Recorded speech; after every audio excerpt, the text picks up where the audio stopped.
Hello, ladies and gentlemen. A warm welcome to all of you. It took us months preparing for this summit, and we are finally here. Big thanks to all distinguished speakers, our panelists, delegates, virtual audience who's joined us, and my team, my executive team, who has been working really hard to make this day possible.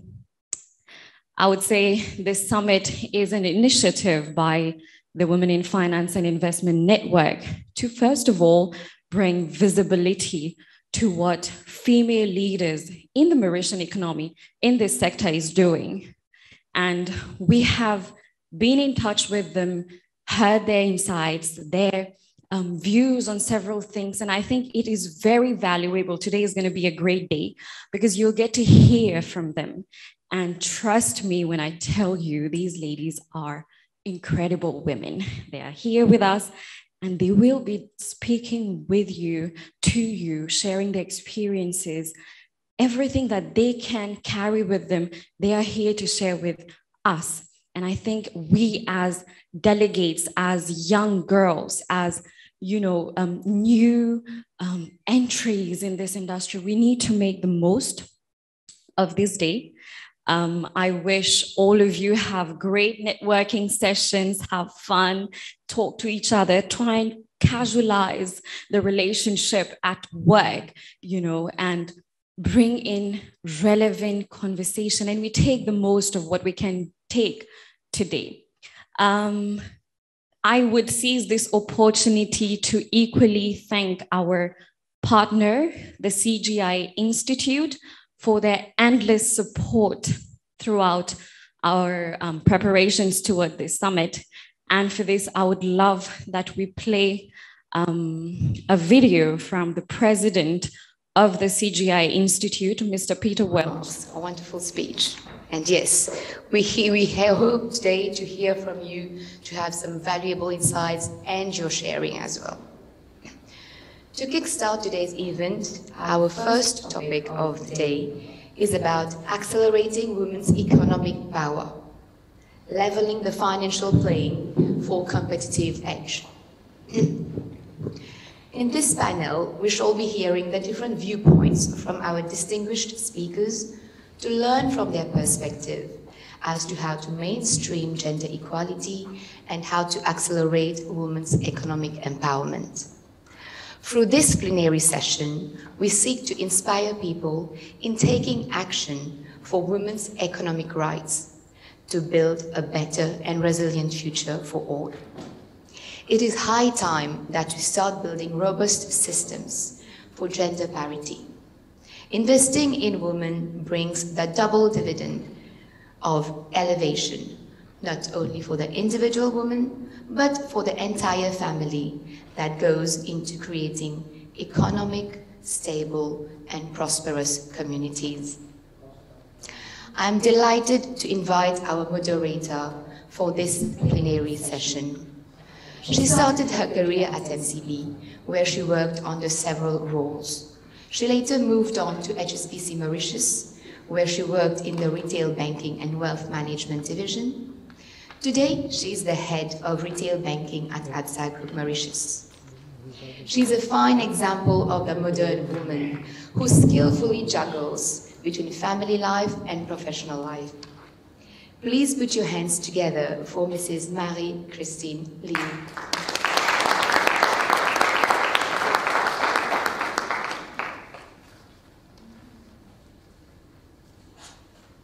Thank you. Our first speaker for this session, she is the Director of BIO Industry and Project Development of the Economic Development Board. She oversees the healthcare, life sciences, pharmaceutical sector as of 1st August 2021. She has acquired extensive experience in investment policy review, investment agreement negotiation, investment promotion strategies, and investment project facilitation. Please give a big round of applause for Mrs. Nirmala Jita.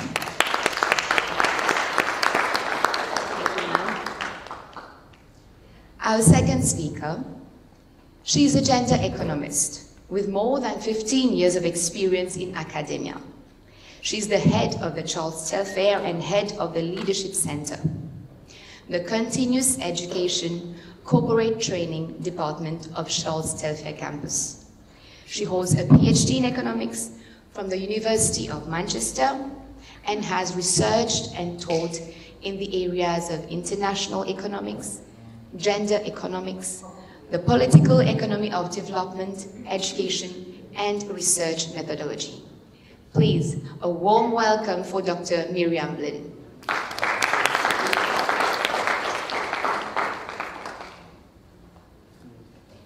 Our next speaker is heading the business strategy and sustainability endeavors of the ENL Group, along with the CEO, over and above formulating and executing strategies to develop the group's attractiveness for investors.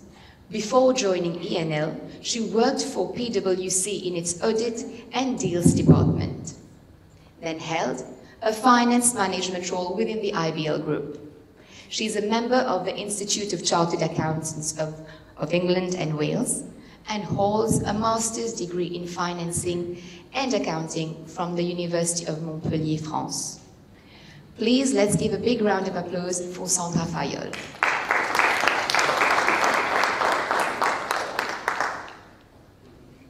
Her last speaker, but not least for this session, is the head of Responsible Business of London and Mauritius-listed GRIT Real Estate Income Group, a company focused on investing in developing and managing a portfolio of high-quality real estate across Africa, including Mauritius. She holds a BCom Honours degree and is a qualified chartered accountant with more than 2 decades of experience in finance, business, and auditing. She joined GRIT in May 2016 and has played a significant role in growing the business to where it is today. She has held several management positions at GRIT as her role evolved, with her recently taking on the position of Head of Responsible Business, where she leads and manages risk, compliance, legal, internal audit, ESG, sustainability. That's a long list. Please, let's welcome Moira van der Westhuizen. Good morning. Thank you, Anusha, and thank you, Dikshita, for having us here. Looking at Africa at large, there's a Boardroom African 2020 report which says that the percentage of female seniors and MDs on the continent makes up only 8%.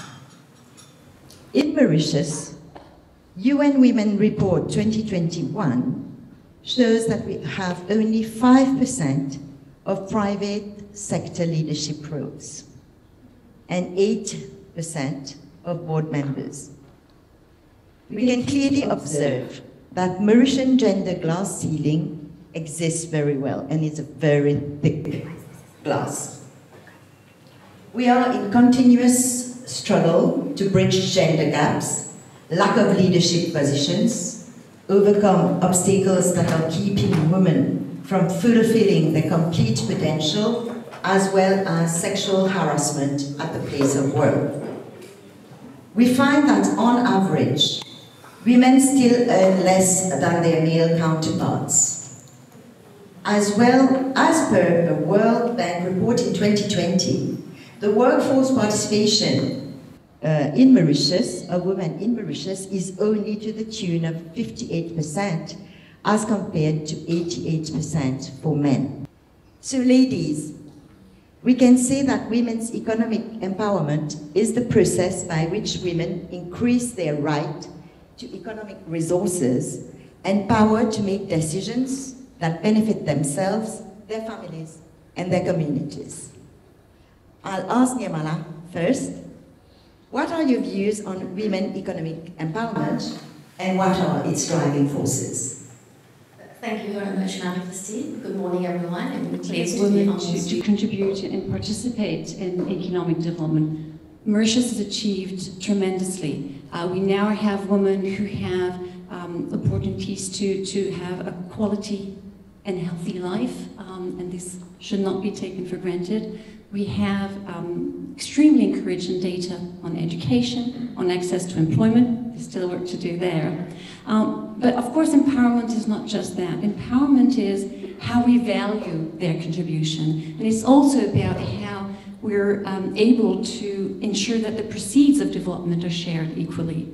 And on that, we still have work to do in Mauritius. We're still very much governed by patriarchal structures and gender norms. And so today, if we look at women's empowerment in Mauritius, we lag on a number of fronts. We lag in terms of decision making.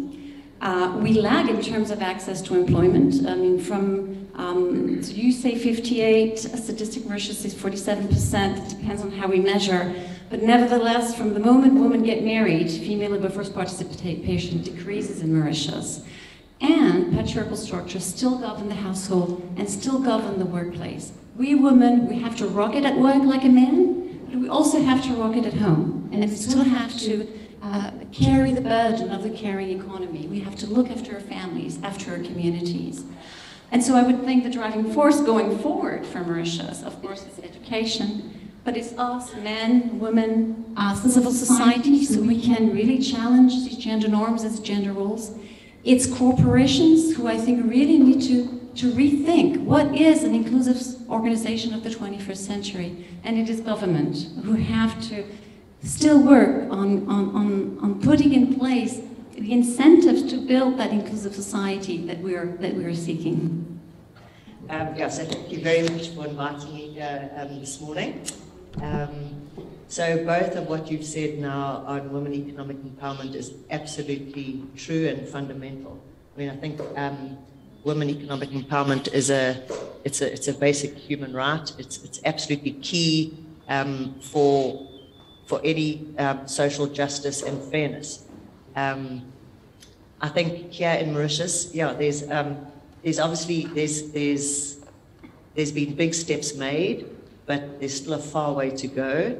And for me, the driving force is by having corporations who can actually set examples and actually pave the way forward, so that other people who can look on and say, wow, look at that. look how that company's achieved. I mean, there's numerous study cases where they've actually proven that actually having a greater representation of women and gender equality, those businesses have really been very successful. So it's absolutely not just a tick box that, oh, look, let's have another woman in the business. It's actually been proven over and over again that by having gender equality is absolutely key. Thank you. Really pleased to be here today with you ladies. I'm also a first-timer, like Moira. I think for me it's about two things, freedom and opportunities. So freedom is about to be able to work or run a business freely. Like if you have to take care of elderly at home or children at home, make sure that they are safely at home and you can work without being worried when you're working. It's also about having this patriarchal structure, being free of it, and not having someone that doesn't allow you to work, because I think it still happens here in Mauritius. And about opportunities. Opportunities when you grow up, like with education, having access to resources, having the right training courses that are available for you to then enter the job market. And then opportunities along your work journey with your fellow co-workers and also with your hierarchy, actually. So, and so I would say it's also about having the choice to choose and knowing that you have open doors and there's a world full of opportunities, and it's your choice as a woman to lead the way in your personal and professional life. With a score of 89.4 out of 100. This is the maximum score within the sub-Saharan African region. What are your views about that? Thank you, Christine. Indeed, Mauritius has a score of 89.4% out of 100, and it also is ranked first in Africa. And that is the World Bank report that is issued on an annual basis based on the questionnaires and also certified questions that is asked in terms of different indicators. So basically, the report goes through and takes on board a life cycle of a woman when they start to work. I mean, the working life cycle, different phases. So you have the indicators that have been structured around the different phases of a life cycle. So definitely you have the life cycle of a woman when she starts a career, she progresses, and until the time that she also retires. So basically the 8 indicators leads you in terms of the workplace, in terms of the mobility of the woman within her workplace, within the freedom that she gets on board. Also in terms of pay, pensions, in terms of the entrepreneurship, marriage, and also parenthood and assets. So how does a woman move through all these different indicators? Can she hold assets? Can she inherit assets equally like a man has? Can she also get the same salary as the men in different fields of activities? Can she move out of the house without permission? Things like that. So these are basically looking at how the legal regulatory framework in each country, they are acting as inhibitors, restrictions, or motivating the woman to further develop and be more productive and contribute to the economic development of each country. So basically, we have 190 economies in that survey, and what we have found, the findings of that survey is that definitely there are countries that are very much advanced, mostly the OECD countries that score 100 out of 100, 12 economies like that. But there are reforms being carried out in different other countries. So if you take Africa as an example, in sub-Saharan Africa, the average is 71.5. But then there are reforms being done in terms of ensuring the safety of women. There are different legislations to have for the equal opportunities rights. Even in Mauritius, you have the Civil Code, you have the Workers' Rights Act. So the legislation differ from country to country, and the level of freedom in terms of the mobility, but also differ from country to country. So definitely, this is a very good report in terms of giving policymakers more data and information in terms of how we can bring the country, the reforms in the country to enable women to be more empowered contribute to the economy. There's also entrepreneurship. This is one of the other indicators. So it's built about around 8 indicators. What we have also seen that if we take the example of Mauritius, we are good in, I think, 5 of the indicators, but then in terms of parenthood, marriage, and also pay, and I think pensions also, we are not that good. So there's still room for improvement in those areas, but these are all in terms of policies that the government can put into place. And this is something, clear indication of our commitment to providing the world's class and each country. So definitely having more women, because the population of women more than men, definitely. But in terms of employment, the employment percentage of employment of women is far less than that of men. And also in different fields of activities, they look at whether there are restrictions for women in working in industrial field or any other fields. But for Mauritius, these are, I think, yes for them, because there are legislations that allow women to have, for example, have a passport, things like that. So these are key issues that are being looked into in the report, but then definitely this is a report that do provide some guidance in terms of the level of economic empowerment that is given to the woman at all levels, globally, and what are the regulatory frameworks, so different regulations for women, and how can these help? The framework that has been put into place in each country, the government policies, the education level, access to finance, things like that. So it goes all, in a nutshell, looking into from the time that you start working, you're married, you have children, you have maternal leave, maternity leave, you have, in some countries, there are paternal leave also that is being given to encourage a woman to come back to work. So these are some of the phases that a woman usually faces during her life cycle until the time that when she's got the maternity leave, can she come back to work, or should she take a part-time job? So these are things, areas where you can see that women will go back and have other priorities. But then definitely these are areas for even countries to consider in future, and how best the regulatory framework and policies that the government put into place in the country can help that emerge as more productive elements in the economy. So this basically, the report provide this benchmark with the different 190 economies, but then definitely it's a very good data that is provided, and it is being done in an independent way. Lawyers mostly have responded to these questionnaires, and there is evidence, it's evidence-based report that is published each year by the World Bank. So for Mauritius also, we are good in certain areas, but then definitely there's room for improvement in other areas. Thank you, Niamana. Sandra. In line with this discussion, we must agree that such efforts have to be further enforced by the private sector. And I think Miriam later is going to give us some data around public and private sector in Mauritius, and we will all be shocked by the numbers, right? So we have witnessed over the years ENL's commitment in fostering an inclusive economic growth in Mauritius through the ENL Foundation initiatives like Bazar Création, Bazar Bukarai, funny names, and Leave No One Behind. So can you talk to us about these initiatives? Yeah, thank you, Marie-Christine, for the question. Actually, at ENL, our motto is about enabling possibilities. So we try to have an impact, a positive impact on the society, the environment, wherever we can. So let's talk about the communities. So the initiatives you mentioned are initiatives run by ENL Foundation, which is our own run NGO actually. So we work with communities that are surrounding our businesses. So it's around Mocha, around Pai, and around Savannah in Mauritius.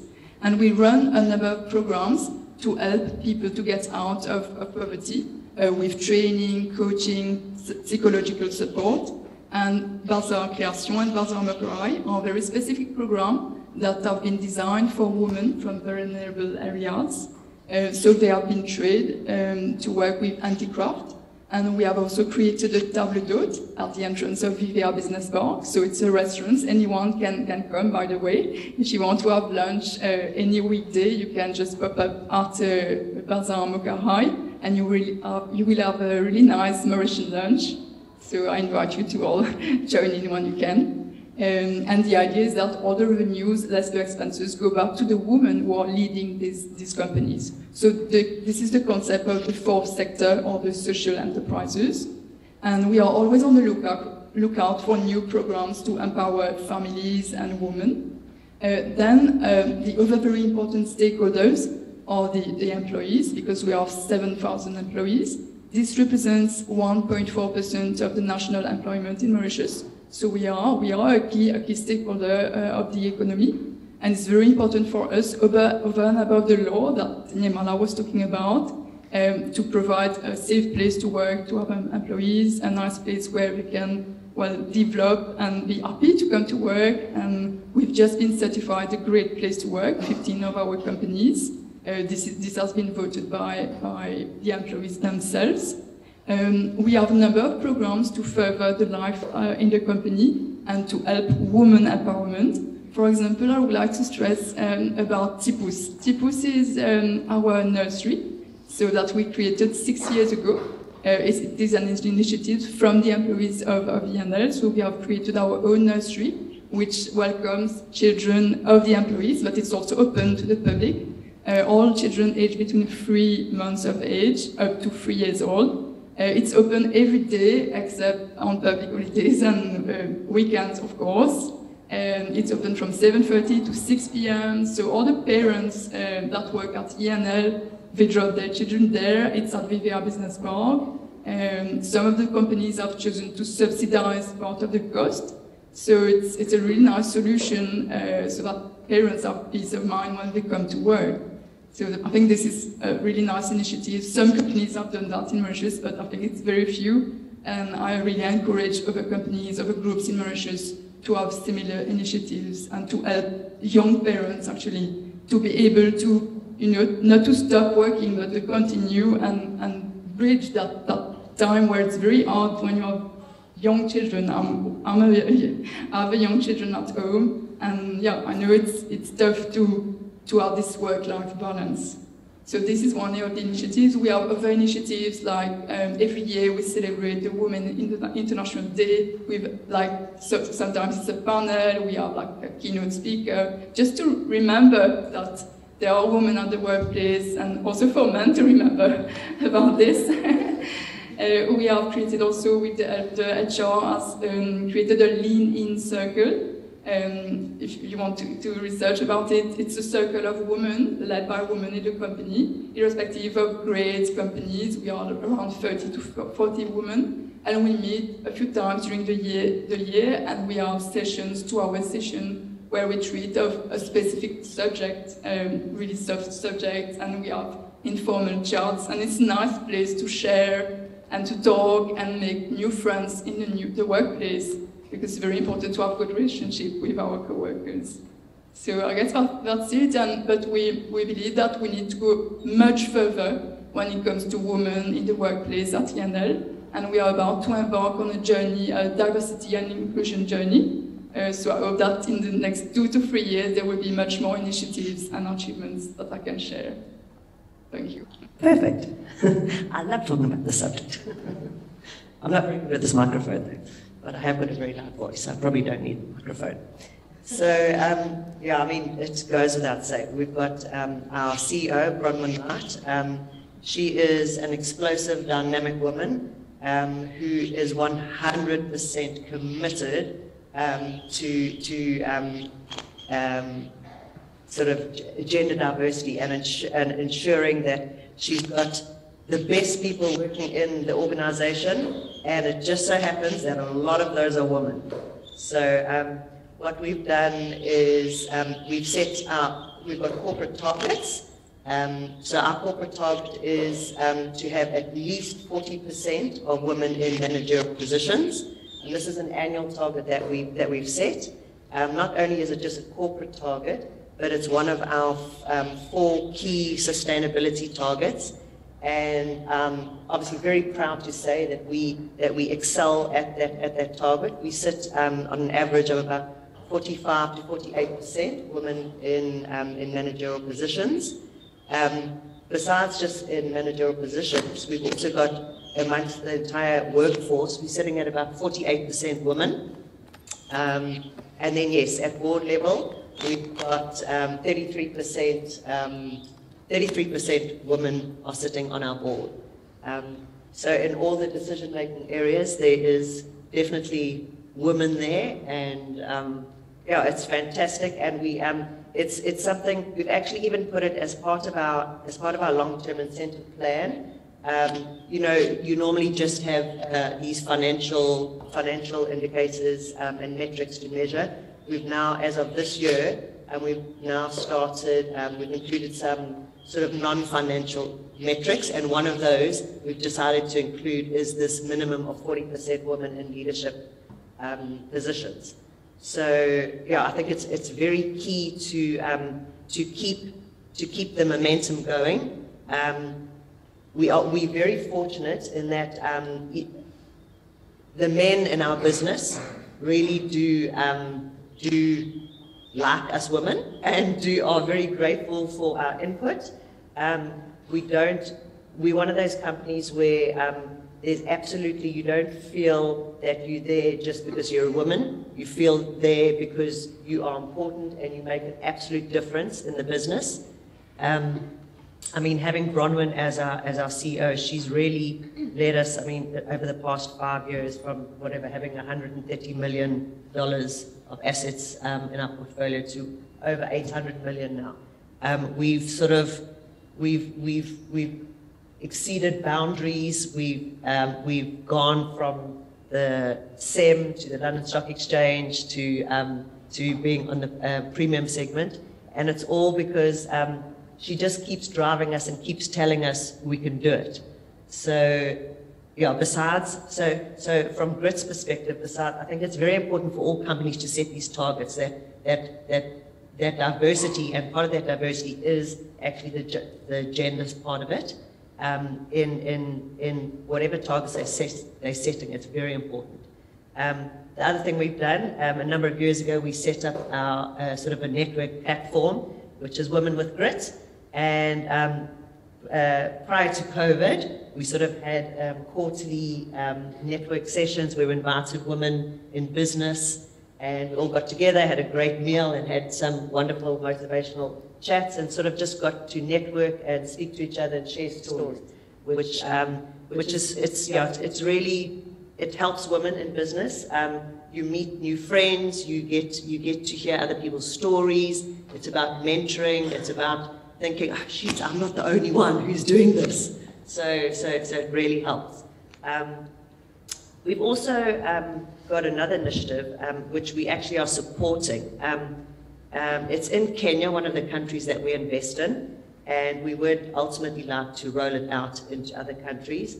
Most companies, if you think of a development company, you're going to think of a man with his sort of yellow hard hat walking onto the construction site. Well, in Kenya, there's an initiative called Build Her, and there is, at the one particular development being done at Rossman Grove, you'll see the workforce is, there's 68 women working there, and they highly skilled to just the normal skilled labor, and you've got quantity surveyors, you've got development managers, it's across the spectrum, and it's actually women, and it's a fantastic initiative, and it's very encouraging to see that there's more and more support coming on initiatives like this. And yeah, I think companies like Grit, there's a lot more companies also that are doing a lot of work like Grit does, but it's important to showcase what we're doing. Even with ENL, you're doing a lot of fantastic initiatives, but it's very important to keep showcasing this and showing that women are absolutely meant to be a part of the workforce and in the labor force, and that we do ourselves absolute justice. So yeah, and it absolutely helps having Bronwyn leading the forefront as our CEO, because she really She encourages growth, and she absolutely encourages diversity and gender inclusion. So, yeah.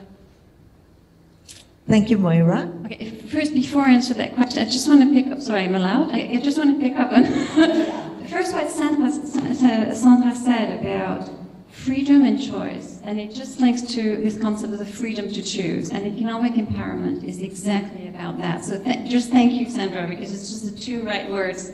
And I just wanted to see you just listening to what Grit is doing and the stories, and it's just such a wonderful case study of an organization that has enacted change and has succeeded in this change. And so, yeah, I'm full of admiration, and so just thank you for sharing. Human capital, investing in women, yes, and actually, if you look at the data in Mauritius, it is quite extraordinary. Women in Mauritius are now actually more educated than boys. There's more women, more girls reaching secondary education and tertiary education than boys. They perform better at school in Mauritius than boys. The proportion of women in higher education in Mauritius is 56%. In terms of women in the labor force in Mauritius, 41% of female workers in Mauritius have post-secondary or tertiary education. Only 23% of men do. But despite that, so yes, it's unleashing potential human capital, and that's not enough. And when we look at the labor market and the gender structure of the labor market in Mauritius, okay, 47, 58%, we're not going to the numbers, it's just different measurement, but we only have, I'm taking Statistics Mauritius data, 47% women who have joined the labor force. And women in Mauritius, on average, are paid 24% less than men. And this number is even worse for the private sector. The public sector does really well on the gender pay gap. It's actually equal. But the private sector is a very poor performer. So, private sector out there. Little message here. Women in Mauritius are more likely to be unemployed. They're more likely to be poor. They spend on average 2 hours more than men on house chores, on care and responsibilities. Women are underrepresented in decision making. We've already talked about that. So, we still have a long way to go. Education is one tool, but it's not enough. We need to continue working on the other fronts. If we look at the financial sector, it's not much better, I have to say. You said a few data. Globally, there was a survey on CEOs of the biggest financial organization globally, and they found that only 6% of CEOs were women. And there were only 16% of women in executive position at the global level in financial organization. And the pay gap so that was a staggering 35% for the biggest bank in the UK. Yes, so that's it. Yes, thank you. Because I think you went so quickly, most people here have not really heard. The first thing that you said was the pay gap in Mauritius, in the private sector, is 24%. Now that's a national pay gap. So that's public plus private sector, it's 24%. In the private sector, it goes up to close to 30%, according to the World Bank, for the private sector. And so the World Bank has two pay gaps, and they don't have all the data here. They have explained and unexplained. And so what is interesting is that when you control for a profession, for education, the pay gap in the private sector hardly changed. So 84% of the pay gap in the private sector is unexplained. In other words, most of the pay gap is probably due to discriminatory processes. The reality in the public sector is very different. It's much more equal tendencies in terms of pay for men and women who work in the civil service in Mauritius. So yeah, the pay gap is still a big word. But banks in the UK are doing worse than the private sector in Mauritius because it's 35% pay gap. Still a lot of work to do. The financial sector also, and I think it's very important to put that forward, still discriminate in terms of access to finance. And so there was a recent study that was undertaken that compared the debt level of organizations led by female CEO and those led by male CEO. And what we found is that organization led by a female CEO had less debt. And the main reason why they had less debt than an organization led by a male CEO was because of barriers in access to finance. So the financial sector has a huge job to do here in terms of providing more equal opportunities in terms of access to financial tools for female-led organization.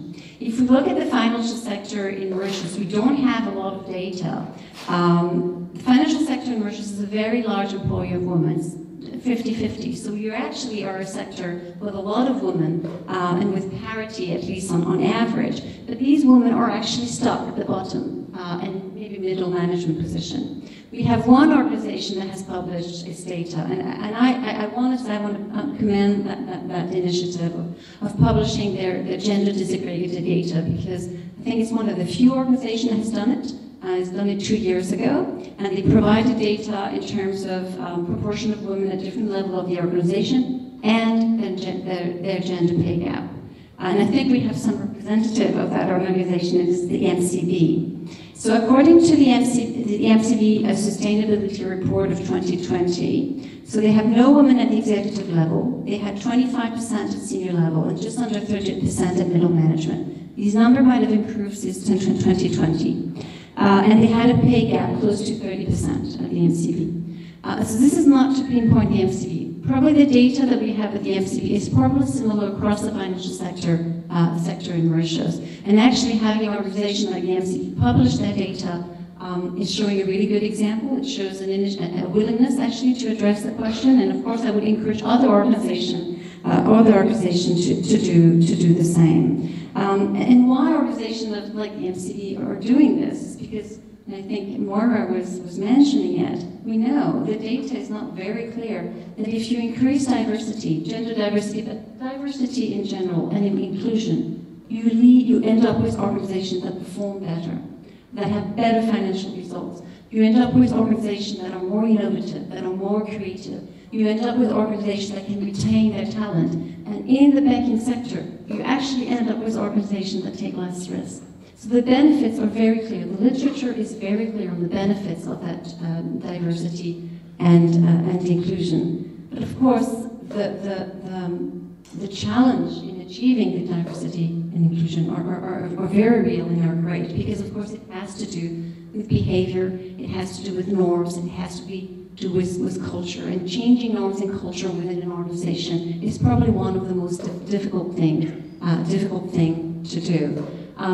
So, I mean, I don't know whether you want to go into the barriers that we face in the organization or not, managing your time. If you can briefly cover this. Okay, so maybe I'll just share two things. I mean, you talked about sexual harassment. So of course you have all these biases that are what we call first-generation bias, which are the explicit bias, and these are quite well covered by the law and by policies within organizations. What is more difficult to tackle is the invisible discriminatory process that are at play in organizations and in society more generally. One process that is particularly challenging for women, hinted at earlier, is women care responsibility. So social norm assign care responsibility predominantly to women, we all know that.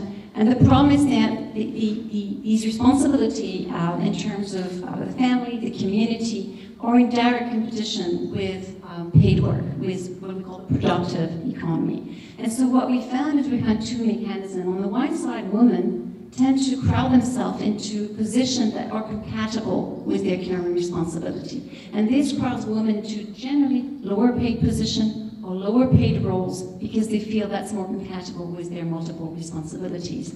But on the other side, on the demand side, employers also tend to make assumptions about women's availability at work because of their caring responsibility. And so they will not give them the next promotion, or will not give women the most difficult client or the really difficult assignment, because assumptions are being made about women's availability at work. And we forget to ask women, actually, do you want to do it? We just make assumptions about their availability.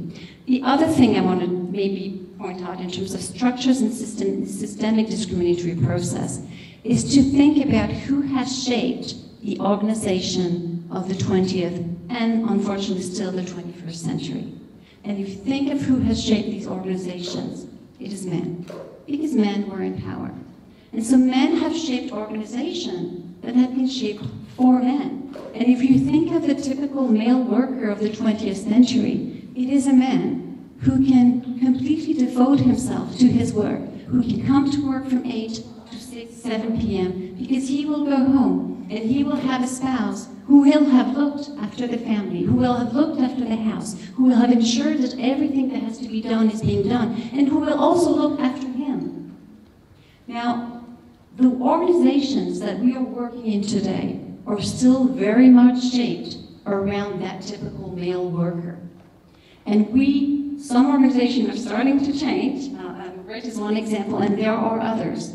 But the organization of the 21st century does not fit the worker of the 21st century.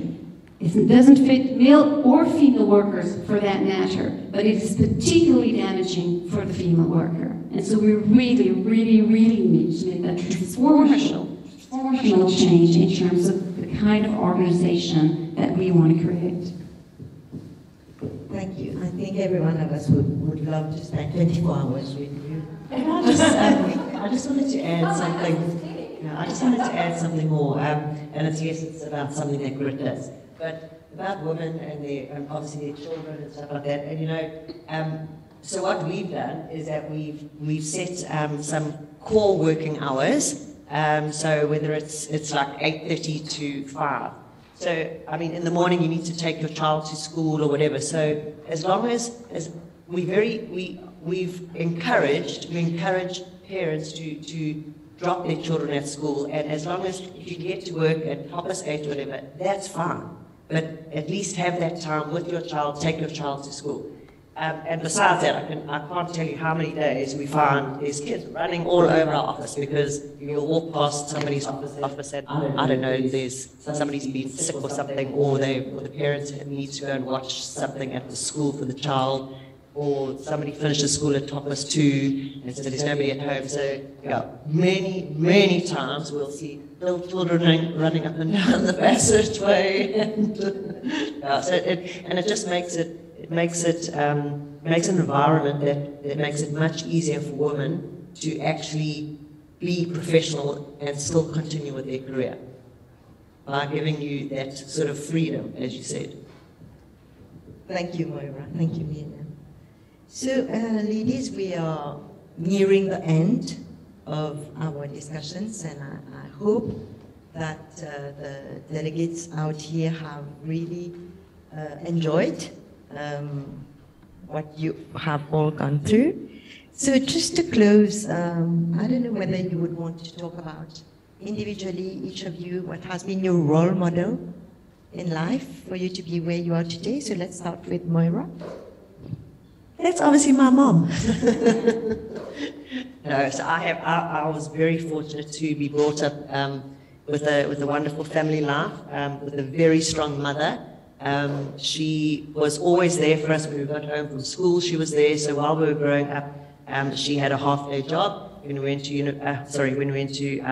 so when we were at high school, there was 4 children. High school, we got home, my mom was there. When we all left school, poof, mom went back to work. And she's been somebody who's taught me to firstly stay positive. Every situation, you look at it in a positive light. My mother will walk into a room, even if she doesn't know what she's going to be talking about, hold her head up high, massive smile, and she's away for it. So she has been a massive role model for me. She's always taught me to sort of get out of your comfort zone. Get out of your comfort zone and challenge yourself and do things that, so exactly why I'm sitting here today. It took me a long time, 52 years, but eventually this is out of my comfort zone sitting here. But yeah, so my mother is absolutely my role model. And then so I moved to Mauritius like 14 years ago. When I first moved here, I joined Investec Bank, and I actually see Lara Gordon sitting in the back there. So Lara was also an absolute big influence in my life. She made moving to Mauritius absolutely easy for me. She made fitting into investment bank incredible, and she always pushed me and gave me the opportunities that I needed to. And so, she was very instrumental in helping me get to where I am today, encouraged me when eventually I did leave the bank, encouraged me to go forth and do what I needed to do. And from there, obviously from Lara, then I was fortunate enough to end up working with Bronwyn, who's just taken me again. Better leader, shape you, and yeah, definitely it's all the grooming that you have. But as you say, we have different role models, and the journey that we have worked through, there are different people we have met, different people with different aspirations and all that, to always encourage you, you move forward. Just not look at any failures and all that, but just keep going. And these are, lots of learnings, lots of issues, lots of aspirations, and also things happening in your own life that you'd like to share with others and also lead others so that they become better and contribute to this world. Yeah. You were not ordered not to look at boys. And for you, Miriam? What I find extraordinary is, and I'm also going to talk about my family, is that we've all come back to our family. And I think it links us back to the importance of education, which I think you were putting forward, Nirmala. So yeah, me, to be very original, it's my parents. My mother moved to France, not speaking French, and the span of her life, she had 5 kids. She went back to study. She did some of the 2 most difficult examinations in France, the CAPES, l'agrégation, then took her PhD, became a university professor. So she has absolutely amazing, extraordinary trajectory. For me, she's the example of resilience, of adaptability, of excellence. And so she's definitely a role model for me, but my father is as well, because one of the reasons my mother, of course, she is extraordinary. That's one of the biggest reasons why she managed to do that. But the other reason is because my father valued her career as much as he valued his. And he was willing to break gender roles. And my father equally shared not just the burden of the chores, he shared the mental burden of looking after this big family of 5 children. And they are, for me, the perfect example of how men and women, when they come together, it can break gender barriers. And so my parents are my role models. And many others, of course, but I'll just stick to my parents. Thank you. Wonderful ladies. I think that everyone will give a big clap for them. Thank you. Thank you very much, Marie-Christine. Any of you ladies can answer. You mentioned inclusive society, opportunities, access to finance, entrepreneurship, discriminatory processes, and the fact that the private sector is not as good in terms of gender or pay parity as well as the public sector. So my question is linked to the entrepreneurship. And the question is, in what way can this sector, you mentioned banks, can this sector do something to create opportunities for women entrepreneurs to have more access to finance, thus empowering more? In terms of giving loans, these are hidden processes. And I think organizations need to, there's really no secret, need to do a gender audit and looking at who's getting the loans and why, and then putting into place action plans to address and redress the barriers. The questions whether financial organizations should have special schemes for female entrepreneurs, etc. I don't have the answer to that. This is not my field, and so it's certainly not advanced. I know there are tons of initiatives in Mauritius, and I think some people are here on really trying to supporting female entrepreneurs and access to finances. First Female Invest is doing that, and I don't have data on how well this is working, so I can't really comment on it. But at least in terms of the mainstream organization, look at your data, look at what you're doing, and if you do have discriminatory process, try to understand where they come from and address it. Diversity, and I think the banks are sort of giving these sustainable loans and green loans and whatever. part of that, that would be another area, so that it would be loans at a certain whatever interest rate, I don't know, whatever, linked to certain KPIs, that yes, that a woman entrepreneur could go to a bank and possibly, based on certain criteria that are measured and stuff, get a specific loan to sort of start off the business or whatever. So I think so alongside all the sustainability loans that are coming out, there definitely would be room for specific gender loans. Would depend very much more on the work culture, and also in terms of developing a more collaborative culture within the organizations to enable more interaction, and also giving the due respect and dignity to all those people. I believe at any level people are working. We have more women working at the administrative level and all that. So I believe giving the opportunity to all these women and helping them, more education, training, focusing a lot on capacity building so that they know exactly how best to perform and what is the career path. But these are some of the key strategies which I believe would help a woman, especially in an organization, to move up the ladder and have more responsibilities, and also more, to recognize the competencies that they do have, and not to promote people at the expense of others, but really give due recognition to the competencies that they really have within the organization. I hope I'm not being very negative, but I believe all of you present here have gone through life. You're all working people, and you all know the reality, how it happens also. Thank you. And just from our side, sorry, is I think setting targets, companies setting their own targets is very important. It's not about ticking a box or anything like that. And so coming from the listed space, transparency in your reporting is absolutely key. And I think it's just, yes, a lot of us need to report because it's mandatory that we have to report, but actually good corporate governance, you should be actually reporting and giving your stats. And if it's a male-dominated business, well, maybe you might be a bit embarrassed to say, ooh, I've only got like 5% women.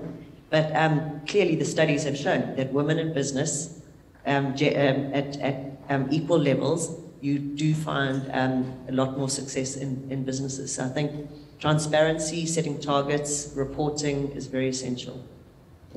The change needs to come from the top. Yeah, definitely. The top needs to drive the change for the change to happen. Else, whatever you do, it will be a ticking of boxes exercise. And if I just may add, the targets are essential. And they have to be accompanied with what I would call like a normalization of diversity and inclusion conversation within the organization. Because of course it's one thing to reach the number, but you have to make that number meaningful. And so it's how you actually value and leverage the diversity that is brought by your diversity and inclusion initiative. And so maybe another key ingredient is you have to bring men and women together within that target that you have set. And it is essential. If you do not have the buy-in of the whole organization, men and women, if you don't make men part of that process, your target will become meaningless. What do you think is the most significant barrier to female leadership? That's a big question in itself.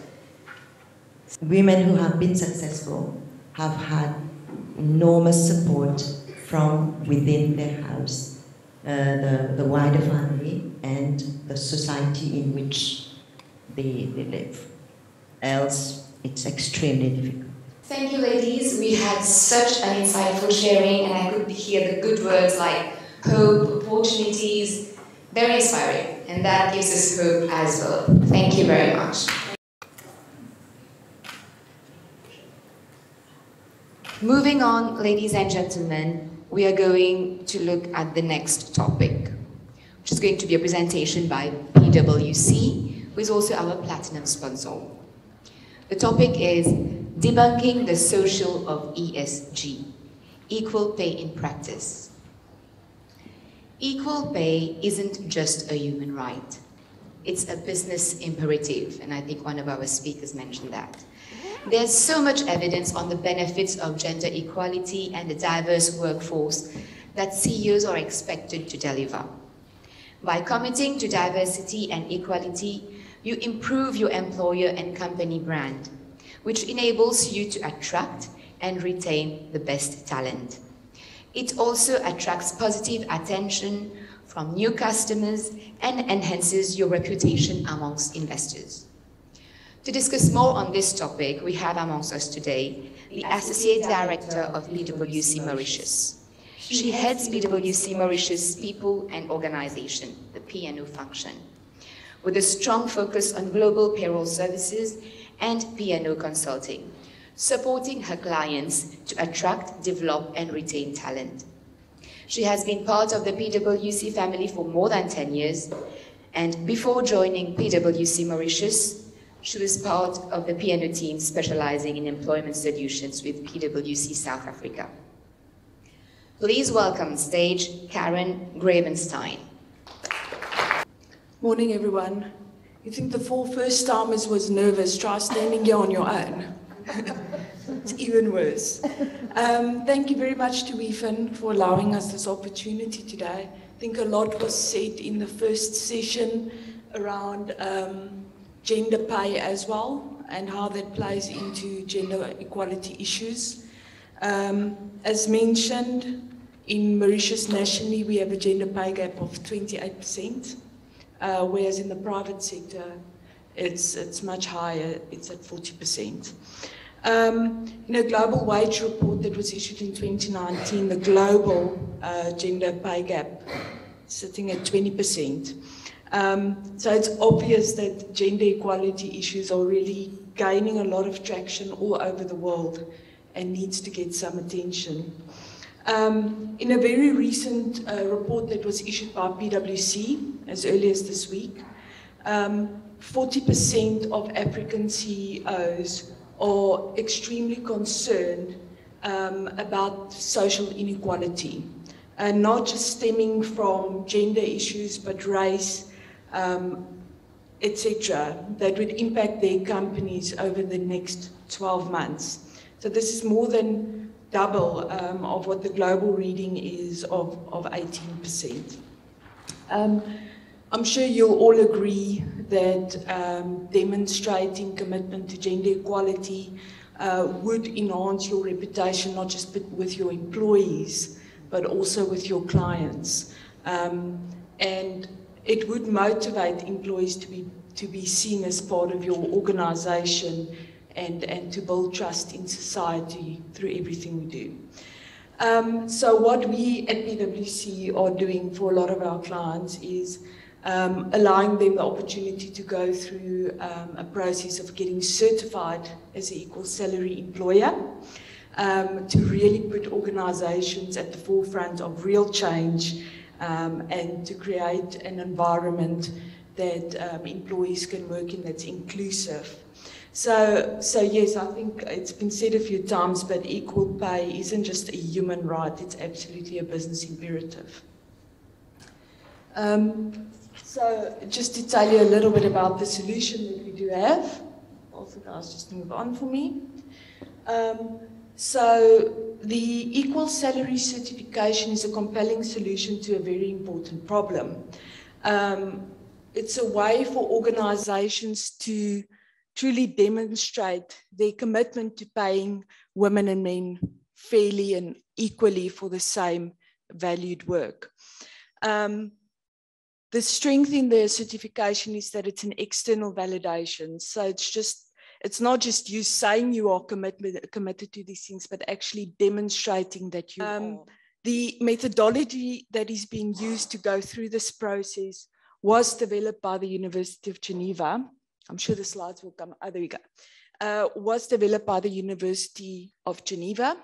For those that don't know, in Switzerland, there's extreme strict rules around gender pay gap and reporting, which is much more vigorous than in a lot of the countries in Africa.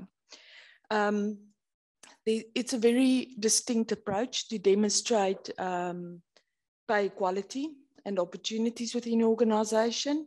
And it's also been recognized by the European Commission. in the methodology that we used.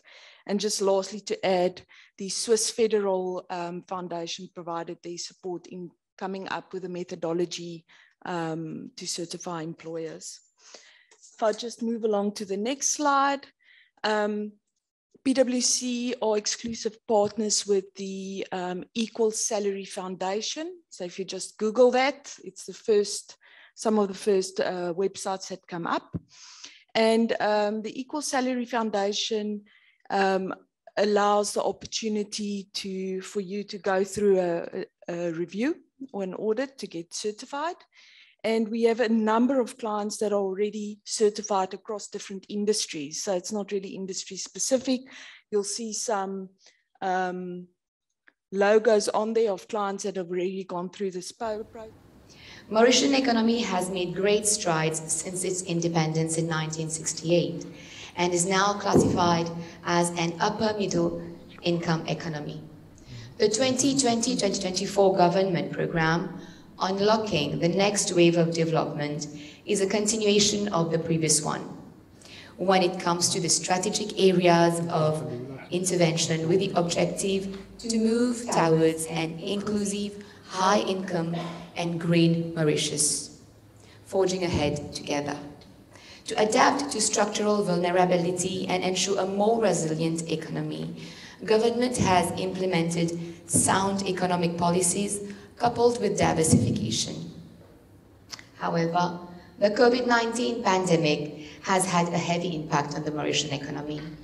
Preliminary projections suggest that after several years of steady growth, a drastic deceleration in economic activity is coming. Further, with the doom and gloom of 2020 and 2022, the Mauritian economy has witnessed numerous challenges. An ecological disaster, the oil spill of the MP Wakashu carrier in July 2020. The country's inclusion on the EU blacklist in October 2020. The Russian-Ukraine war leading to high prices of commodities, and not to forget the recent riots in the country.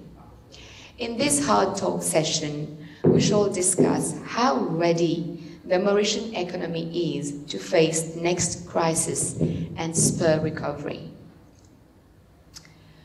Our moderator for this session is a senior manager in the Corporate Finance Division of BDO Mauritius.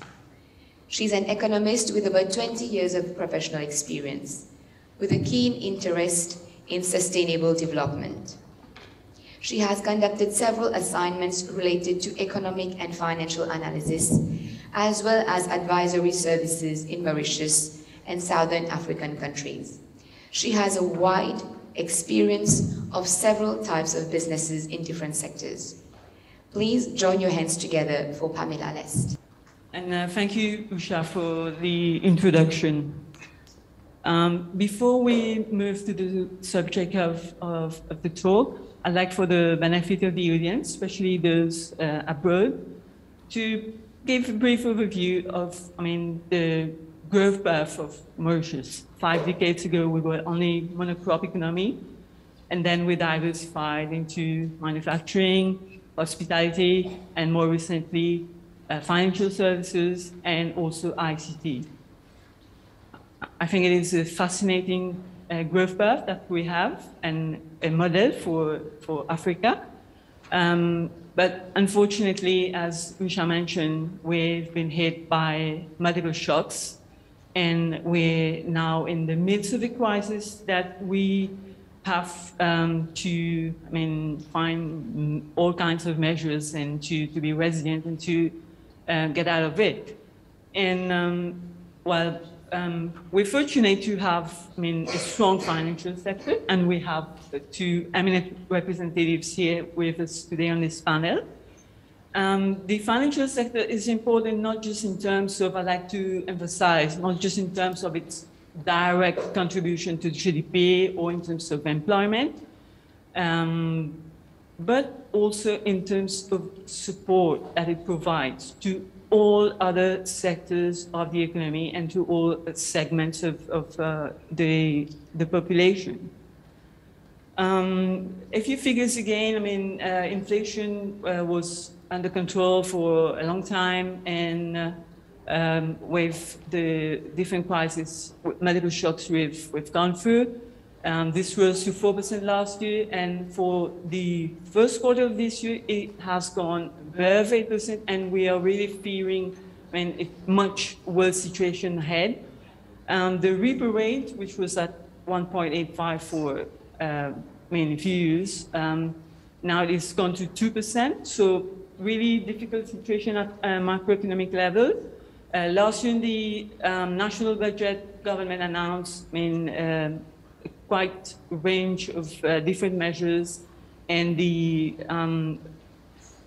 emphasis itself of the budget was on recovery, revival, and resilience. And really, we are expecting more measures in the coming weeks, in the coming months.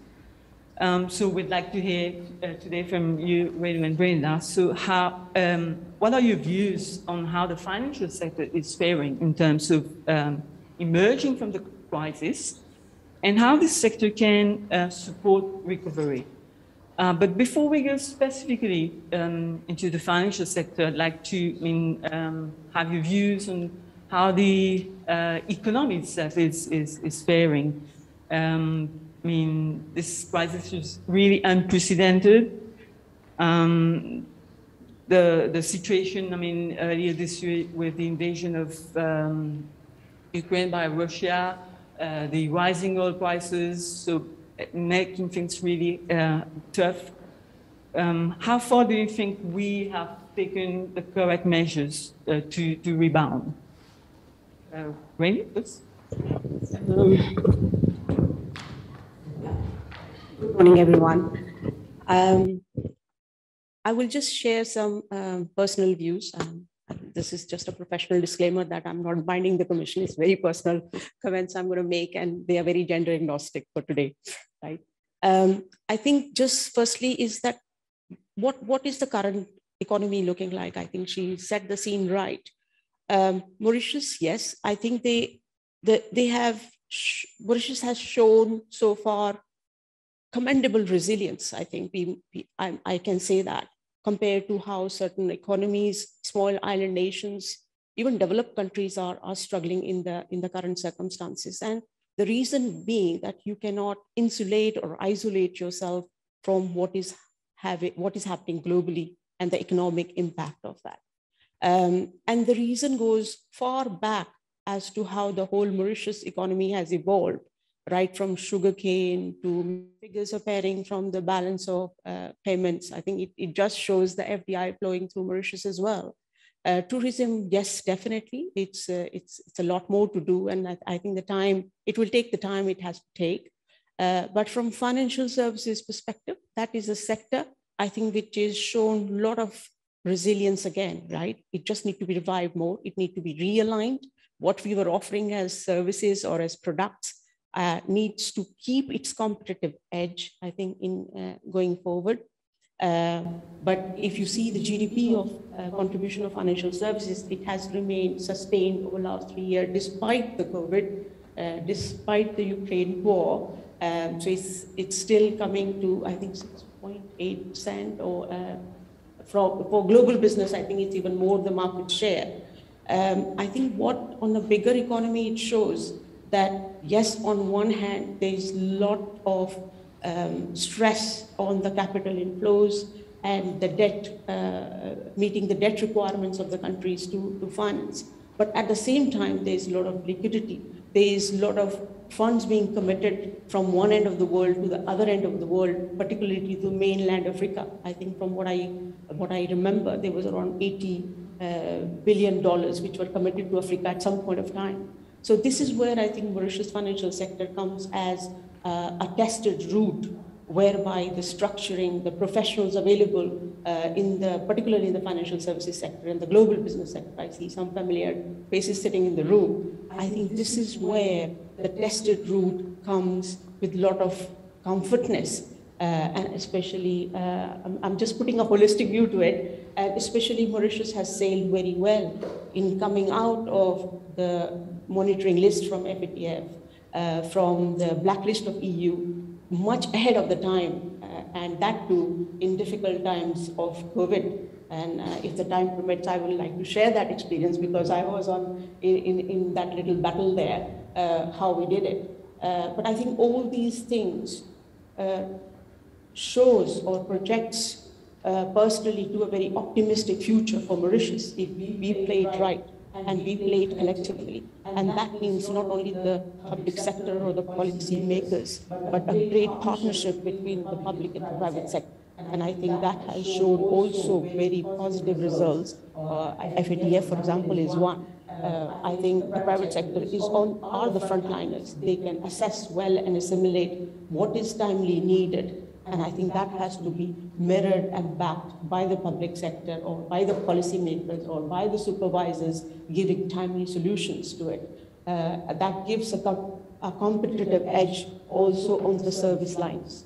I think we are moving in a world which is becoming technology agnostic, right? Which means there is no time to wait. There is no excuse why I could not get my license yesterday. What more you need? So I think all these technology cutting edge are seeping into the traditional financial services world, which equally it has its pros and its cons, right? You have to keep up to the speed. At the same time, it comes with certain risks. So I think all these things collectively, if you look at it, that gives a bit of a positive dimension to the financial services to survive. Thank you. Thank you, Renu. Yeah, in fact, if you will all recall, I mean, during the lockdown period, the financial services sector was one of the rare to keep on its activities, and that really helped. And I mean, be it the regulators or the private sector, they've been all working together, I mean, to make things get better and go on. We'll definitely come back to the FATF watch list a bit later. Brenda, I mean, from either the World Bank point of view or your personal point of view. Thank you very much, Mike. So thank you very much, Pamela, for the question. So I'll be answering with some figures from the World Bank and some national statistics. You've already mentioned, you know, all the hard figures on the state of the economy. I mean, the World Bank also uses the same national figures to make projections, and it is quite optimistic as well on the growth prospects of Mauritius. So forecast national GDP growth for the next year is 6%. The year after would be 6%, and thereafter 4%, which tends towards the general equilibrium. So we are in line with it, and we don't dispute. I mean, the World Bank doesn't dispute with it. But statistics and figures are not just everything. I mean, we must have a look at other, you know, at other structures in the ecosystem which are very important. We know that all the crises that have been affecting the country, they are from abroad. These are external factors, and Mauritius is an export-oriented country. It's an open country. So we really have, I mean, in Mauritius to be mindful of what is going on in our neighbor's place. We have to be on the guard. But at the same time, we need to look at what is happening structurally. And the World Bank has done a nice report 2 years ago for the Country Economic Memorandum. And further update to this in the systematic country diagnosis. Both reports are available on the website of the World Bank.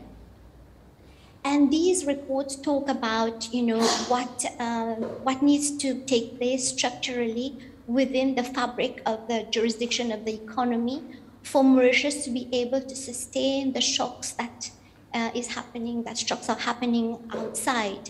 So one of them, very important, is the level of innovation in the country. All figures show that there is not much innovation. Yes, there is not much R&D that you know, the private sector is putting on the table to lead the R&D, but also at the education sector. Yes, we have a high enrollment rate at the tertiary level. We have lots of ladies or girls doing PhDs and so on, but they are not doing STEM subjects.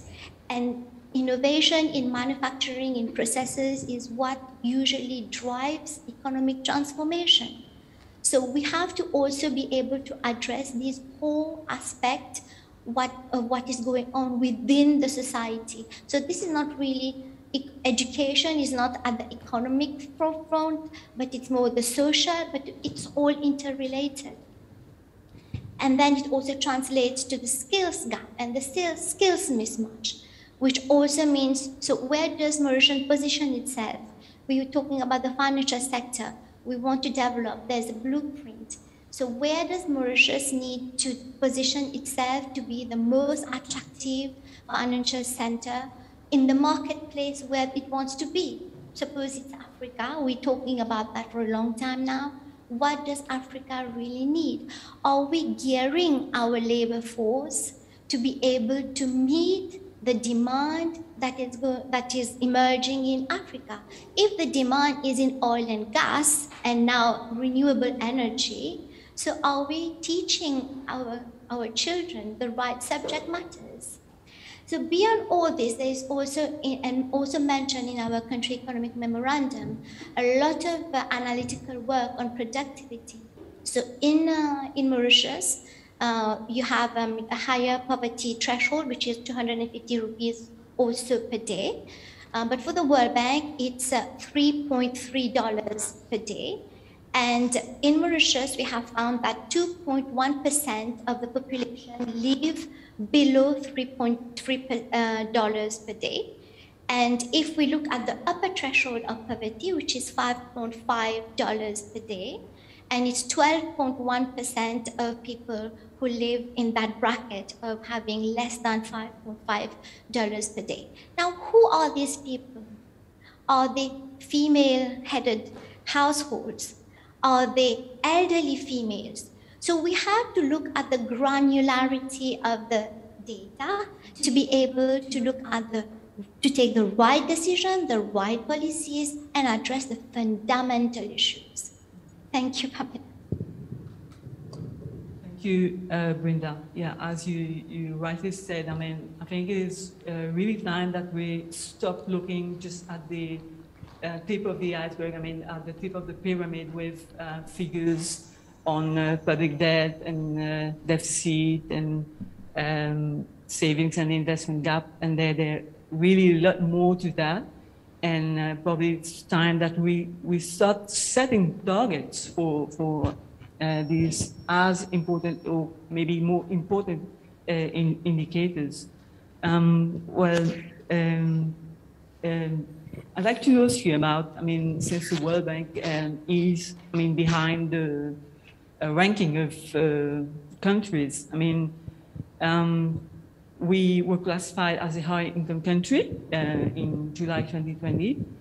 And then because of the COVID pandemic, I mean, we slipped back to the as an upper middle income.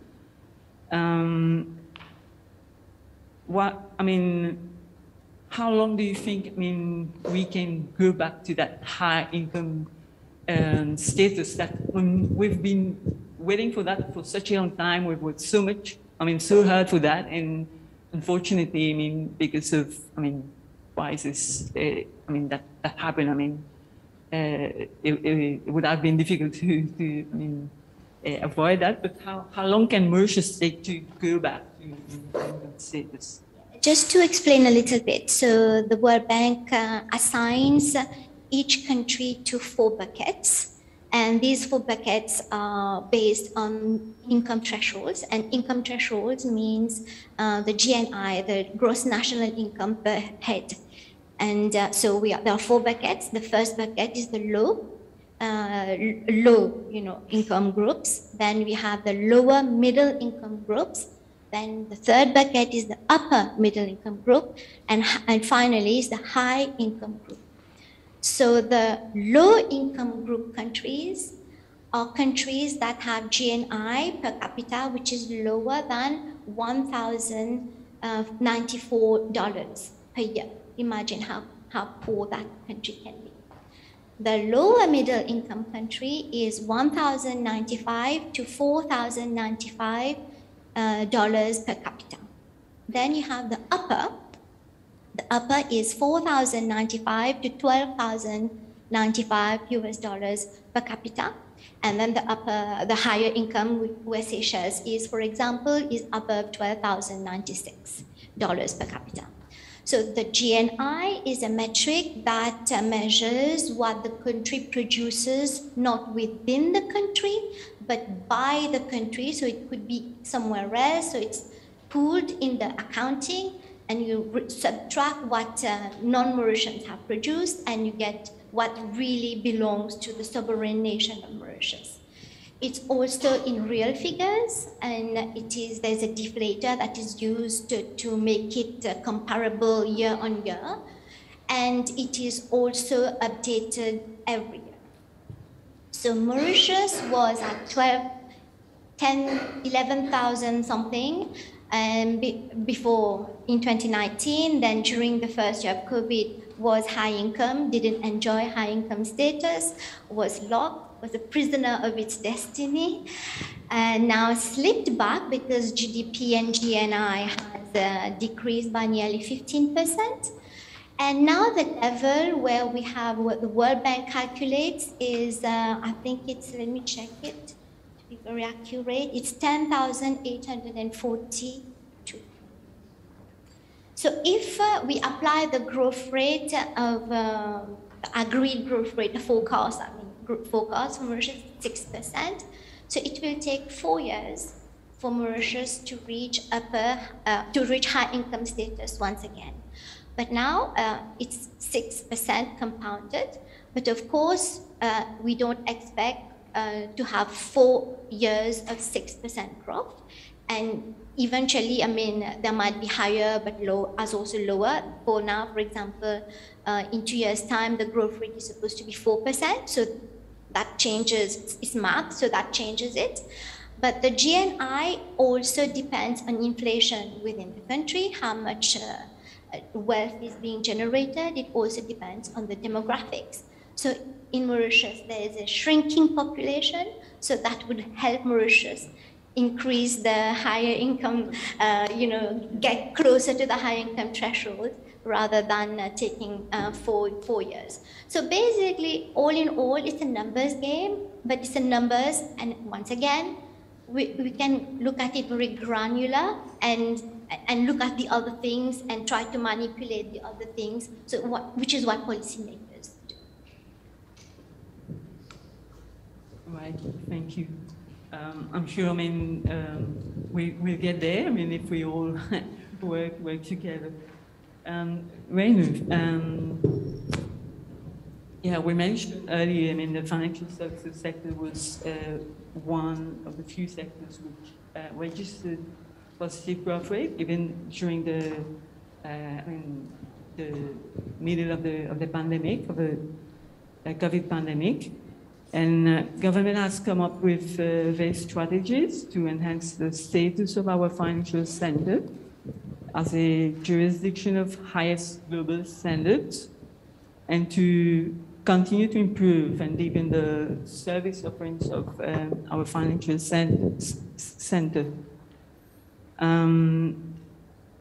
So, I mean, if we ever come across another crisis, which we don't wish, but do you think that, I mean, our financial services sector is resilient and will be able to sustain another crisis? I think I'm a very optimistic person. So answer to your question is yes. We should be able to, and I think we can benchmark as to what we have, what Mauritius and world has just lived over the last 2 years. And again, I go back, why I'm so confident in saying this. There are 3 or 4 factors, I think, which has worked well in financial services so far. And that gives perhaps the government to make these announcements saying that we should be able to revive and be more resilient. First is that for financial services, to service financial services globally, or the intermediaries and the investors, you need to have a very modern piece of regulatory and legislative framework, because that gives confidence, that gives comfort. And I think Mauritius over years has kept that competitive edge. I think if we look at some of our key regulatory frameworks, whether it's for investments or insurance, or last one this February being virtual assets, I think Mauritius have kept that benchmark. This is first thing. Second thing is, how are you viewed internationally amongst the standard setters. I think that is another factor which is taken into consideration when investors try to use a jurisdiction for their FDI flows or their private equity investments and so on. And I think if you look at Mauritius, it is not only in the right regional blocks, like be it SADC or COMESA, and I think it plays quite an influential role, or even for anti-money laundering in ISAMALAC, but even in international forums like for IOSCO, which is our capital markets, right? Securities supervisors, insurance supervisors, which we call IAIS, IOSCO, these are the acronyms which we use, or for pensions, we call IOPS. Mauritius is a member of that. Not only that, it has over years evolved multilateral and bilateral memorandums whereby your co-supervisors or regulators could be reachable. And I think those sort of things does add and bring some convergence to the offerings and actually meeting up to the expectations. Third thing, which sometimes goes unnoticed but very important, is do you have professionals to service? And I think Mauritius has come out not only cost effective, but it has professionals which can service those international forums. We don't have other, like mainland Africa, you don't have other assets, but human capital or professional sitting in Mauritius per capita, I think it costs the highest number of accountants per capita, if I remember well. So I think all those things works in favor of why we can overcome another crisis. Now, what is also more important that you need to keep your reputation impeccable. I think in financial services that is important.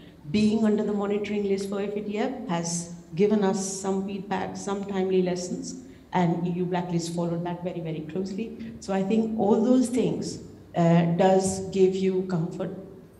Most important, the last one, if I may can just mention, is timely actions of some ambitious targets is very important. For example, we said we want to be the fintech hub for Africa, for the region, right? And you could see different actions being taken. And even when you look at the repercussions of COVID or the Ukraine war, ICT and financial services are the least hit, right? Of course, it comes with the risk, like cybersecurity risk and all those sort of things. But building up an ecosystem around that, not only a legislation, but as Brinda just said, a skill gap. Are we doing everything to make sure we are able to service? So I think you see a lot of programs coming up from the universities, from the private universities being present. There's a lot of outreach happening at the moment of demystifying what is virtual assets. What are the risks? Yeah, definitely. I think you can hear it from the horse mouth. I happen to be sitting on that hot chair and grill for a few hours, few times. Firstly, it's like just for the common understanding of everyone, when we say FATF has put Mauritius on the monitoring list, what does it mean? It doesn't mean definitely you are black, yeah? You're not black. They call it like informally a gray list. What that means is that they have done an assessment of your controls of your environment from an anti-money laundering perspective. And they said that it is falling short of few measures. And as a government, as a nation, you have to give undertakings with timely action timelines that you're committing yourself to make good those deficiencies. And I think this is where, which is called monitoring list. What does it mean for the, again, from the users of the jurisdiction or from the local professionals? What that means is that there is always an enhanced due diligence, which has to be done when you are actually committing or your funds are routing through Mauritius. And that adds, of course, a compliance cost. Some foreign or international institutions may take a very conservative view, saying that, oh, I'm not going to put more structures in there. Or some who have tested the route over the last 2 decades may say, no, I get value from Mauritius and I'm not going to move out my structures, right? So this is what monitoring list would mean.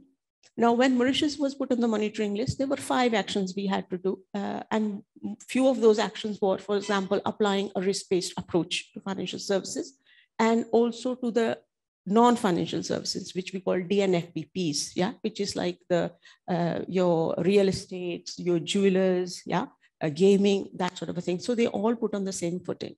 That also means that where you find the outliers, you have to take proportionate and dissuasive sanctions, right? You cannot let go people who have tried to abuse. It's just a deterring factor, and then training and few other things.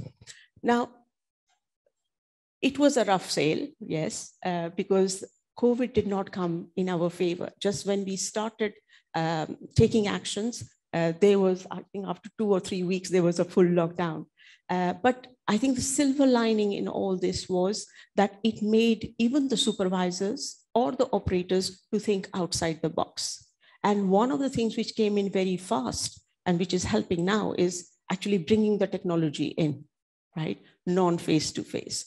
As a supervisor, it was never heard. I mean, I have spent maybe a few years in supervisor and went down to the private sector and come back again, but never heard that you could do hybrid on-site inspections. But we managed to do that. And of course, you have to go at some point of time to test the waters and look at the documents and the records. But then what it meant that the journey continued even during lockdown, right? Even as operators, they made sure that they moved into technology much faster. And I think financial services, particularly the management companies and the fiduciaries, since they have been investing over time, the solution came in very, very, very quickly. So, so this was the silver lining, is that technology came in much, much, much faster than asked. Second thing was that tone at the top is the key, right? I think the first session did mention it all starts from the top. And I think even for such events or such experience, again, tone at the top was the key. Government taking the commitment, but then how does supervisors work with each other?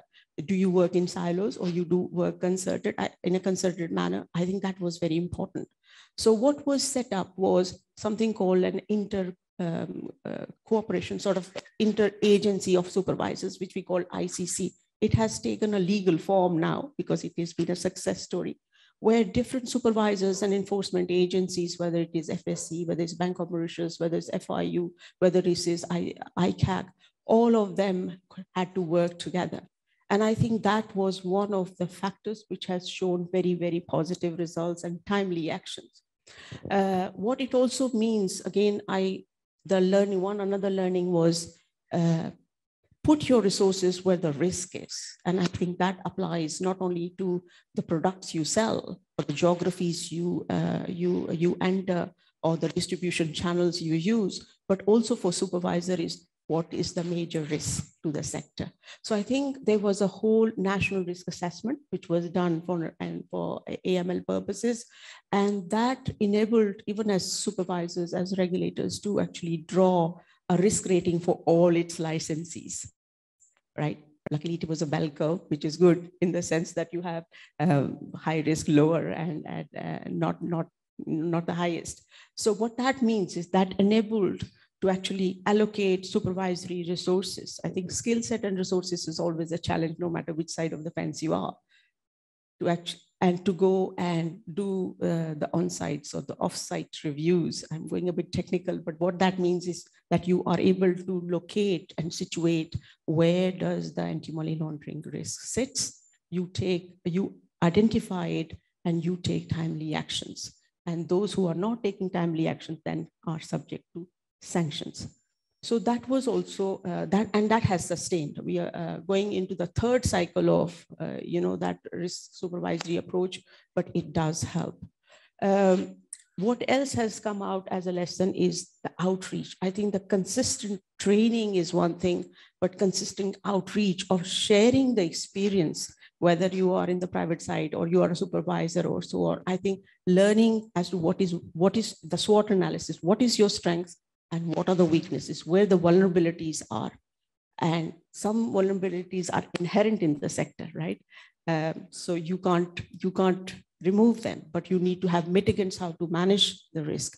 So I think this whole outreach plans worked very well, where people had opportunities to come into the room and see, where what do I take? What is my takeaway, right? Where do I have to go home and fix my business? So that is thing. And last point is the governance issue.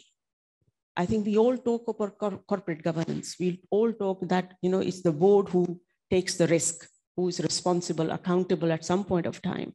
But I think it cuts all across in the financial institutions or in the corporate world. It starts with the board, but then there has to be a domino chain, right? It has to be, people have to be empowered at all point of level, like whether it's the compliance heads, whether it's the risk heads, whether it is, you know, the frontliners. So all those 3 lines of defense, right? Those had to be put in place and tested over time. Yeah, I think these are some of the lessons which were learned in that journey. Definitely, I mean, we're taking good note of all of this, not to repeat in future. Yeah, sustainability is the issue. So I think Mauritius is going to be continued monitored on the sustainability. So I think that's a test for all of us. Very good. Yeah, we'll be turning to that also, Brenda. Well, we've seen that, I mean, despite, I mean, diversifying the economy and even, I mean, there's been one weakness, which has been local production of food. And we I mean, still heavily reliant on imports for our food security. Do you think that self-sufficiency is able, I mean, will help us in tackling the next crisis? And how do you think the financial sector can help here in that matter? So as an economist living in a small island, I really don't believe in self-sufficiency, and neither does the World Bank. We think that we should do a little bit of security undeniably, but we need to buy from other countries. We need to sell to other countries. We at the World Bank, we don't believe that it's a sustainable and it's an economically feasible approach. But having said that, we think that there is a lot that can be done to take out the vulnerabilities inherent in the food system. So we have been working a lot with the Ministry of Agriculture in trying to get them to come with a coherent approach. And one of the main requests for technical support from the Ministry of Agriculture is to do an analysis of the soil. Because when we talk about import substitution, we talk about food security, we don't even know what our soil, how rich our soil is anymore. Because when we talk about agriculture in Mauritius, it's sugarcane. And when we talk about import substitution, it's not sugarcane anymore. Now it's fine herbs, it's tomatoes, it's like vegetables, proper vegetables. So even the policymakers, they don't know what's the state of the soil in the country. So that is something that we will have to support that one. Now, there are policies as well on how to use the land. There is at the EDB one policy that says we need to do, residential RES, so these residential estate schemes. Then we have another side of the country, which is the sugar sector, which is using bagasse to make renewable energy, and they want to shift into taking out sugarcane and to plant biomass, eucalyptus trees, to get biomass to replace the coal. So there is no coherence for the time being on how to use the land. So before we ask for finance, we need to know what exactly the country needs and how we will reach there. But having said that, does finance has to follow, because finance is an enabler. And for the time being, there was a question that was raised. I mean, for entrepreneurs, can entrepreneurs get finance? Do farmers get finance? Do farmers get finance, get leasing just on equipment? Can farmers get finance on fine machinery that they use if there are no schemes set up by government as a public good, does the private sector finance, these kinds of machines that have no resaleable value, probably that can be broken? So all these questions have to be answered and have to be answered, in a comprehensive manner. So first, I think what is important is to know what exactly, and have an assise of some kind, so that Mauritius compares, the whole of the country compares notes. Just as Renu mentioned, one of the lessons learned during while the Mauritius was on the FATF watch list, monitoring list, was the need for national coordination. And that made, the trick, because everybody was on the same page. They were not doing the same thing on the same page. If it's a song sheet, the violinist, does the thing, the pianist does his thing, but they were all singing from the same song sheet. So in agriculture as well, you have land. Land is a limited resource. We need to know what to do with it. Then there's this whole agenda of the blue economy. Yes, we want to attract people to use the blue economy for renewable energy, to do sustainable farming. But then, is there a coherent approach? How strong are the pipeline of investable projects? Are people coming in? Now, when we say investors are coming in, we also need to know what are the safeguards. I mean, how easy can they move out? And when they come in as well, they are producing. There was this whole issue about fish farms being an eyesore for the tourist industry. So we need to get all these little things sorted out. And then I think when there's clarity, there's predictability, then the finance will follow. And it's not just bank finance that will have to follow. It will have to be venture capital. It will have to be private equity. And the markets and the policy just align.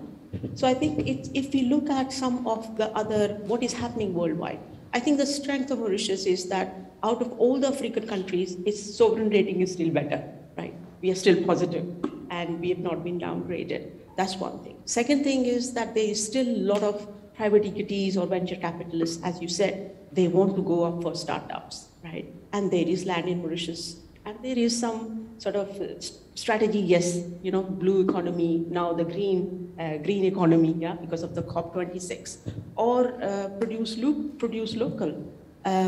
Technology comes in again. I think if you look at mainland Africa, particularly Kenya, I think they are using all this artificial intelligence to even predict where it will rain and what will be the calamities and so on. So the question is like, why do we have to in entirety wait for policymakers? Yes, they have to do that, but why can't entrepreneurs take the lead and say, yes, there is a little scope there. Yes, we can think outside the box. Yes, we can make the difference. Yes, we can reach out to venture capitalists.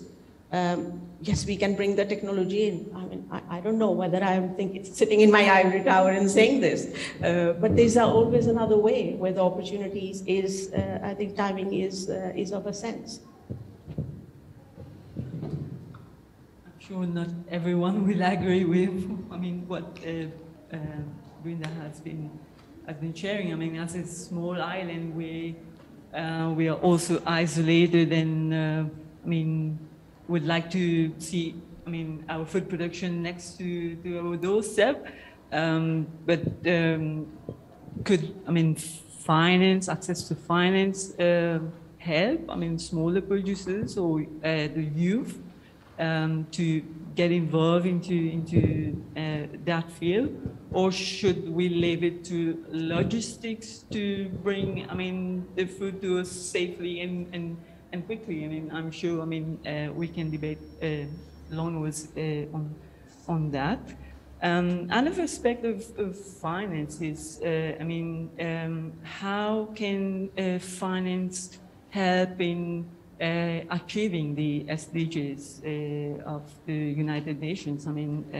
Achieving zero poverty, improving, enhancing economic growth and all that. are you confident? I mean, can financial inclusion help to reach? So when we talk about financial inclusion and we talk about financial inclusion for startups, that is a major issue in Mauritius.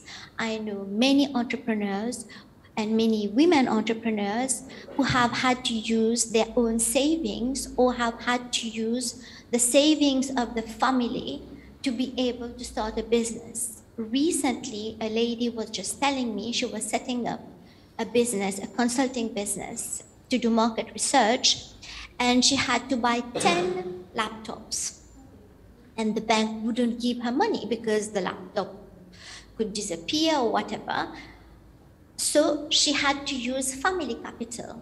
So these are issues that women get because the banks are risk averse. Now, banks are risk averse. That doesn't mean that they can take a calculated risk on that particular business.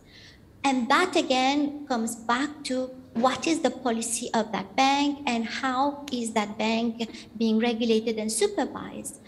Whilst some startups, like this lady I was mentioning, didn't get access to finance, to her startup capital, which was not a lot, we know some banks in Mauritius, they tend to restructure loans again and again to their customers who have been with them historically for a long, long time. It's called evergreening of loans. So all these are, we're talking about how the sector is allocating resources efficiently.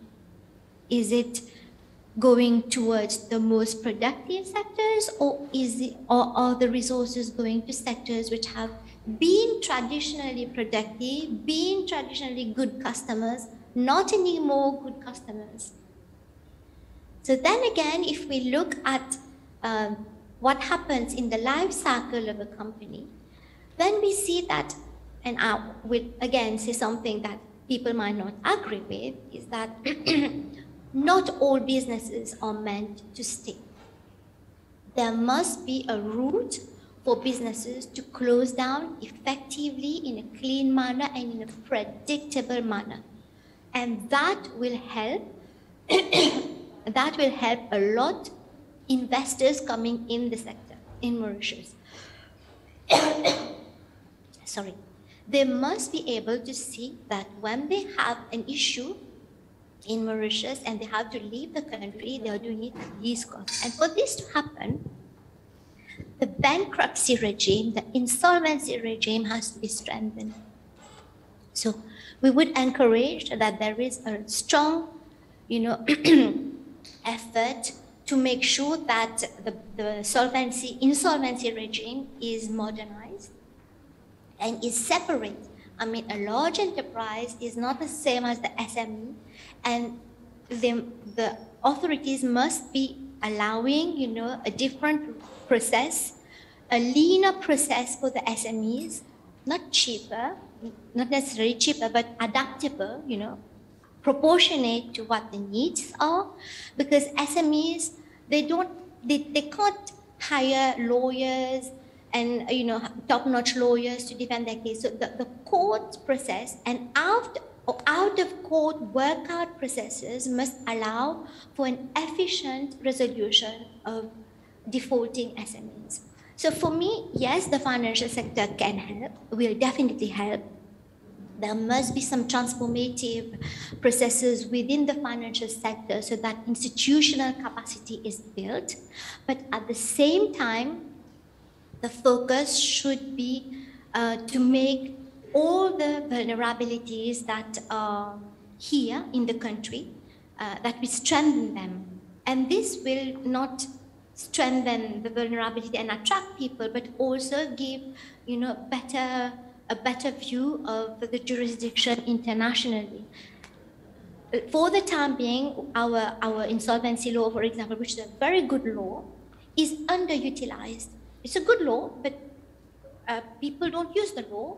People use some sections of the law and not all the spectrum that's available to them. So we can say, Mauritius can say, oh, we have a very good insolvency law. Yes, but you're not using it. You're using just one or two mechanisms within the law. So the uptake of the mechanisms of what the laws, the good laws which are here. So there must be people who offer this to the SMEs, who offer this to the defaulting clients.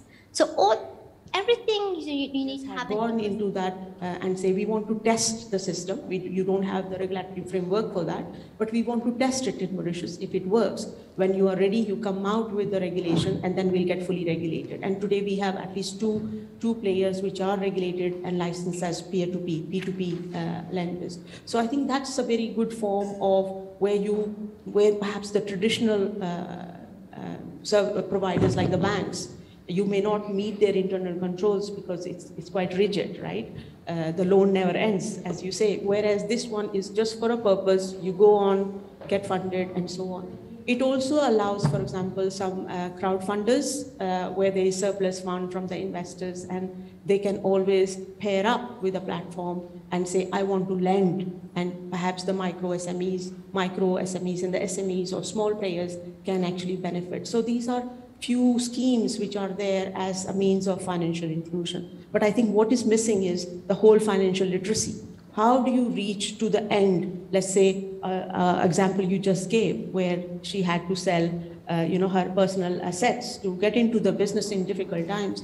How do you reach to those end consumers to be aware that there are solutions which are available in the Mauritius financial system? So I think financial literacy has to be planned, has to be revived again and realigned to the current needs.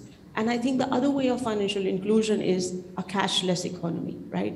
I was just back home in India 2 weeks back, and I was pleasantly surprised. It is a cash economy. People walk with their wallets full of cash money, right? It wasn't the case anymore. People were walking with their cards, with their mobiles, and they can settle the payment with ATM or with Google Pay and so on, right from a troisième âge to a young student. They were all doing it as a natural instinct. And again, where do these, Alibaba investing in Paytm sitting in India? It's a big economy, yes, but which means there is a little value where even the international investors or players can find the value. Yes, there is a market for it. I will penetrate in this market or penetrate bigger Africa using Mauritius. So I think there are different ways of financial inclusion. The definition has changed and it will be ever evolving. But yes, there is a lot of opportunities in there. Thank you. Thank you, Renu. Thank you, Brenda. We've heard, about the different challenges that the financial sector is facing, and also so many recommendations that we've taken note of that will help us in future. I hope that, the example that you gave about, the gender disparity in terms of access to finance gets addressed in future. It is here. Myself, I've done a study a few years back ago. It was in Rwanda, and really there is an issue in terms of, how a woman versus a man gets access to finance from a traditional financial institution. So, there are so many risks also that we've mentioned. Time won't allow us to cover all of them. Thank you, Renu and Brenda, for your insights this morning. Definitely how we build resilience in the financial sector, it will have to follow with actions. There are so many lessons worldwide we can capitalize on, and we should continue innovate. Like we've done so far, to drive a growth that is both sustainable and inclusive. And I'm confident that we can emerge, stronger from this crisis, and enhance our preparedness for whatever shocks come our way in future. Thank you also to the team of WIFIS for providing this forum for women to make their voices heard. Thank you. Thank you, Pamela.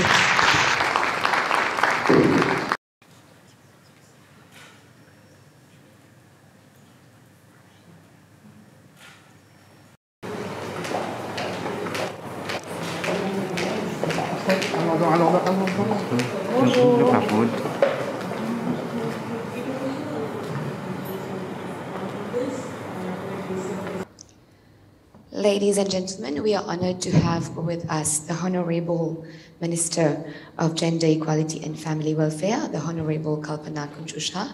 Please give her a big round of applause. Moving on, we'd like to invite Ms. Dikshita Autawa, President of and founder of WIFIN, to say a few words on WIFIN and its vision. Honorable Mrs. Kalpana Devi Kunchusha, Minister of Gender Equality and Family Welfare, distinguished panelists, delegates, and virtual audience that have joined us today, my respected colleagues, friends, let me first start off by saying a very big thank you to all of you for your presence here today as we host the maiden edition of WIFIS, Women in Finance and Investment Summit 2022, Mauritius. On behalf of the entire team of the Women in Finance and Investment Network, WIFIN, we say a very big welcome to all of you. Now, where do I even start from?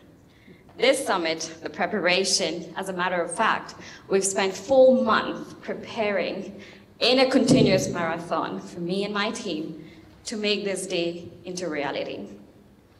We've worked together to make this successful, and I see it's already successful. Yes. We are happy that you've joined us from everywhere, in person and virtually, and we are very grateful for the commitment that we've seen so far. I have spent a couple of months in the past year in Ghana, West Africa, where I have spent or had rather a very monumental growth in my professional journey as a finance and investment professional and as an entrepreneur when it comes to WIFIN. Well, if you haven't been to that part of the world, Ghana, I would definitely encourage and recommend you to do so. And on this note, I am very happy to announce that we have some Ghanaian delegates who came to Mauritius for this summit. They are here with us. Kindly wave at us, please, and let's appreciate them.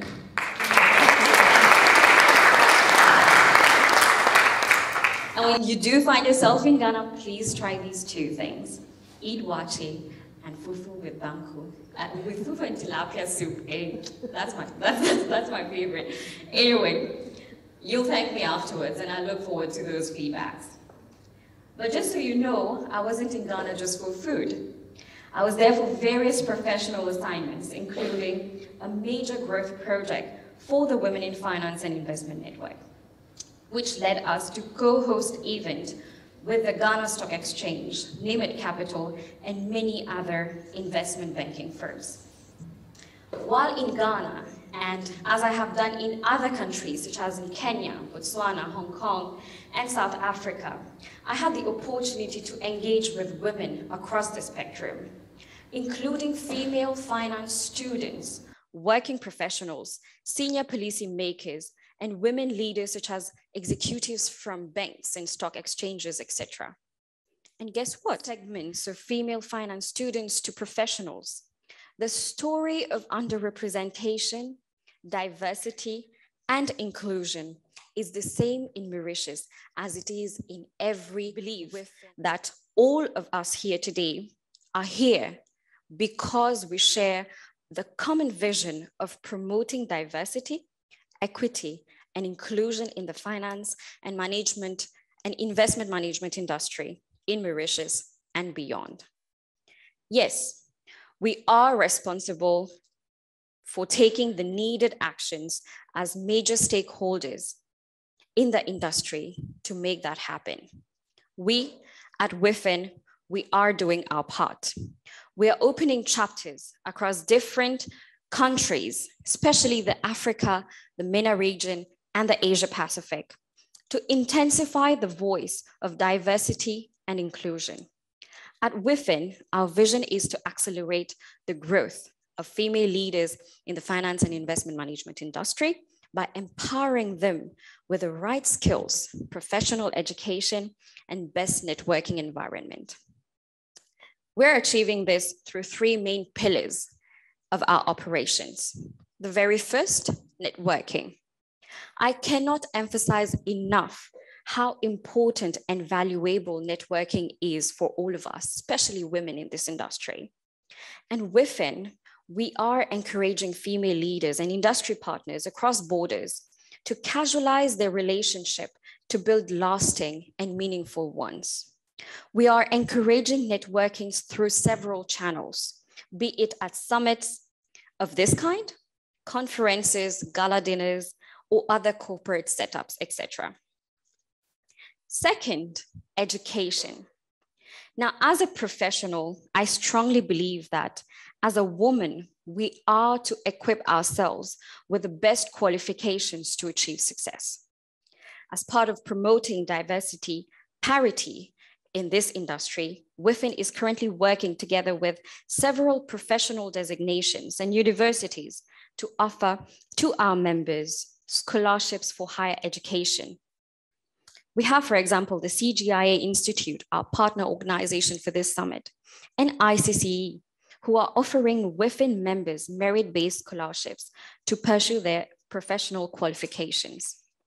We have equally just recently signed an MOU with Noble International Business School as well, where all WIFIN members across several chapters, they benefit from partial funding from us to achieve an executive MBA, PhD, or even doctoral programs that are related to us. The WIFIN team has equally been working very hard on webinars, something that basically emerged very strongly while we were facing several lockdowns. WIFIN webinars are accessible to any member of the public within their own comfort, where they can just bring on board several understanding and thoughts, etc., and share with us. At the same time, we are bringing on board several astute professionals and experts to share with us insights on different themes in finance and investment, be it private equity, venture capital, sustainability, ESG, good governance, etc., etc. Now, the last pillar of WIFIN focuses on the self, our own self, because no matter what, we become who we want to become. And so WIFIN is working with its members to help them realize their biggest strength. We are helping them through financial literacy programs, understanding financial softwares, as well as building up their leadership skills. We are equally connecting them with experts as mentors, right? So mentors connecting them to the younger generation to inspire them and to build a robust pipeline of future female leaders. And I can say we still have a long way to go. This is just the beginning, ladies and gentlemen. We are here, we are doing what we can do. However, I would say we are also encouraged to do more because of the overwhelming support we have received from all major stakeholders, including government regulatory agencies, private companies, and universities around the world. As you're aware, we are a membership-based organization. We would be thrilled to have you all here to join us, the Mauritian WIFIN chapter. This means you will be part of our global community across Asia Pacific, MENA, and Africa. Before I conclude, I would like us to watch a highlight video of the organization in just the last 1 year, 2021 to 2022.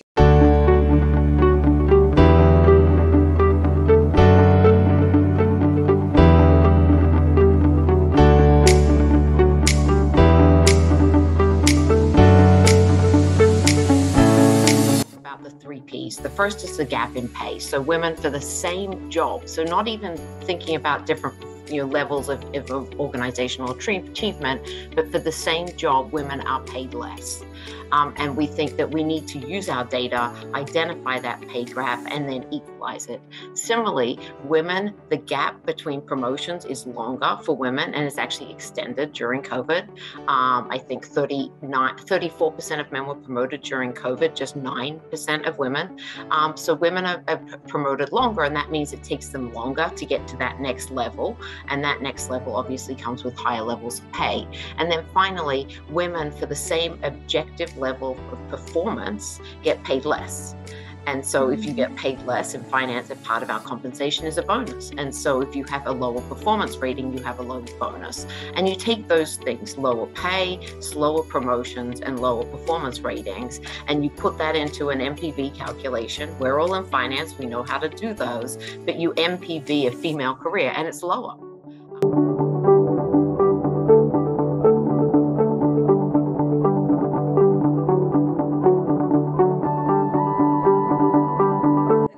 Leader, I guess, or a leader in the space, I think we really should look at focusing on how we create more opportunities and support those professionals who are starting out and coming up behind us. You talk about internships, for instance, as part of your organization's initiatives. I think that's the only way that we can start looking at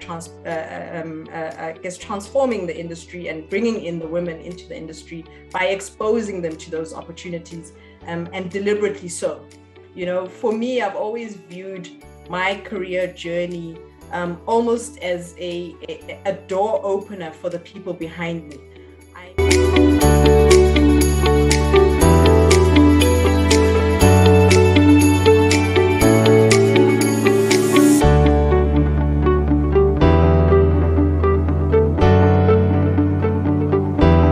Blue bit is where you and I sit. It's called economic participation and opportunity. This is 268 years to the time that we will get to gender parity. And I'll go back to that in a moment. The bottom line here is political empowerment, and this is 146 years away for us. When we average all of that out together, this is the dotted line. So the Global Gender Gap Index is 137 years right now.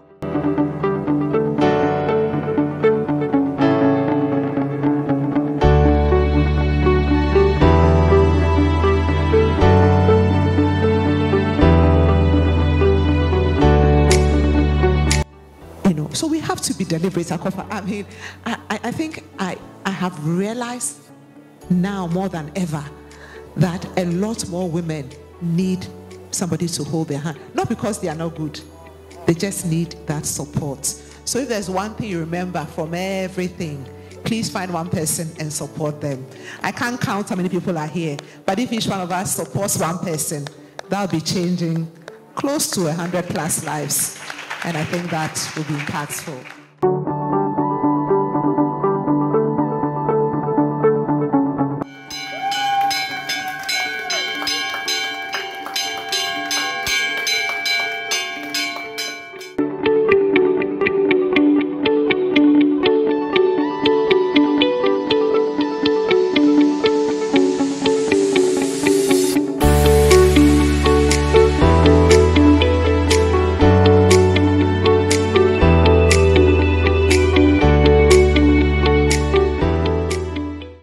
Children's Court Act 2020 also became operational in year 2022, which marks another major milestone in the development and protection of the rights of children.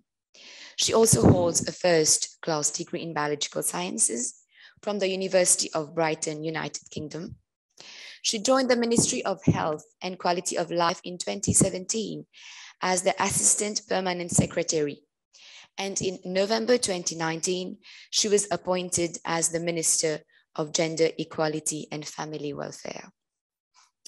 Ladies and gentlemen, I have the honor to invite on stage the Honorable Kalpana Kunjusha, Minister of Gender Equality and Family Welfare. Thank you very much for taking me down memory lane. That seems like a lifetime ago when we talk about the University of Brighton and my job as a civil servant at the Ministry of Health. I'm going to try to pronounce your name. Ms. Awutahuwa, the president of Women in Finance and Investment Network. All distinguished participants, ladies and gentlemen, very few gentlemen, thank you for inviting me to your summit and giving me this chance to share my thoughts on the topic retained for today's event. Let me at the very outset acknowledge and congratulate the President and the members of WIFIN for their very laudable mission which it has embarked on, and I have no doubt that you will encounter only wide success in your mission.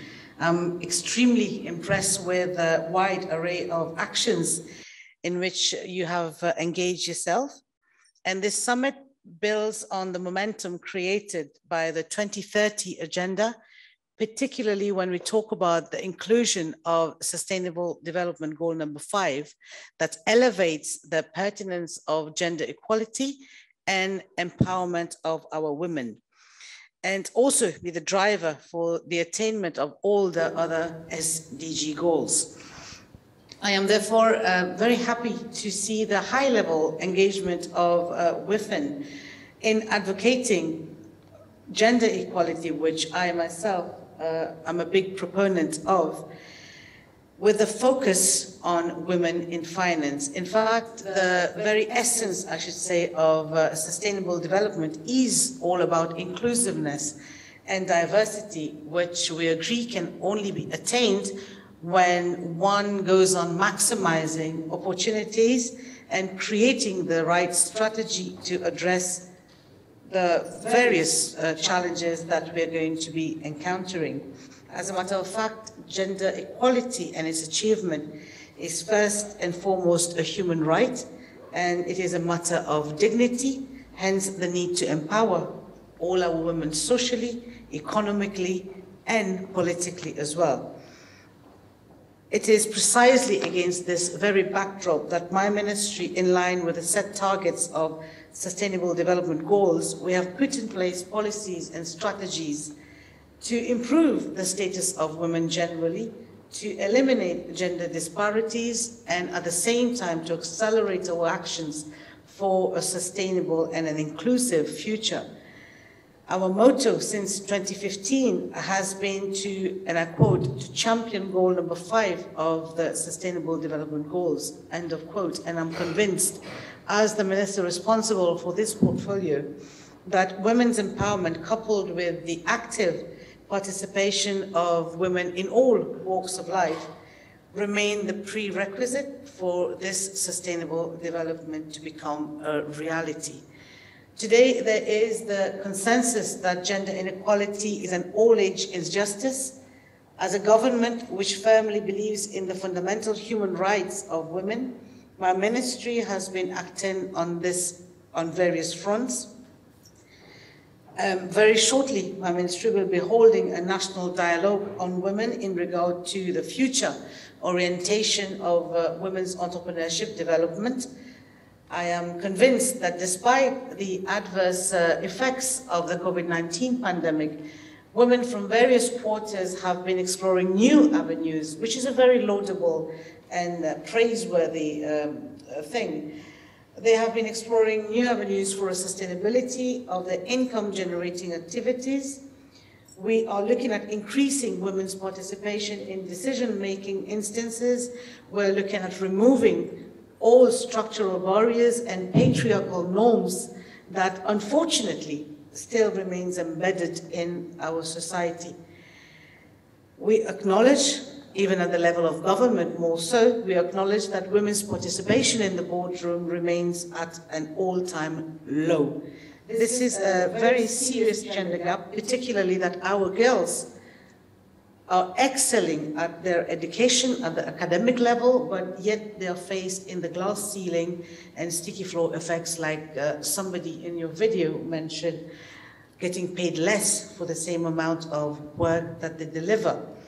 So I undertake, as the minister responsible for women empowerment, I undertake, alongside my government, to make the invisible visible.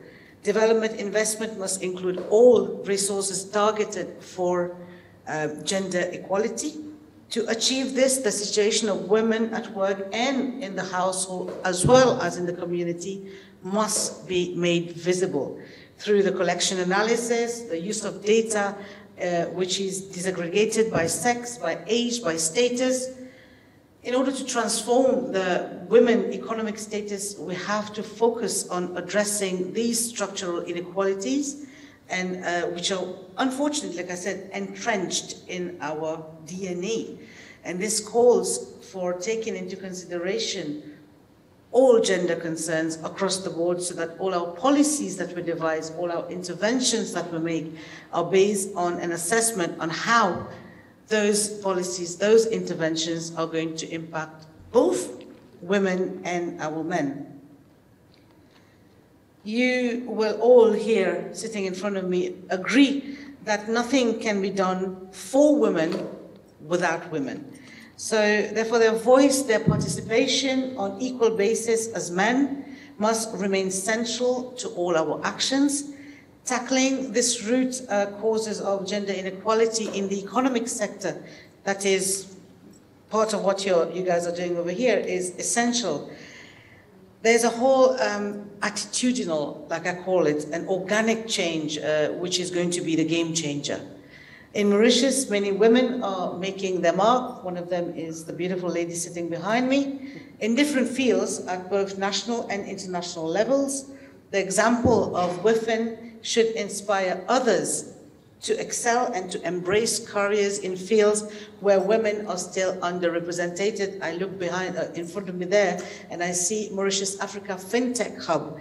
So again, the crypto world and the FinTech industry is very much at the moment testosterone dominated. And this is an area, okay, male dominated, I should have said. And yeah, so this is yet another emerging sector where I, having participated in the Wakanda 4.0 summit, have made a pledge to push more women into this very interesting economic sector. And yeah, I can't believe I said testosterone in the public place. The finance and investment is one of these fields. Not as bad as the fintech field, where women are very badly underrepresented, but women are still underrepresented in finance and investment. Therefore, your commitment to enhance the women's status from various perspectives is indeed very encouraging.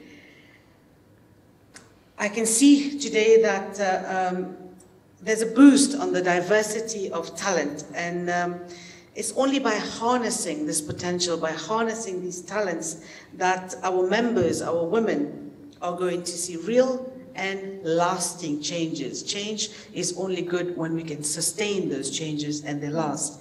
I wish to also highly commend the scholarship that your organization allocates to aspiring professional women.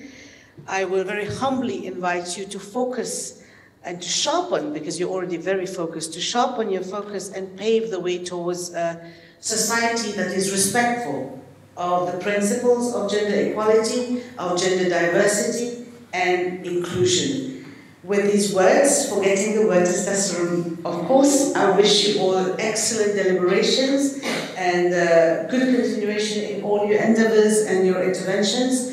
Thank you for listening to me with such good attention. Thank you.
next session, which is going to be an open conversation about upholding balance, building a robust pipeline for future female leaders. We've heard from our distinguished speakers this morning, and now we want to hear from our delegates. So we are hoping on your participation, on having an engaging audience, and for you people to tell us about your stories, your challenges, and any insights that you feel like sharing. Like we've heard this morning, it's when we share, then we know that we are not alone there. People are also going through the same experiences. We learn new things about people's experiences, and that motivates us, that inspires us. So I'll give the floor to Janvi, and I'll accompany you, Janvi. If you can please start with the opening remarks for this open conversation. Hello, ladies, and one gentleman. Gender parity? No, that's inclusion. That's inclusion.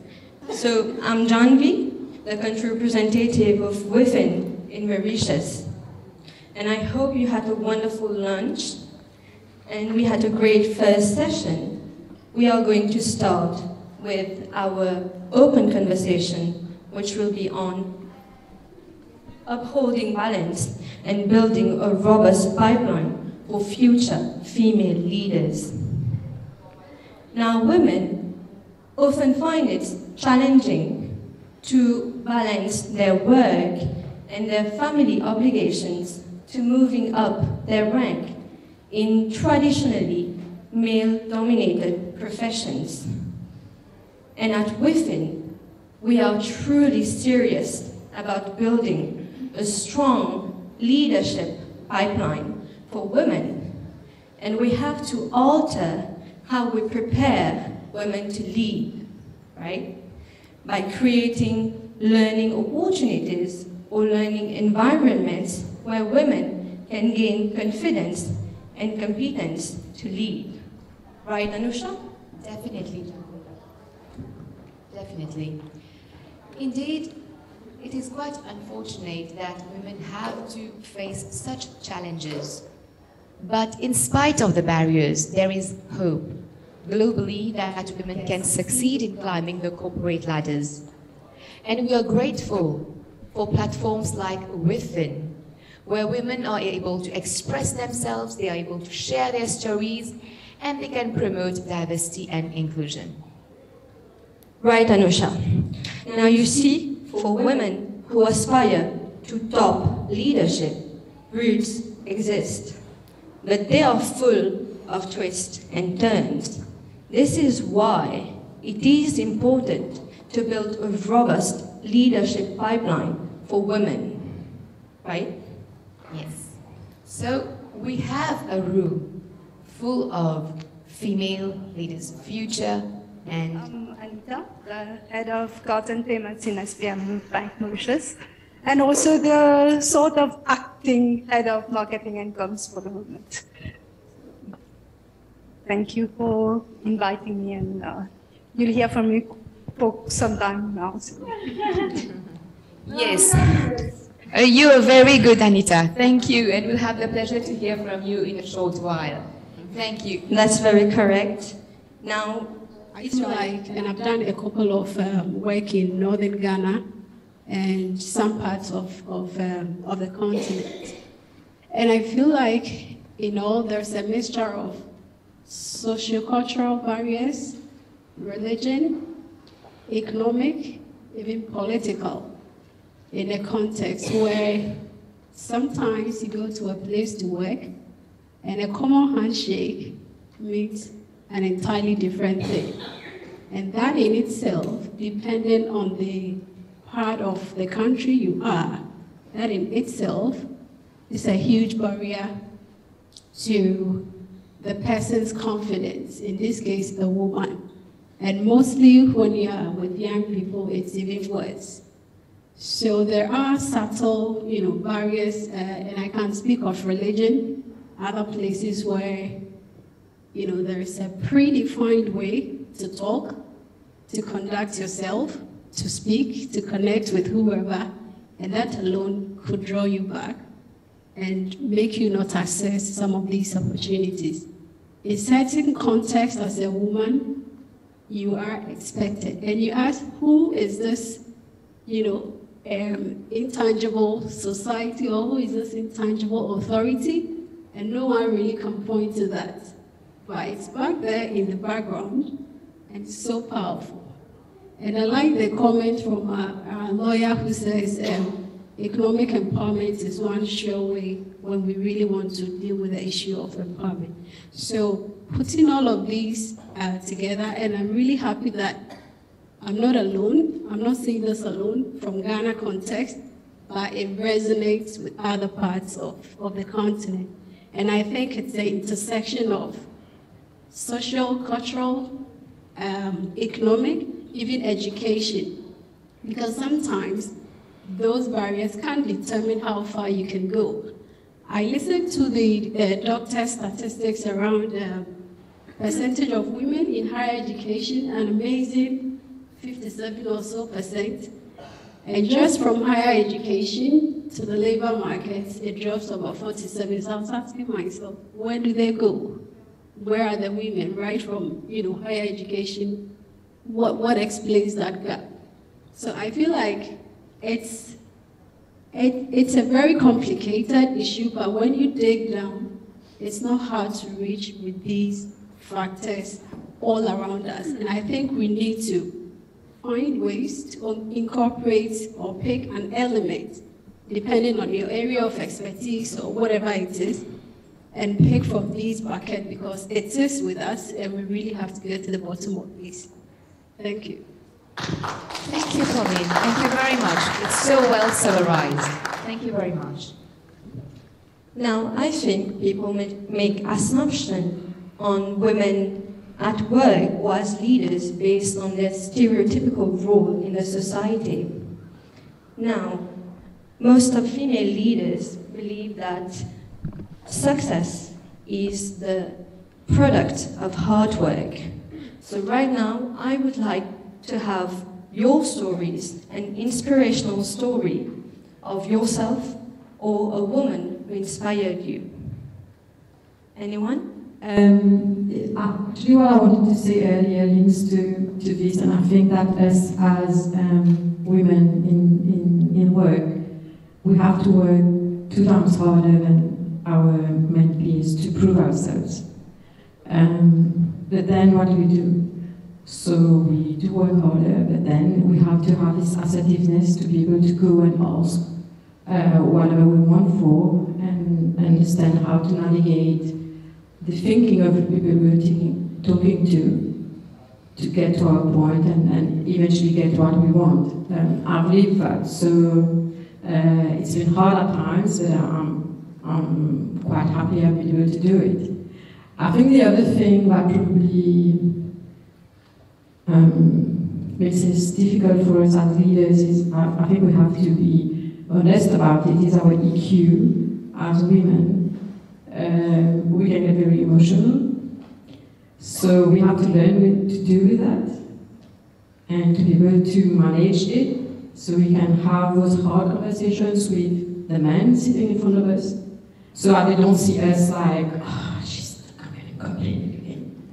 Okay, so I think these are 2 things that we need to manage if we want to be a good leader anyway, whether you're a man or a woman, but this is my stake.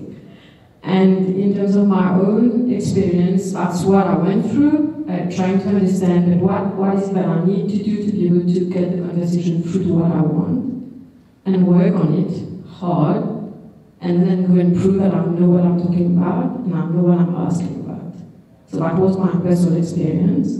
And probably I have been able to do this because I've had a lot of role models around me, who always taught me that you should fight for what you believe in, be it in the professional world or probably in my family, where my parents were always supportive of whatever I wanted to achieve. So I think this comes back to, again, society or all those things in the background that shape you to become whatever you want.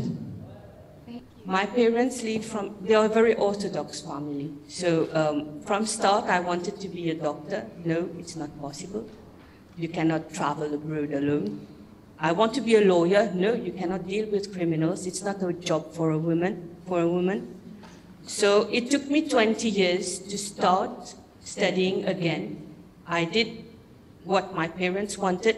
I joined the financial world, and then after 20 years, means 3 years back, I started my LLB. So I want to be a lawyer. I will be a lawyer, by hook or by crook. Even if it takes me 10 more years, I will do it, because it's something which I want to do. My inspiration is my child, because I want him not to waste time. You never know what might happen tomorrow. So I might say I wasted 20 years of my time in doing good things, but I gained a lot in these 20 years. I gained the courage, the passion, the conviction to move forward. And even if at the university I'm one of the oldest students, I don't mind, because I share my knowledge, my know-how, my maturity, my experience, and it gives more insight, it gives more understanding to people, to generations who are younger than me, to know and learn what I have been taught and what I have not been taught, which I learned by myself. I want to be the inspiration to my child. And I am my own inspiration, because I took the courage to do it even after 20 years. That's it. Great. One thing I'd like to say to the young lady just speaking, you never stop learning. Life is all about a transformational journey, each and every day. You never stop learning. And ladies, every one of you in this room, remember, the only person holding you back is yourself. Okay? So allow yourself the opportunity to be who you want to be. Dream big, but wake up and live that dream. So, as Dikshita did, and I'm so proud of what she's doing today. Thank you. And some of them do come to me sometimes saying that, oh, you know, this bar exam in Mauritius is almost impossible. You can't do it. And I say to them that if me coming from a non-French speaking country, right? Although you study in UK, you study in India, but here it's a very different system. If not knowing the language, if I can sit in your bar exam and pass, why can't you do it, right? The question today is, yes, I had to come here 20 years back, you blind in love, right? Not to be repeated. So, but you started from scratch. But then question today is, when you look back and reflect back, it's like, what have I learned, what my experience has been. It's been pleasant, perhaps I've been lucky, because you have to adapt yourself, even as a woman, as you go along. And I think sometimes we don't make that effort. We just get in our box, which is either given to us by our birth or by our families or by the culture or the society as we go along. And sometimes there's a glass ceiling on the top, right? Which we try either to avoid or not to break. How many of us, knowing there's a glass ceiling, we go and knock or break? Many of us try to avoid. You want to keep the peace. But then the question is, do you keep on breaking your head with that? Answer is no, because there is so many other opportunities. When you put water in a tank, it can't stay there. It will get stale, right? It has to leak and find another way. And I think that's where sometimes as women, we are not tuned to that there are a lot of other opportunities which awaits you, because you will continue working hard. Most of I think the girls in this country, they're bright, right? So you already have that as a plus. The question is discovering yourself. If you don't have the energy and effort to break the glass ceiling, move on. There's a lot of other opportunities which we don't do. Second thing which I have learned, I think it's really nonsense when people say, you just born, leaders are born. Answer is no. Leaders are not born. Knowledge is not, you don't get birth with the knowledge, you acquire it. Similarly, leadership skills has to be acquired. You have to either invest in them yourself or find a network or allies who support you. So I think I was lucky that I got that group of allies, and most of them were men and women, right? Starting from my own home, where they believed in you, they supported you. All you have to do is reach out to people, ask, what can you learn? What can they advise you? And this is how you grow your coaches, your mentors. These are terminologies we hear in management, schools or forums we are present, but I think in the real life, they really make sense. They have an impact on you.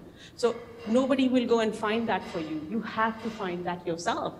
As someone said, I think in the video you played this morning, is like if one woman starts holding hand of another woman, that's enough. How many of us does that?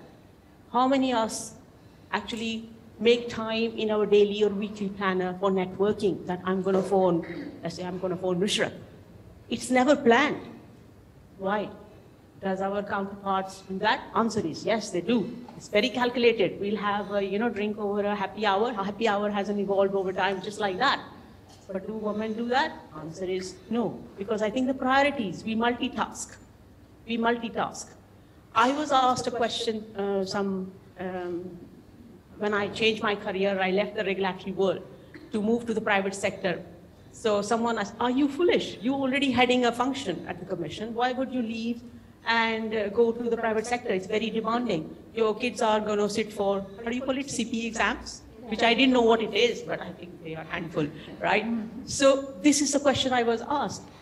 But I realized that that was a good decision I made, because I would have put the same time, same effort, but my journey got steeper and faster, and it accelerated faster because I had that support system of working for such groups who appreciated women and their input you make. So I think these are the decisions I would have really shared, that don't be hesitant if you have to make difficult decisions at certain point of time in your life or in your journey or in your career.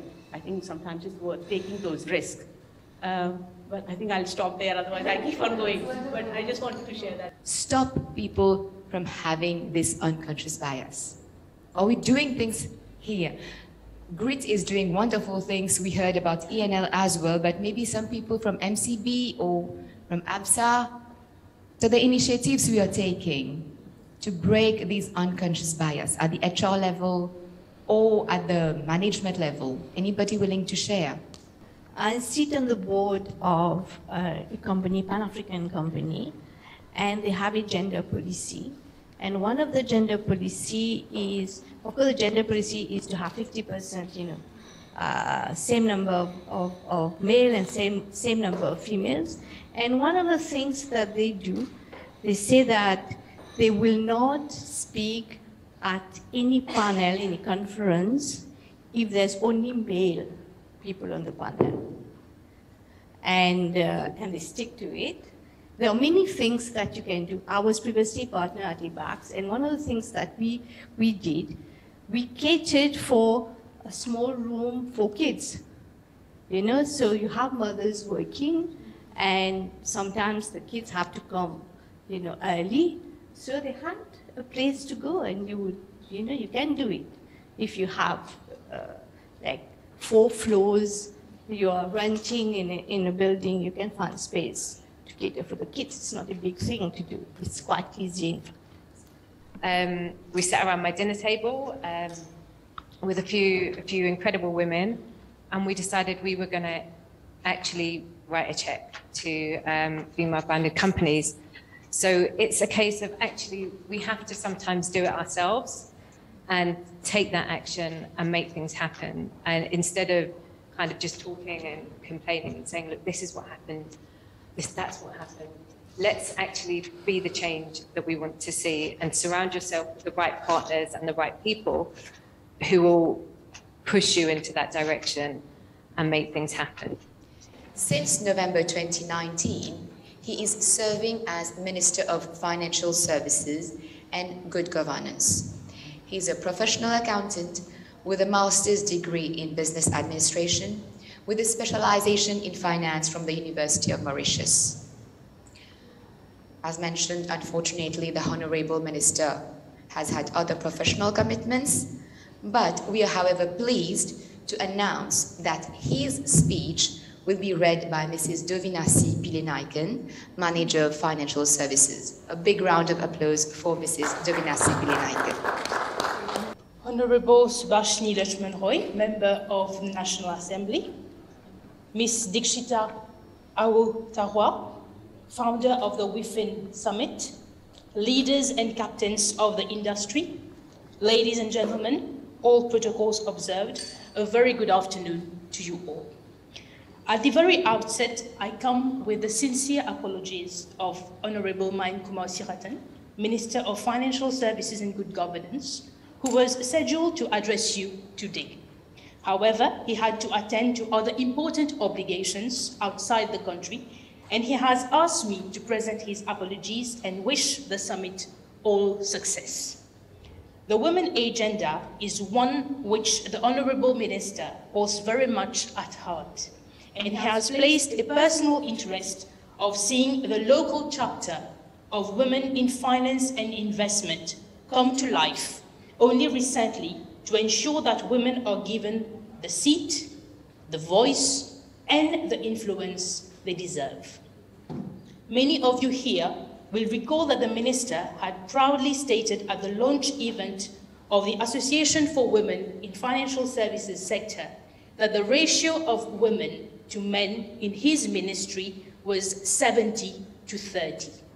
He acknowledged and applauded with utmost pride with the involvement and influence of women in his ministry and women in the financial services sector.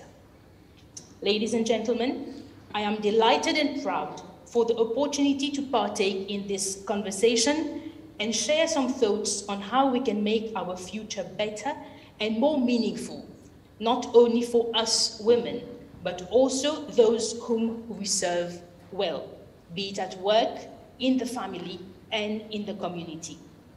Diversity and inclusiveness, ladies and gentlemen, are no longer about trends. They are imperatives and determine the very relevance of an organization. In the economy, indeed, companies are increasingly accommodating diverse teams that combine collective capabilities of women and men, people of different cultural heritage and age groups. McKinsey report shows companies in the top quartile for both gender and ethnic diversity are 12% more likely to financially outperform other companies. Ladies and gentlemen, a simple Google search will show an abundance of research on the positive correlation between inclusiveness and corporate success, and how the higher performing boards are more likely to exhibit gender balance and inclusive behaviors. Organizations are creating value by harnessing the richness of perspectives that people from diverse backgrounds, cultures, and genders bring. Indeed, the business case for creating diverse and inclusive organizations is a bigger imperative than ever. Social unrest that followed the death of George Floyd, for example, and the economic impact of virus on women and minorities have brought diversity and inclusion concerns into sharper focus. Ladies and gentlemen, what is diversity and inclusive leadership after all? Why should we care, and what does it take? So much is being said and written. Let's deep dive a little bit further. Many of you have heard of Sadhguru Jaggi Vasudev, an Indian yogi, mystic, and author who founded the Isha Foundation. He said, and I quote, "Today we have the necessary technologies to address all human problems. All what is missing is an inclusive consciousness." Ladies and gentlemen, what Jaggi Vasudev is saying is that simply putting together a mixed bag of people doesn't guarantee high performance. It requires inclusive leadership to gel everything together. It requires such leadership that is empathetic about team members feeling respected, feeling that they are treated fairly and are valued. We are today talking about an inclusive leadership which promotes the workplace not just as teams, but as states of mind, where diversity and inclusion are acknowledged and celebrated. Agreed. Creating the inclusive consciousness that Vasudev is talking about is not a given. Building an inclusive instinct takes lots of introspection and sustained effort. To cultivate inclusive environments that drive better results, we need to help leaders learn how to disrupt their own mental habits and enable them to build this inclusive instinct. Much effort needs to be invested in breaking mental habits, in breaking unconscious bias. It will take intentional efforts to become consciously inclusive. Ladies and gentlemen, this is the way to equitable organizations. And this formula applies not only to executives, but also to the board. The tone should be set right from the top. Boards should ensure that they enhance inclusivity both in the boardroom and throughout the organization by setting the appropriate culture. They should encourage increased collaboration, breaking down the silos, nurturing such a climate within the organization that supports honest and open dialogue and team spirit. However, ladies and gentlemen, time is of essence. Research is showing that the pace of change around diversity and inclusion is still too slow. At a pace the world is moving, gender parity will take another 150 years. We're not ready to wait for that. Netflix chief executive Reed Hastings has said, "Companies rarely die from moving too fast. They frequently die from moving too slowly." Ladies and gentlemen, it is time to flip focus very fast. Leaders need to be the change we want to see. There must be more authentic engagement with employees. Leaders must be inclusive of the multiple viewpoints and perspectives, more attentive to employee needs, and show more empathy and trust. Allow me to address now to the leaders and captains of the industry. Let me share with you something which came up recently at the ministry, which is very much related to what we are reflecting upon this morning. A survey was undertaken by the ministry to identify skill gaps in the financial services sector. The top 3 reasons identified for high labor turnover were: first, higher remuneration; second, better career path; and third, opportunities in more developed IFCs. We were told that employees want to feel supported by management, not only in their daily duties, but also in their career ambitions. Employees in the modern workforce want to feel valued and trusted by management. Inclusive leaders are those who show trust and respect for their employees. This improves employee engagement, sense of belongingness to the organization, and sets the business up for long-term success. An inclusive leader creates a more rewarding employee experience, and this approach is the best form of employee engagement and employee retention policy. Ladies and gentlemen, women have such an important role to play in the pursuit of diversity and inclusiveness. Women, after all, epitomize what inclusive truly means. By her very nature, women inspires to unite, and they are strong peacemakers, whether at home or in the community. A woman is like a superglue, wiping out differences and bringing people of diverse backgrounds and age groups together. This is what she does at home, isn't it? And she manages everything wholeheartedly with conscious inclusiveness. Khalil Gibran said that if we bake bread with indifference, we are baking a bitter bread that feeds half men's hunger. Ladies and gentlemen, the road to diversity and inclusiveness is not easy to travel, but it is about leading people, and people are all very different. The secret of inclusive leadership is probably the ability to make these differences work for everyone. Ladies and gentlemen, equality in a world of diversity is the birthright of every human being. We are assembled with a great and common purpose today to further this noble agenda for humanity. This summit means so much to us, to our country's continued balanced economic development and success, and to the prosperity of the people. Let the language of diversity and inclusion be heard loud and clear from this summit. I thank you for your kind attention. Thank you very much. We thank the Honorable Minister for this keynote address, and we thank equally Mrs. Dovinasi Pilenaiken for this beautiful speech delivery. We would like to request Nishma on behalf of the WIFIN team to present a bouquet for the Honorable Minister, in the absence being.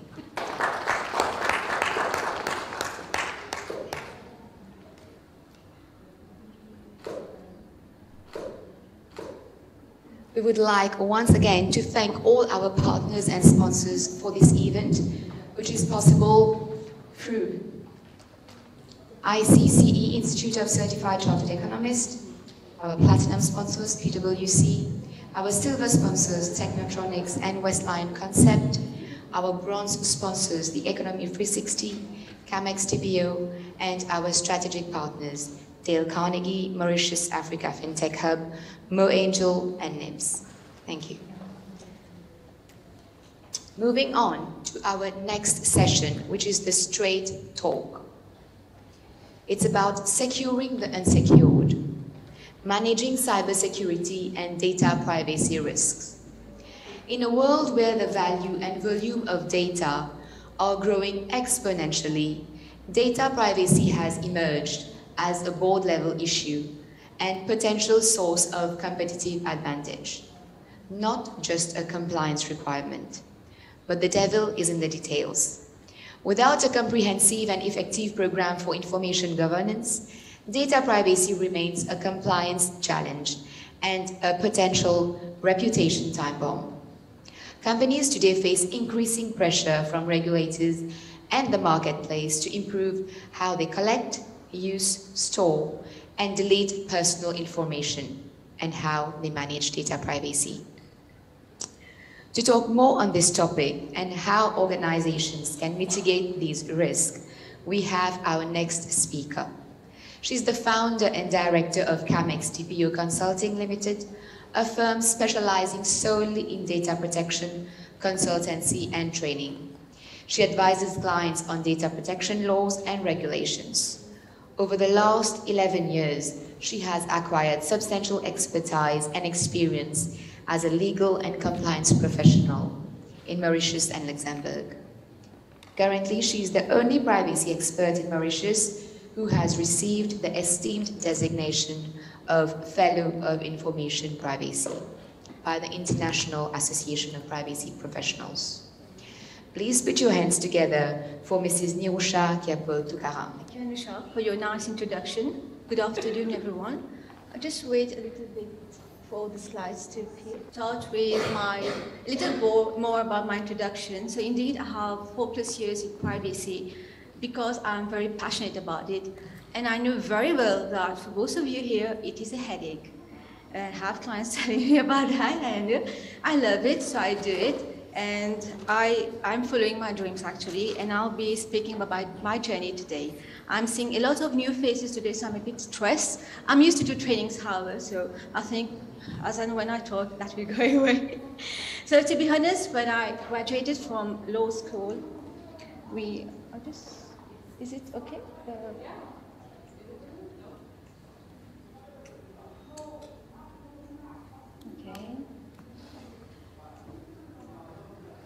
Okay, just move on to the next slide. I'll let you know. So to be honest, when I graduated from law school, we never learned privacy. I actually acquired the skills and knowledge through experience and by managing clients' projects. No projects are the same, and it applies to privacy as well. 4 years ago, I started specializing in certifications in privacy provided by the IAPP. Today, I'm a certified information privacy manager and a certified information privacy professional just like Anusha mentioned, the FIP designation is actually a recognition for leaders in the privacy field. So in 2020, I left my job because I left my corporate job because I shared a different vision and I wanted to do things differently. So I set up my company. That's when I discovered Lototech Seeds, which is actually an initiative to empower women entrepreneurs through Re-Empower Association. And we just had Georgina Ragavan who spoke earlier during the open conversation. She's my mentor and she has been a great support for me till now. So there's a saying that behind every great man, behind every successful man, there's a great woman. But I believe that behind every successful woman, there's a great woman, or there's nobody. Okay, so you have to fight for your journey and find the support, like we have seen since this morning. Take the hand of someone who can support you. So following the Lototech Seeds Awards, I actually won the first prize through my project of Privacy Legal Tech. And following that came other events. For instance, I was selected as one of the finalists for Women in Africa 54 program and a regional finalist for Global Africa Awards, Eastern Africa 2021 for the categories of Best Newcomer and Founder of the Year. I would not be here today without the support of women, either women entrepreneurs, business owners, or even leaders who are leaders in their own field. And I'm actually very grateful to them and grateful to the president of WIFIS, Dikshita, who has given me the opportunity today to speak on this platform. Such kind of platform actually gives us more visibility and more opportunities, so thank you. So what do we do? First of all, I'd like to say that privacy is not an obstacle if implemented correctly. It is actually a competitive advantage. Since 2020, I've been assisting companies in the data protection compliance. I'm currently acting as outsourced data protection officer for some companies in Mauritius. This service is very in demand right now because it involves lower costs and also because we work on an annual plan which is renewable.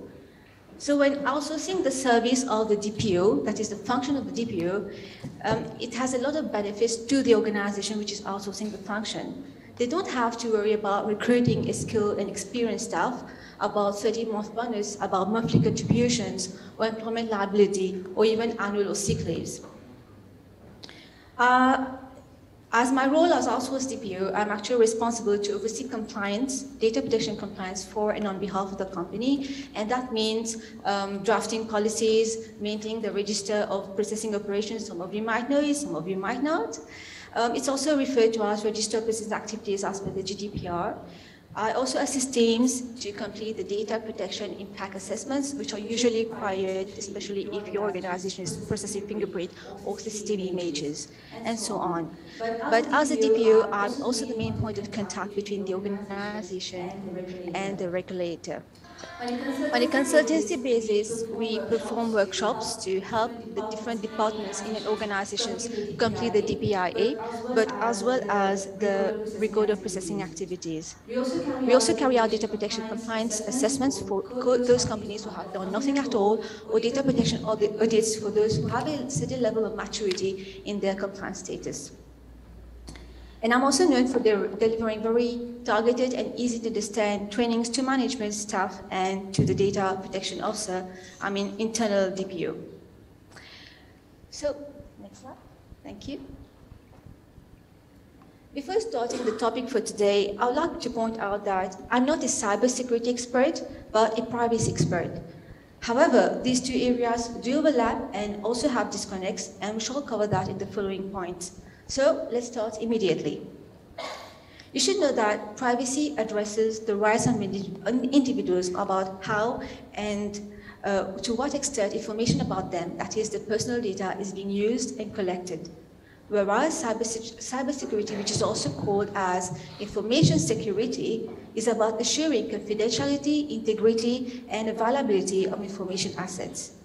Why, as you can see in the slide, while they overlap, they also differentiate in certain respects. The first overlap is actually the authorized access and use of information, which is actually the cornerstone in the definition of privacy. The second overlap is accuracy and integrity. Accuracy is one of the concepts of privacy, and integrity is the focus of information security. And they both ensure that data is not accessed, is not altered without authorization. The third overlap is accountability, because both regimes ensure that data owners are responsible to protect data. And then we have access, which is the concept of privacy, and availability, which is the concept of information security, whereby they both support each other, because if the data is not available, it cannot be accessed. We also have confidentiality for personal data, which is non-public, and therefore there's an overlapping. The reason why there's not a complete overlap between privacy and information security is threefold. First, privacy has a wider set of obligations and responsibilities compared to information security. So privacy addresses issues that information security does not. Secondly, the second disconnect is about confidentiality, where personal information is public. For example, take the case of a phone book. And thirdly, both concepts have different information classification systems. Privacy classifies personal information as personal data or sensitive personal data. You might have heard special categories of personal data. On the other hand, information security classifies data as public, confidential, highly confidential, restricted, or top secret. Next slide. So when we come on information security risk or cybersecurity risk and controls, first of all, information security defines risk as the combination of the probability of an event and its consequence. It builds upon risk management practices to identify risk and implement controls and measures to mitigate risk. I won't go too much in detail, otherwise it will be like a full training. So some examples of cybersecurity risks include technology with weak security, social media attacks, mobile malware, third-party entry, outdated security software, lack of encryption, or corporate data on personal devices. Controls used to manage risk include policies, procedures, guidelines, or practices. For example, when we talk about technical controls in terms of information security, they might include physical controls to protect the physical access to hard copies of information, as well as electronic copies which are found on the systems. For instance, we are talking about fences, doors, locks, etc. Secondly, we take the example of administrative or policy controls, and they relate to incident response processes, management oversight, security awareness and training, or information security policies and procedures. Lastly, we have technical controls that govern software processes and data. We are talking here about user authentication, user logging, you can call it, logical access controls, antivirus software, or firewalls. Let's now move on to privacy. Managing privacy means managing privacy risk. Privacy risk is the probability that a data processing activity will result in an impact, a threat to, a loss to a valuable outcome, and that is the rights and freedoms of individuals. The risk should be identified, assessed, and mitigated with appropriate security and privacy controls. Data protection impact assessments, which we call the DPIAs, can help organizations identify privacy risks to individuals in advance, well before they process or they start that processing activity, and deal with them accordingly. So we can adopt the risk-based approach here as well by assigning risk to processing activities as high, medium, and low. This will help your organization to prioritize your privacy program activities and ensure that you're processing personal data in line with your risk appetite. How you assign those flags, however, will depend on several factors. For instance, regulatory risk. Does the processing violate privacy and data protection laws? Secondly, visibility.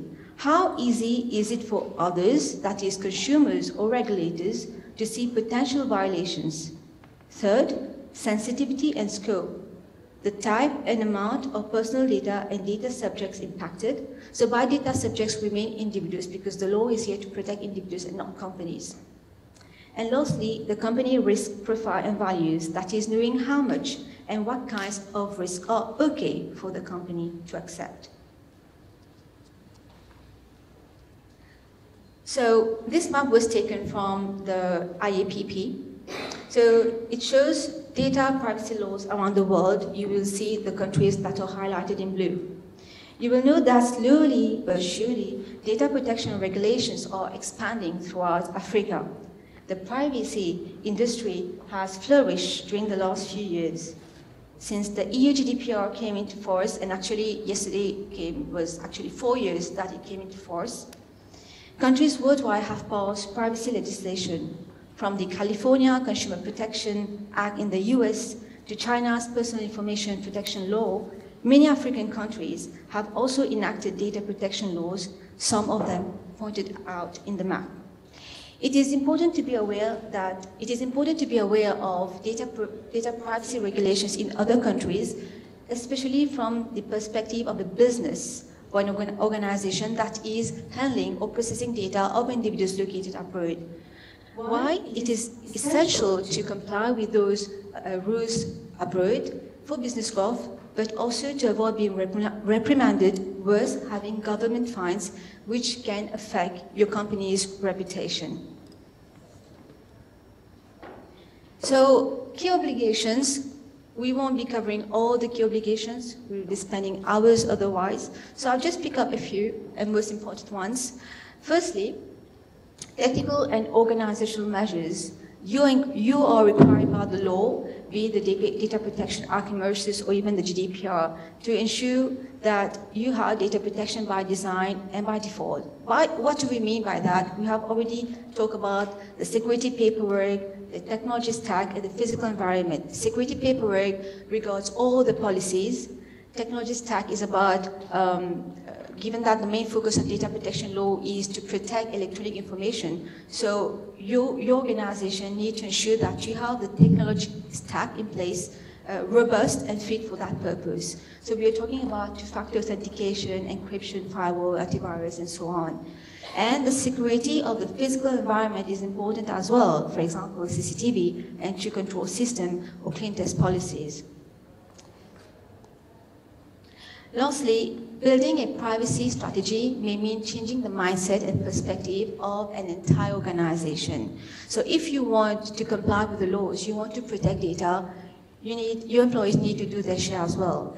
And this is why it is very important that management approves funding to support privacy initiatives such as training and awareness, and hold the employees accountable for following privacy policies and procedures.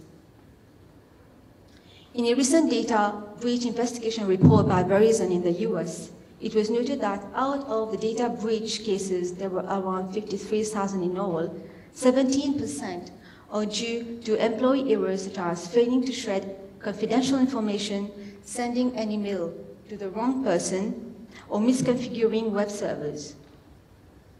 Most shocking is that 4% of employees will click on any given phishing campaign containing suspicious links. Therefore, we recommend to carry out a staff data protection awareness training annually.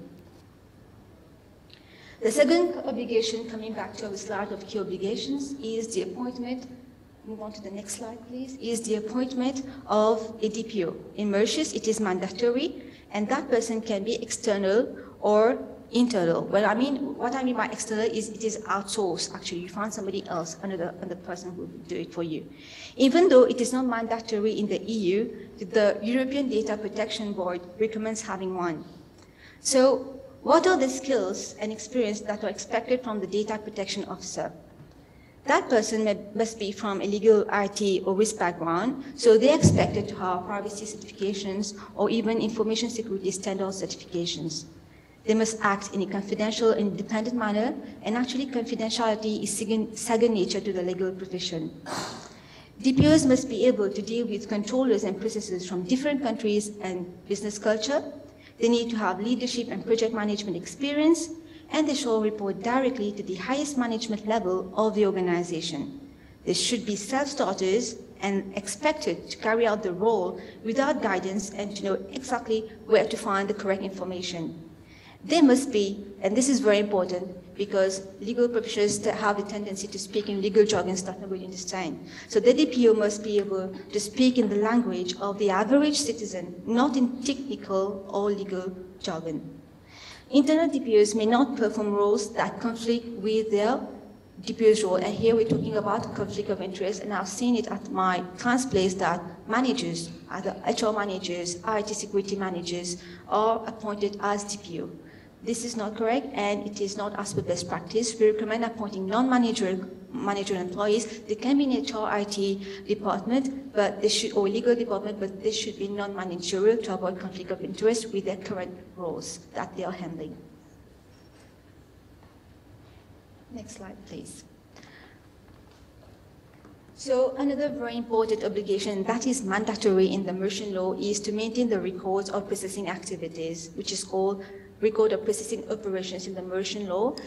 I'm sure that many of you will tell me our organization is compliant, we have registered with the Data Protection Office, that's it, we are compliant. But that's not all, that's not enough. This is an Excel sheet actually which is available on the Data Protection Office website, and if you want you can upgrade it with more additional information, but don't remove columns that already exist. You can upgrade it however.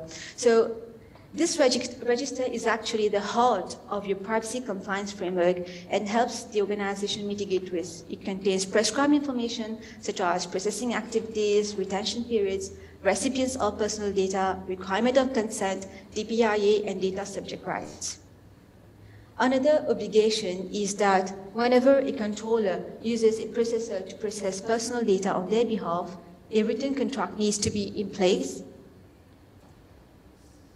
between the parties. Processors must subcontract only with the prior consent of the controller and process data only on the controller's instruction. I hope that you're aware of that and that you have been reviewing your vendor's agreement. You still review your vendor's agreement annually and for new vendors as well. Lastly, transfer of personal data from Mauritius to third countries may only take place if certain conditions are satisfied as per Mauritian law. Similarly, if your organization is located in a country that has a privacy law, and now I'm referring to organizations of people who are joined us from other countries, in that case, you need to look at your local law requirements regarding data transfers. Next slide, please. So, I have two questions for you, just to know whether you're sleeping or you're still awake. Are you here? Okay. Okay, let's just very simple questions. The first one, don't put the answers, right? Can we have security without privacy? Yes or no? Can we have security without privacy? How many of you say yes? How many of you say no? No, we can't have security without privacy. Yes? Yes?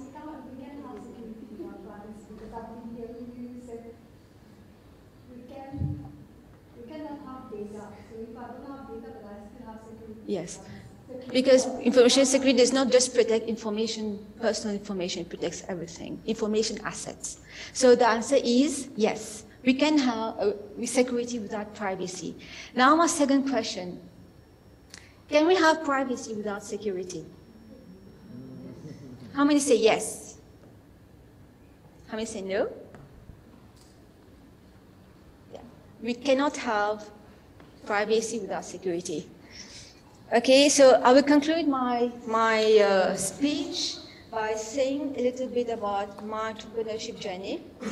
It was, and it still is, a very difficult one. I've been hearing many of you talking since morning. It was not an easy decision to leave your full-time job and to take that entrepreneurship journey.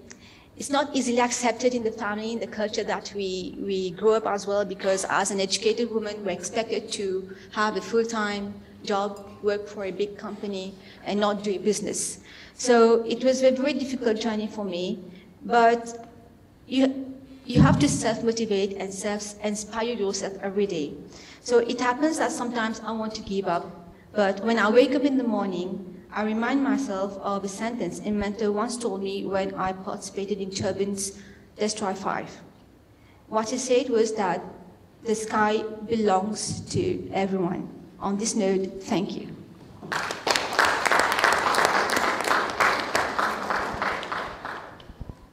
Thank Thank you very much, Nirusha, on this useful information on data protection laws.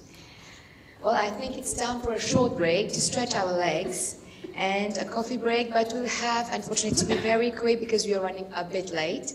So let's go for a short coffee break outside and we'll come back in 5 minutes. Yeah?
We've witnessed an incredible societal movement to bolster women's voices across all industries and sectors of life.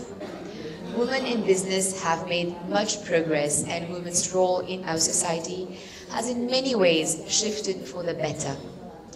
The venture ecosystem comprising venture capitalists, founders, startup leaders remains predominantly male, despite recent efforts to focus more attention on gender diversity within the industry. According to an analysis performed in the EU market, only 1% of total venture capital was dedicated to women-led businesses in Europe in 2021. As per a survey by PitchBook carried in the United States with latest data for April 30th, 2022, we find that venture capital funding overall has surged in recent years. But the numbers haven't leapt forward for female founders at the same pace. One major question that arises here is why venture capitalists are not investing enough in women-led businesses, even though women are creating their spaces in the business sector and their businesses are even generating higher return of investment compared to several male-led business. Is that investment and support towards women-led business are still lagging? Will it be right to say that one of the biggest gender gaps is a lack of financial services for female entrepreneurs? Let's please welcome our first moderator to discuss on this session. She's the Chair and Executive Director of Nexus Global Financial Services Limited. She sits on the board of several companies and funds active in Africa.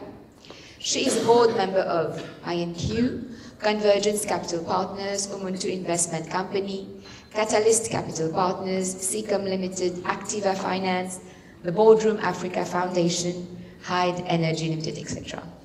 She's the chair of the Investment Committee of Ubuntu and sits on the Governance and Remuneration Committee of Convergence Capital Partners. Additionally, she is a member of Women in Business Networks and devotes a lot of her time promoting and advocating the role of women in business. Let's please give a big round of applause for Nusrat Baghelu.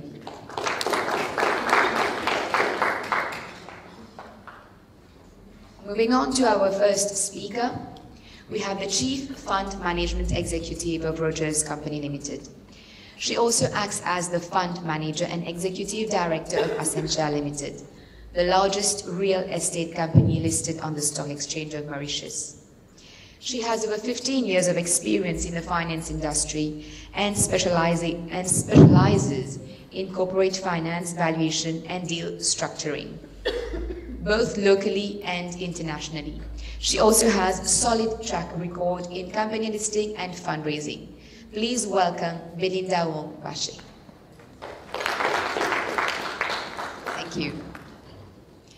Our next speaker, she's an active angel investor in early stage startups via Go Beyond Investing and Swiss Health Angels, and has co-founded an initiative to develop angel investing out of Mauritius, Mo Angels.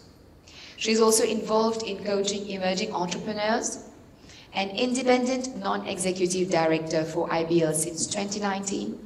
She's also non-executive director of Afrasia Bank Limited and an independent director of 535 Ventures, a gender lens focusing on women founders. Please welcome Isabelle de Mello.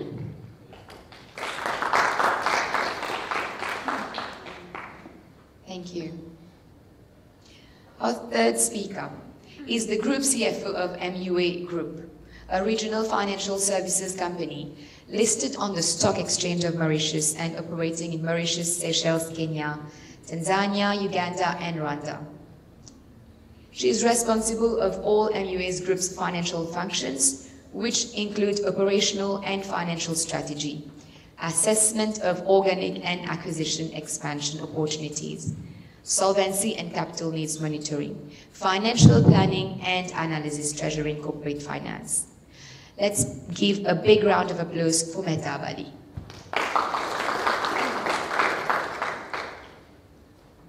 Last but not least, we would like to welcome one of the executive directors and co-founder of Acufin Corporate Limited, a Mauritius-based independent licensed offshore management company. She is a seasoned professional, counting over 10 years of experience in the financial industry of Mauritius, with specialization in offshore banking, offshore business structuring, and legal and management of offshore companies across several offshore jurisdictions. Let's please welcome Mehsana Osenbokas. It's worth for you staying over. So thanks a lot to Women in Finance and Investment Network for giving us this opportunity to be here with all these wonderful ladies. And today we'll try to share what we know about access to finance, what works, what doesn't work, and also share our own experiences with you. So shifting to the picture to Mauritius, we have seen the intention of joining and setting up the Street Trades Hub, which is a global initiative of the International Trade Center that has the goal of connecting 3 million women entrepreneurs to markets and a global network of international buyers to bolster new trade opportunities for women-led businesses in Mauritius. That was done last year in November 2021. Therefore, we can find that there are many initiatives that is being done. We find that Mauritius is developing capabilities required for the demands of post-COVID-19 world by making training, networking, and access to new market and customers accessible to women entrepreneurs. Maybe let's have some looks at statistics. Mauritius forms part of the African continent, and we have a huge market, so we can't forget the continent for whatever business we do here. So statistics show that only a small amount of funds goes into businesses with women CEOs. In 2019, that's for Africa, $52 million out of $1.3 billion which were raised. Only 52 million went to women businesses. In 2020, it was even less, 41 million out of $1.7 billion. In 2021, it's a big jump, but it's still very low. is 288 million out of 4.4 billion. And in the first quarter for 2022, 28 million of $1.8 billion. This is according to an article from the Big Deal Substrat.com, Max Coverdier. So in 2021, only 6.5% of the total investment went to women-led businesses. So one question I have, what are the challenges that women face when looking at raising finance that I addressed to Isabel? Why women-led businesses are attracting less than 7% of the total available fund? Funding is there, we have the capital, why we are not accessing that capital? I think the problem goes back completely at the beginning, is there are less entrepreneurs, female entrepreneurs, that get to the stage of asking for the funding. And so we go back to the whole thing about the education, the family, etc. So, and the whole support system. I think what's important is that we also, another one of the stats that I looked up before coming here is that in the VC world, only about 16% of the people working in the VC world are women. So there again, we would find that biases, and only 2% of the partners are women. So that certainly has a part to play. But I think in the entrepreneurial journey, exemplarity, role models, and we've spoken about that this morning, is really important. What would make somebody go and do that journey? If in the family it's something that's acceptable and promoted, there's a likelihood that you'll feel emboldened to start the journey. And if along the way you have mentors that will help you, hold your hand when you need it, and support you and make the connections that you need to make this happen, then that will happen. I think that, I mean, we set up Mo Angels a year ago. I've been an angel investor for 15 years now. I started in Europe, and then when I moved here, I decided that I wanted to do the same thing here. And I'm happy to say that in the few deals that we've done up to now, based out of Mauritius, not necessarily in Mauritius, we've had women founders. Now, is that linked to the membership that we have? Maybe a little bit in the founding membership, where we're 50-50. Today, the membership is a bit different. We're around 20% women. So I hope that through our introduction here, that a lot of you will want to join our journey. But I think that this issue about role models, whether it's in your family, whether it's a support system of your parents, of your spouses, of your brothers and sisters, these are really important things along the route. So I think we have less people going the journey, so ultimately we have less people arriving at the end of the journey, and everywhere the funnel gets narrower and narrower because the gender bias is there at every step of the way. Anyone would like to... Is it working? Yeah. Anyone would like to make any comments on that? From my side, I mean, if I had to share a point of view, I probably think that it all, I mean, starts from historically where, I mean, it all started. If we look at our ancestors, for instance, it has been historically, I mean, forever been the case where women had, I mean, the basic role of being at home, and then gradually, I mean, we were introduced into the educational system, I mean, more and more, and then it evaluated to, I mean, you have having women in different sectors where before you wouldn't have been seeing them, driving and then emancipating accordingly. They started to be introduced to the corporate world. So being an employee, yes, it takes, I mean, the courage and it takes determination to embrace a function. But then starting, I mean, personally being an entrepreneur, I think it requires a bit more of struggling, it requires a bit more of determination, and to go up to the extent of actually looking for that funding is where really now you're taking the commitments of really taking obligations, and this is where probably I think it's not always the case that the funding is not there, because we have microfinance, there are the factoring, they have leasing opportunities. It's more about probably as well, I mean, from my perspective at least, more of a demand and supply perspective, whereby is it really, we have really that chunk of the market that are going forward to request for that financing options.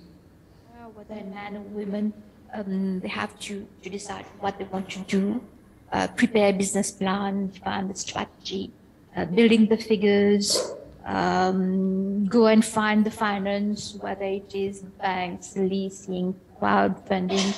As has just been said, there are numerous sources of finance in Mauritius or abroad, and we all know that there is a large liquidity on the market. So the funds are there. So what do we see? We see a lot of entrepreneurs going out on the market, but what we also see is that there are many more men going out to start a business than women. So what is the problem? Is it that men are more confident or more resilient than women? Not necessarily. And what happens is that most probably women do not dare do it, but the finance is definitely there. You need to be strong. You need to be resilient. It is complicated. Business world is never easy. And what has been said regarding role models, I totally agree with this. I think the main impediment today for women are actually women themselves. They really need to go out of the way and start businesses and try it out. I mean, failure will happen. I think throughout our careers, we have all known that we succeed, we fail. What is important is to continue. I think this culture is not necessarily ingrained in women by nature or by when growing up. Men are more competitive, men are more focused, or harder maybe, and they dare start businesses more. Thank you. Absolutely. I believe that in Mauritius we have 3,500 women entrepreneurs, and 90% of them are still in the micro-enterprise phase, right? And getting, how do you access finance initially when you start? Initially, when you have an idea and you want to start a business, I think you would need your own funds and go to family and friends. Because if you see FundKiss have been helping, right? They have the smallest amount that they have lend. It's a platform that you can, lend money and entrepreneurs can borrow money. You can borrow from 50,000 up to 5 million, right? It's easy. But the thing is, one of the conditions is that you need to have 2 years of business. I mean, you need to have 2 years of track record. So if you're starting up, you have to have that small finance, start small, do it yourself, get some friends, and some savings to start at least, because otherwise going to banks is very difficult. No one is going to finance. Banks would not, small amounts, no way you're going to get back. And so there are angel investors, we'll come back to that later on. There are angel investors, there are future female investors, women like us. We don't have a huge amount of money, but we put some money together, right? Because we want to help others. And we've done a number of investments, small amounts, like 10 of us. We've invested, and what Mo Angels also is doing, and trying to get, more women to come So we invite you to come and join Future Females and More Angels, both of them. And you don't need to invest huge amount of money. It's just a small amount of money. Look at the investments that you like, and if it talks to you, give it a push. Do that and help the others, right? So I have one question for you. Just one second.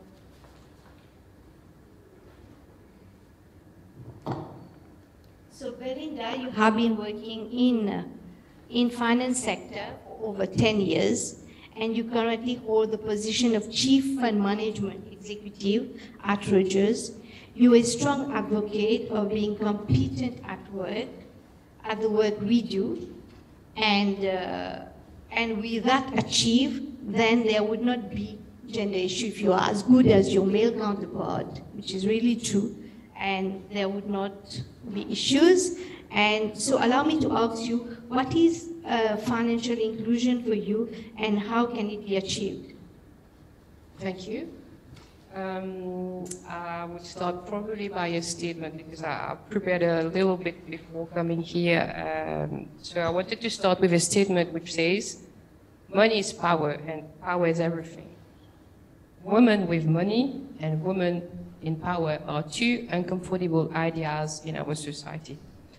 So while preparing, I started reflecting on my own journey, how I started when I finished school, and how I started working, studying, and striving as well to study, finding time to complete an MBA, and right now I'm trying to complete also another master in law.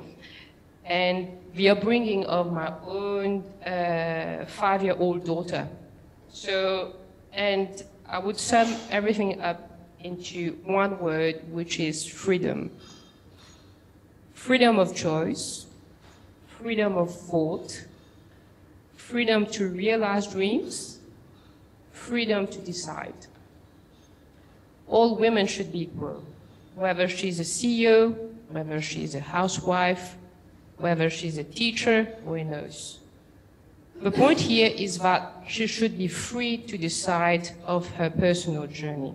And I did a little bit of research. So, for example, based on International Labour Organization, 50% of women participate in labor force as compared to 75% for men. Women are more likely to work in informal employment and low-paid jobs, or sometimes undervalued jobs. And women do not enjoy the same access to financial services as men. And there was a very stunning figure that I've seen. 66% of all those without a bank account are actually women, meaning that nearly 1 billion of women on this planet are unbanked. So by now, I suppose you would probably wondering why I started with freedom and how freedom links back to money. While money cannot buy freedom, having money actually meets all our basic needs. It gives us freedom to choose what we want to do, when we want to do, and how we want to do it. So this is my definition of financial inclusion, which is about empowering women to unlock economic growth. And I believe there could be a lot of ways to achieve financial inclusion, actually. So it probably starts with education. And when I refer to education, it's not about learning debit, credit, etc. It's about learning how to, for example, manage a budget, earn a living, how to borrow, saving. You know, these are very basic notions, and you don't need to be an ACCA to understand those things. I think it is very important in today's day and age to understand how financials have implication, not only in terms of business, but in our everyday life. And I think it is essential to increase financial literacy and help women to manage their own bank account and their earnings, for example. I'm pretty sure a lot of people here in this room know women who work, but at the end of the day, they don't manage their revenue or their earnings. So, and they still need to be accountable for whatever they expend to somebody in their family. So there is another question which has come to my mind, and I don't necessarily have answers, but I hope the question would trigger something in your own thinking. How many women, for example, in Mauritius take home loan in their own name? I guess today most of home loans are taken either jointly or by men. So I don't have stats again, and then the question that I ask myself is home loan a male affair? The second thing I started reflecting on is flexible working hours. And we hear this quite a lot these days, but do we really understand what it means, flexible working hours? So the reality is that if for women, and I'll just take my example, I have dedicated myself, and it's a choice to dedicate most of my time to my professional career, but at the same time I still have a family and I need to look after my 2 young children. So childcare for me is a game changer. Fortunately, I have a very good backup system around me. How about the rest? What about flexible working hours? And when we are talking of flexible working hours, it's not only about women, it's also about male counterparts. And I think today the burden, household burden, should be shared. So the next point that I wanted to talk about is the recognition of what I call unpaid labor. And it's going to be a bit funny probably, because I also reflected on the word housewife. And whether some of us have asked themselves, why do we call it housewife, and why Oxford Dictionary doesn't include the word house husband? I don't know, but these are things that today, you know, there are words and there are things that we do, even our legal system, financial system, insurance. For example, I've taken an education insurance for my kids, but still the mailing would come in the name of my husband. So I was just wondering if, you know, from a civil code perspective, is this something which is normal? So I don't necessarily have all those answers, but these are things which right from the start already set a trend, and I think these should start changing.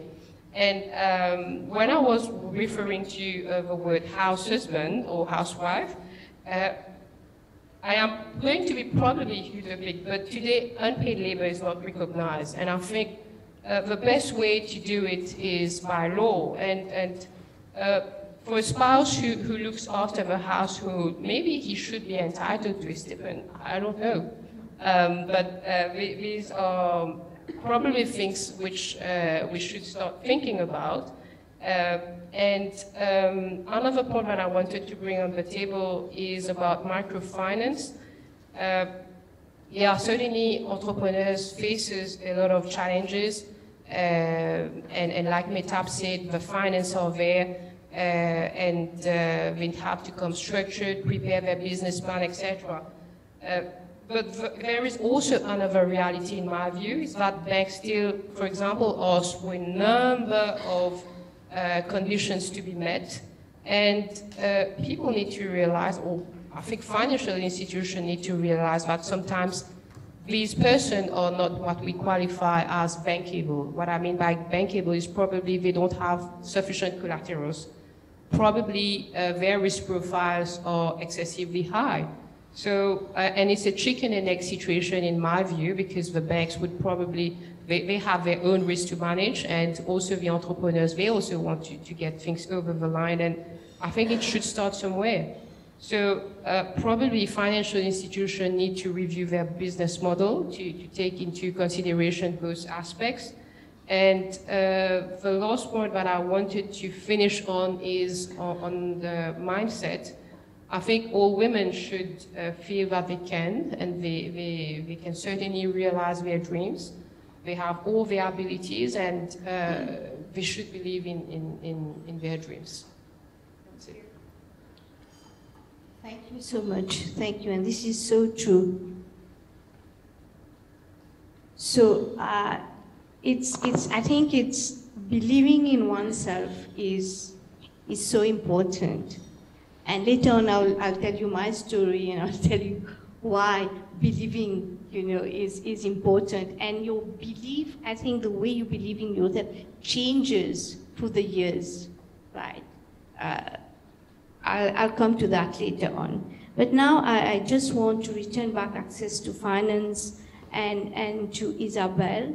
She's the promoter of Moangers. She set up Moangers, and I just want to ask, what has motivated you, Isabel, to set up Moangers? And also, if a woman entrepreneurs come to you, what are the factors that you think are important? What do you look at to say, yes, we'll invest in that business? And what would you recommend to us as women entrepreneurs? How do we pitch? What is important? What we should look at for us to be able to get finance from Moangers? So thank you for the question. What brought me to the Angel? I was, when we've been talking about freedom and support system and so on, and if I look back at my own career, I was fortunate. I had an education from my parents. They paid for my studies. I mean, I achieved my studies by working hard and making it into the university or business school that I went to. And then I chose my career. I was certainly lucky. I think I married the right person, that when I decided that I wasn't going to stick around because there were some things I didn't agree with, said, yeah, go ahead, leave. And so I left. And so that is also, and as you said, when you decide, I have 3 children, they're big now, but when you decide to spend a lot of time for your career, you need to have an extremely good support system and somebody that does at home with your kids what you're not there to do and drive them around, etc. So there is a little bit of luck and determination and drive that goes into making that happen. I almost did a management buyout of an aviation company. Thank God in the end I didn't, because I probably would be bankrupt now. But it was very frustrating because my deal was the best deal. I had found people to finance my deal, and they had financed it because of my drive, because of my determination, and because of my track record. I wasn't the selected buyer, and after that, I moved it to another phase of my career, and I realized that I had been lucky to work, particularly for one company, which I spent 6 years in. And when I joined, it was $100 million revenue and 400 people. And when I left, it was $1 billion revenue and 4,000 people in 23 countries and factories in 7 of those 23 countries. And I thought that I had been lucky to learn all the mistakes, all the hard things, all the things that you need to anticipate, and that the path of a startup is generally a fast growth pattern, and I'd probably be able to give back. And so I stumbled upon somebody, and then I started my journey. I'm ashamed to say I don't even know how many companies I have in the portfolio anymore, probably around 30 in different sectors. And my excitement has been to help people who had ideas. I was never an entrepreneur, and help them bring that to fruition. And it's so exciting to be part of that, and there's such a great satisfaction. Obviously, I had some savings, I was able, but angel investing has been about putting $3,000, $4,000 in a company, sometimes more, but it's because we do it 3, 10, 20, 40 people that we end up having the $40,000, $50,000, $100,000, and perhaps more, because sometimes we attract other people. So it was a mixture of giving back and the excitement of participating in an innovation journey that brought me to this. And when I moved to Mauritius, which is back to the origins, because my mother is from here, I decided that I wanted to do the same thing here, and that's how, after a few early years, the first 2 years I hadn't identified, I finally identified 3 other people that were excited by doing this journey, and I also thought that Mauritius was a bit of a I thought there must be entrepreneurs somewhere, it's just that I haven't found them. And if I'm part of the puzzle to help them make that journey, that will be exciting. And we will, and I know that there are a lot of intellectual resources, network resources in the community that is Mauritius, and then later on we will try and reach out to the diaspora and to help create the enterprises of tomorrow. I mean, this is what we want to do. We want to give opportunities for people to come back, and if they want to do their journey here in Mauritius, and it can be Mauritians or it can be other people that will find it exciting to do it here, we want to be able to provide them with this ecosystem, which is before the banks get interested, before the different people think that we reach the point where they're too risky, and after your friends and family have helped you. That first little bit is either your savings or that of the people that are close to you and believe in you. That little bridge is what I'm now involved in, and which is called angel investing. And so I'm really excited. We've been alive for a year now. We are 34 members, so this is quite an achievement. We're celebrating our first birthday, but we want to be 100, because when not everybody has time to do this, because it is extremely time consuming. We need to be 100 so that we always have about 10 or 15 that have the time to do the diligence, that have the time to mentor. It's not just about giving them money, it's about giving them also some of your time, your expertise, your network, and your reach to make their journey faster and easier. So yeah, that's how I got this far. And we've only done 4 deals to date, almost 5. One is being closed right now. Only one in Mauritius, but I think the next 3 deals that we're doing are in Mauritius, and they're super exciting. Some of them are super tech, some of them are about art and culture. So yeah, this is very exciting. Thank you, Isabel. But just what's important for you and your team? Sorry. Look, what's important is the team that we see. It is the people and how committed they are and the drive. Generally, it's not going to be a single person. The entrepreneurial journey on your own is really difficult. So it's the team balance, the quality, the vision that they have, and then how they think that they're going to execute. The 2 key things in that entrepreneurial journey is that obviously the idea. You have to solve some sort of a problem. There has to be a need for what you do. But it's the people and the execution plan. That is what the business plan side of thing, that's a bunch of numbers. They're wrong by definition because you're too early. We need to make sure that you have done the exercise, because we want to see what did you think about, what are the risks that you've identified.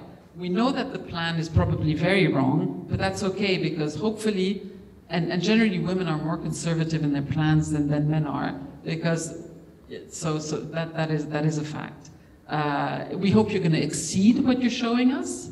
And we want to make sure that your mindset is to study scenarios, to, what if this, what if that.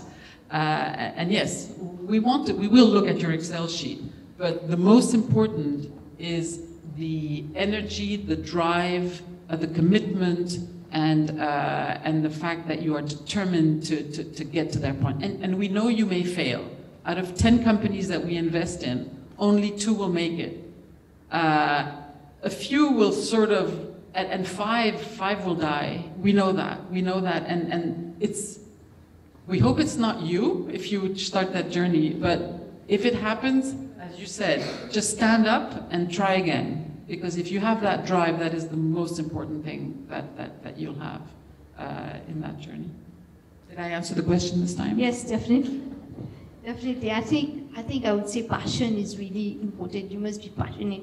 You must love what you do. You must believe in it and make it happen, right? And also, we have in Mauritius a number of accelerators.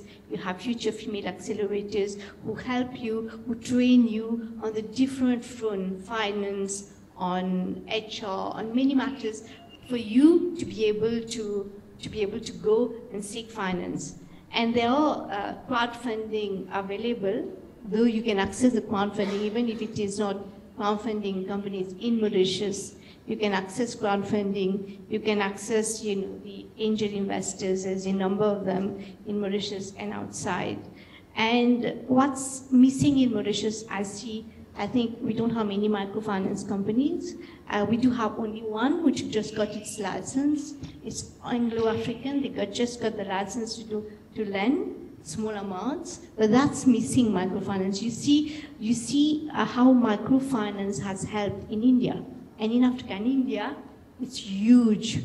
I mean, if you see like companies like Grameen Kuta, how they have been successful. And I was lucky to be to sit in one of the funds that has invested in Grameen, and today it's listed company, and we are proud to see, when initially you've invested in these companies and now what they are doing. So we don't see much of that.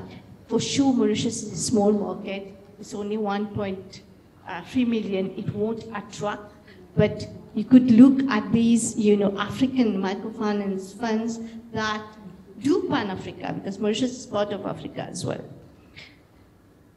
So now I'll turn to Mehtab. Mehtab is insurance. Very often we forget about, how do you manage our risk? That's so important. So owning a business most certainly generates income, but at the same businesses incur high costs into producing goods and providing the services. As a matter of fact, it becomes essential for business owners to protect their assets during unforeseen events, right? An insurance policy is vital for businesses as it manages the risk and reduces any financial uncertainty during accidental damages and losses. So, Mehtab, let me ask, what is the importance and relevance of being properly insured? And what are the factors entrepreneurs should consider? And also, so how are insurance companies encouraging women into insuring their business? Are there any scheme that you have been formulated so far? Thank you, Nusrat. This is the key aspect to consider when you are an entrepreneur. By definition, an entrepreneur will be taking risks, but the entrepreneur needs to decide what type of risk he wants to take and what type of risk he wants to transfer actually to an insurance company. Basically, what I would say is that any risk which really can undermine the survival of the company should be transferred. For example, if a company cannot survive a fire, cannot survive a flood, ideally, he should transfer this risk to an insurance company. So you're out there when you ask the question, what factors to consider when insuring a company? Actually, insurance is a strategic decision. Each entrepreneur needs to look at, okay, what is the business I am in? What is the industry? Who are my clients? And what are my risks? For example, if you take a construction company, an insurance like workers' compensation is very important. Injuries happen. This can cause a lot of expenses, whether medical expenses, wages which need to be paid, or disability. So when you are in such an industry, workers' compensation is very important. It will not necessarily be the case for a company in banking, for example. Cyber insurance would be more relevant for the banking industry. So any entrepreneur needs to make a risk assessment. Okay, what are my risks and what type of risk I need to insure? And then you also need to understand what is available on the market. Actually, lots of things are available, but it must correspond to what you are looking for. If your risk or your customers, so maybe something like public liability would be important. If there are very large risks which can arise from your employees making mistakes, so again, this is professional indemnity insurance. So there is a lot of work to be done before you choose what insurance you need. Your own needs, what is available in the market, and obviously the price. I mean, everything has a price these days, and you have to strike the right balance. the balance between the risk you want to take and the cost you want to incur to be able to transfer this risk. Yeah. It is really a key decision because it is a lot of expenses. But I would really encourage you to, any entrepreneur, to look at things very holistically and to make a decision based on all the risk assessment that you have done. The other question you asked, Nusrat, is regarding what is being done specifically for women. And to be frank, not much. Whether it is in Mauritius or in Africa, where MUA is present, we do not see lots of things that are being done to sensitize women on the importance of insurance. What we see is quite a lot of sensitization to risk. In Mauritius, there was an association which has been set up, Risk Assessment Association, which is good. It sensitizes people on what should be insured. We also see lots of things that are being done for small businesses. We have things like WIFIS and things like that. So it is geared towards newly set up companies. It is good because you have some kind of umbrella cover, which takes into account several types of risk and which is quite affordable. But I wouldn't say that there is anything very specific. I believe it depends on the stage the company is as well, because there's a cost to that. So for startups, you won't go for an insurance when you've grown a certain level and you want to attract maybe venture capital or maybe private equity. If you are insured, it shows that, one of the things it shows really that you are managing your risk. You look at it, you think about it. And one thing which we have not said, I always say that to young entrepreneurs as well, is really about governance.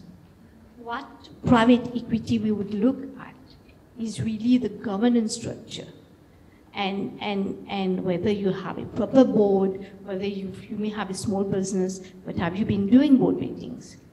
Do you have records of minutes? Have you been recording your decisions? Do you have an independent board? Who's board members? If it's a husband and wife that has set up a business, it's only the two of them who's sitting on the board. Do you get advice from someone? You may find it, oh, I'm just starting up. Not worth for me to look for someone else. But one of the success factors of really startup is having good advisors, and having someone sitting on your board helps a lot. And that board would help guide you on things to do, on your strategy, and also checking, you need to have your vision, and you check, it's you starting up, you have a vision for 3 months, 6 months, or a year, 2 years, and then checking, am I doing it in the right direction? Is it the right business? Should I continue? Have I achieved what I wanted to achieve? If it's not achieved, what should be done to achieve? And these things would help company to grow. So now I turn to Mesana. You have years and years of experience in the global business sector, and you are now the director of Acufin, which is a management company. Women are building businesses as well as investing in other businesses. As a director of a management company, and from your past professional experiences, I'm sure you have come across women who are both business owners and investors. Do you think women investors are performing as well as male investors? Have you come across any woman investor investing in a woman-led business other than Go Angels? Maybe you should share your experience. If yes, are women investors as confident as investors in male-led businesses when it comes to analyzing the potential return on investment that they will gain or other factors? Thank you, Nusrat. So just before coming, there were some, obviously some reports that I was consulting on the fact that, if women investors are performing as well as male investors. Whilst I mean, there is the fidelity report of 2021 that said that, I mean, on a portfolio of women-led companies, they noted that there is a 0.4%, so 40 basis point, of more return on investment when women has been actually investing in companies than men. I mean, this is true that this is not a substantial amount to start with, but when you look at it from a volume perspective and compounded over time, that might make a difference. Now, the question is, I mean, what probably already sets that difference in terms of the return of investment, so that 0.4% of return on investment.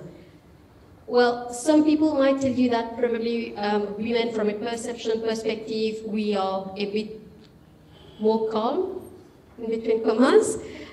Some might say that, okay, we are taking more disciplined decision. But to be honest with you here, I mean, for me, this is very much a subjective question. I mean, I very much, I mean, I would advocate for an egalitarian regime. And for me, it's not about being men or women. It's more about, I mean, it's something more subjective. It's more about the person taking the decision and all the factors that are being taken into consideration. So very often when we talk of women-led businesses, to me, we can ring-fence that into three main, I would say, subsets. You have the access to funding that we've been talking of. There is the mindset, and then there is, for me, a chance element as well.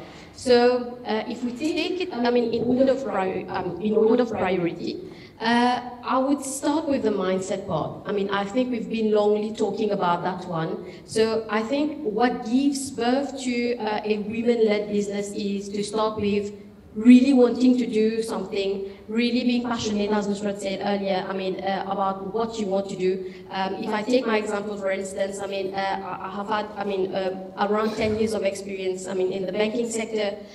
It was all decent, it was all very stable. But then, I mean, there was that thing, I mean, that was actually constantly telling me that, okay, you need to take that chance and start something on your own.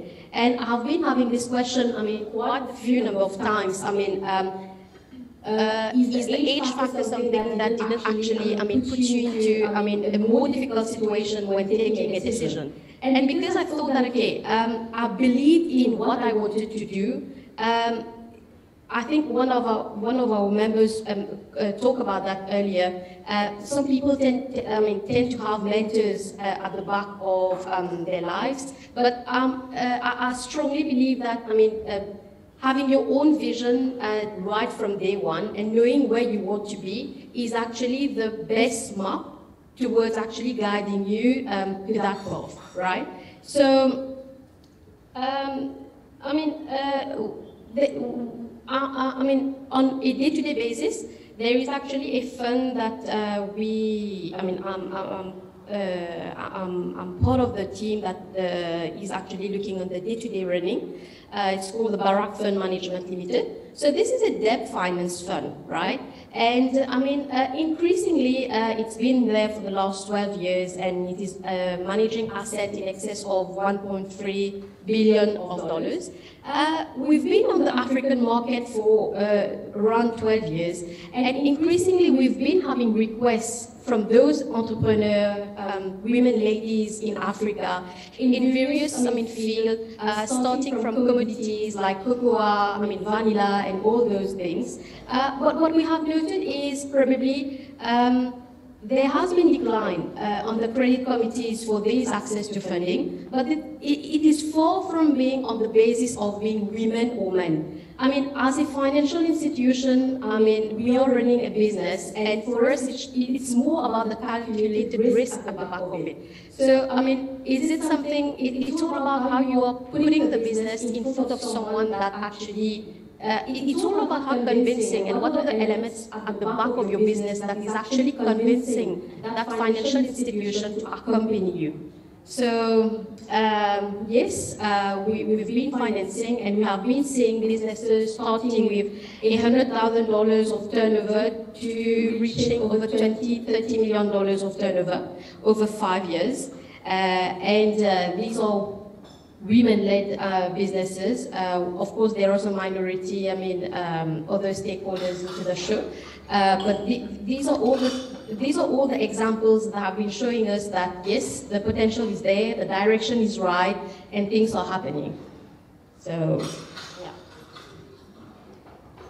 Thank you so much, Ms. Hannah. Yeah, of course. Thank you. So maybe I was listening to your comments, Ms. Hannah, and it brings me back probably to at least 10 years back. I was very young at that time, and my husband, actually at that time, he was my boyfriend. We started an entrepreneurial journey, and it was in a very different business in which I am today.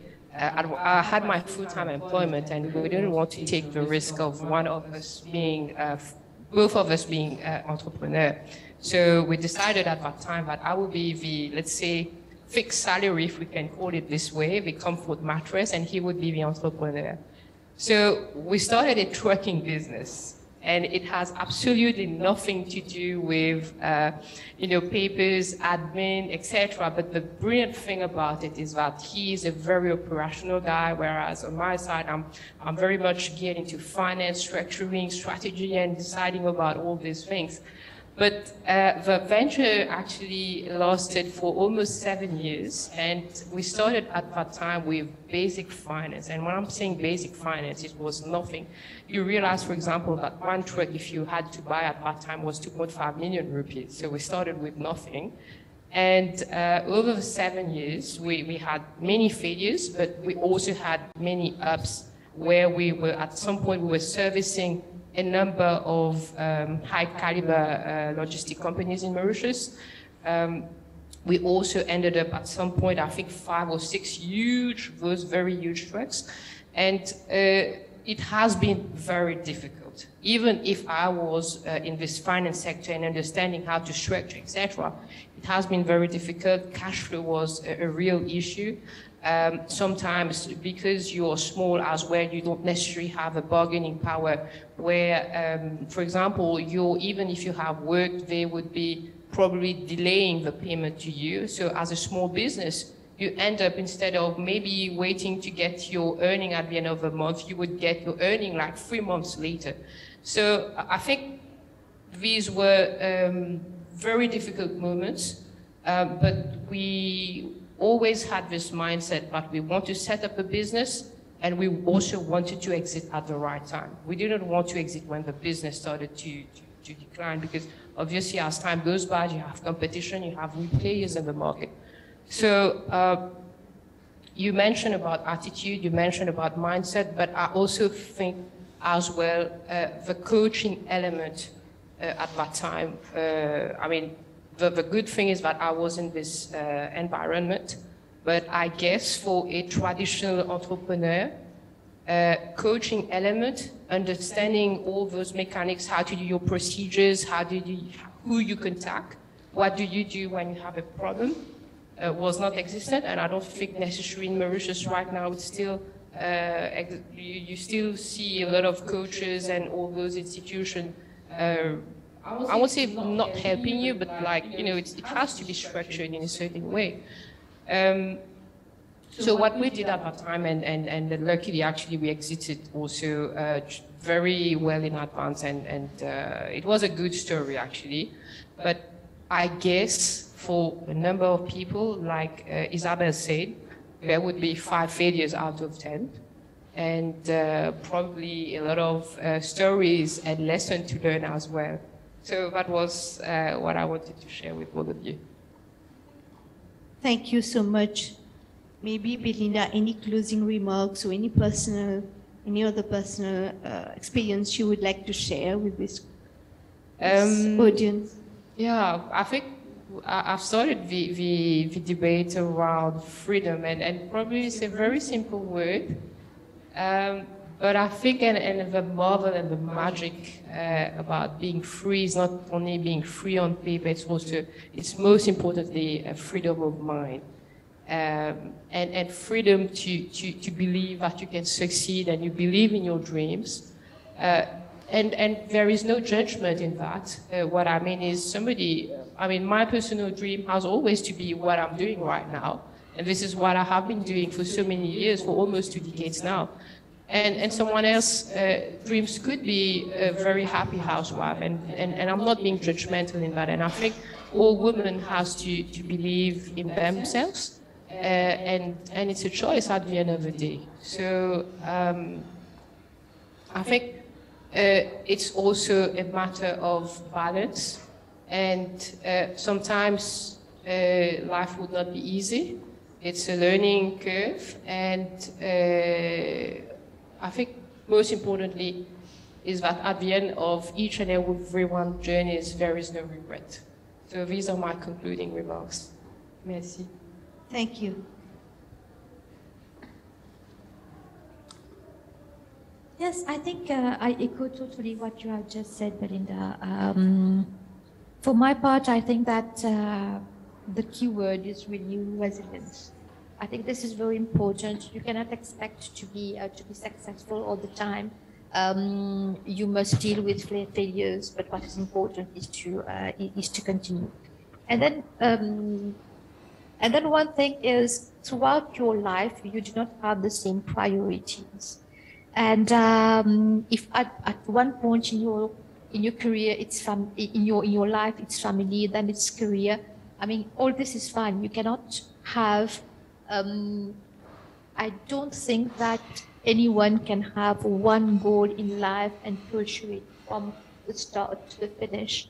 So it changes. And what matters is that you feel that you are doing the right thing at a specific moment in your life. But I think the key point, the game changer here, what will make a difference for women that want to start something on their own is really, having that mindset that, yes, as women probably, we tend to have a bit more of soft corners, if I can put it that way, as a mother tomorrow or as a daughter-in-law, amongst others. But I think that the responsibility, that mindset that, okay, men are supposed to be going to work and then coming back home and having everything sorted out, and the responsibility, we've been having debates earlier on having a balance as to how we go about if we have kids and how do we manage all those things. I strongly believe that this is the focal point. It starts right at home, having really a proper understanding as to how we manage this part so that this whole responsibility does not sit only on us women, because, at the end of the day, in as much as women, we are a mother, the father as well, has his share of responsibility. So, this should be an enabler more than a game changer. That's it on my side. Thank you. Isabel. We've spoken about a lot of things today. I think that as a woman, you need to define your journey.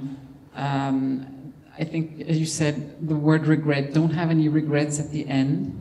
Today, with my 3 kids, sometimes they talk to me and they say, you weren't there when I had this. And I'm thinking, but I was there for so many things. And they'll just remember, but don't worry. They still, I'm happy, somebody said, I'd like my kid to think that I'm a role model. And they seem to think I do too many things. So it's all a question of balance, and I also think that the humility and seeking help.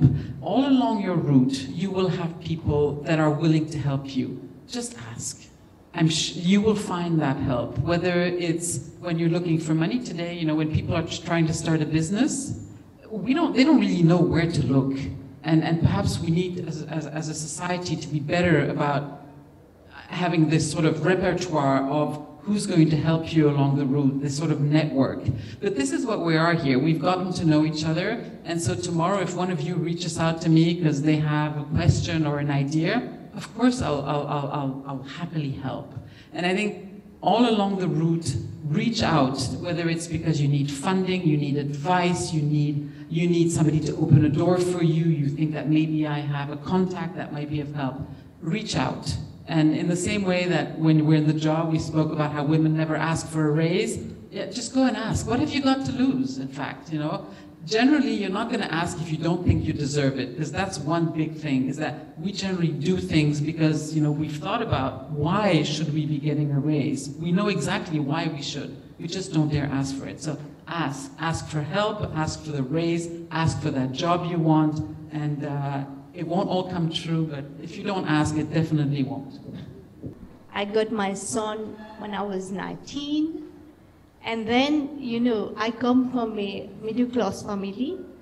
My parents have not been to school, but they sent me to the best school that was here because they believed in me. The reason why they sent me to the best school is really to be a good mother to my kids, not to be a CEO of a company, not to be the best entrepreneur, but to be a good mother to my kids, to be a good wife to my husband, and I don't blame them. It's the way they were educated. I mean, what they've done for me, I will never be able to thank them.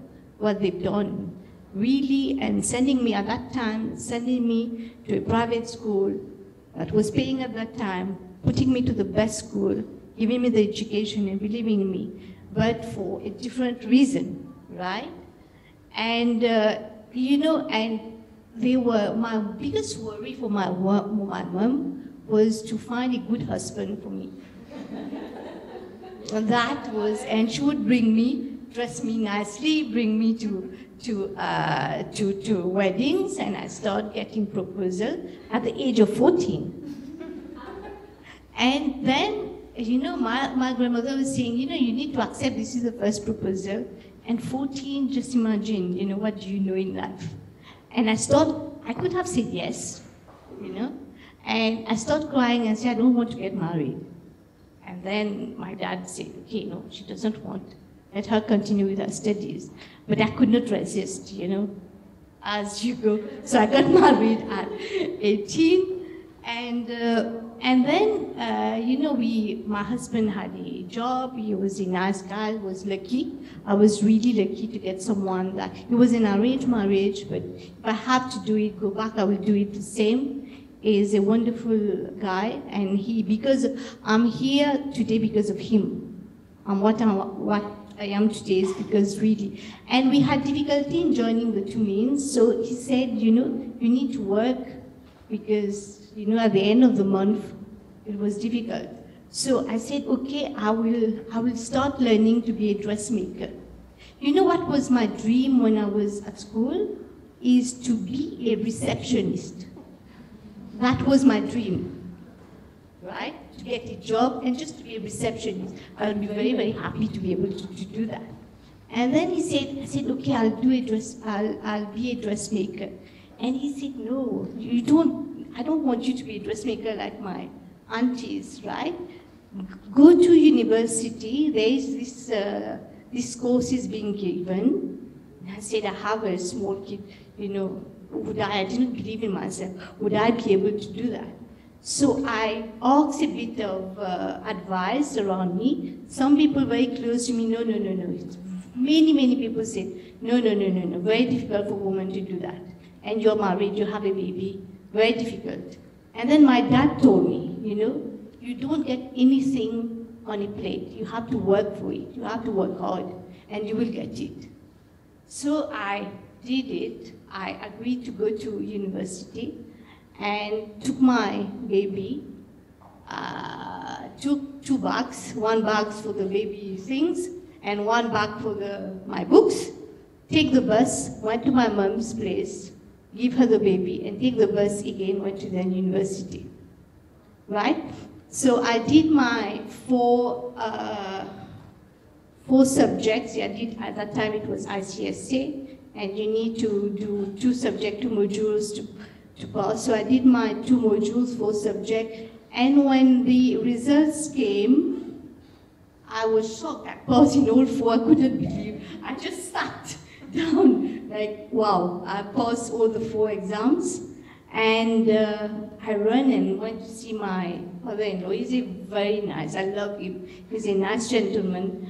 But he said, you know, all these cost money. You know, now look, stop.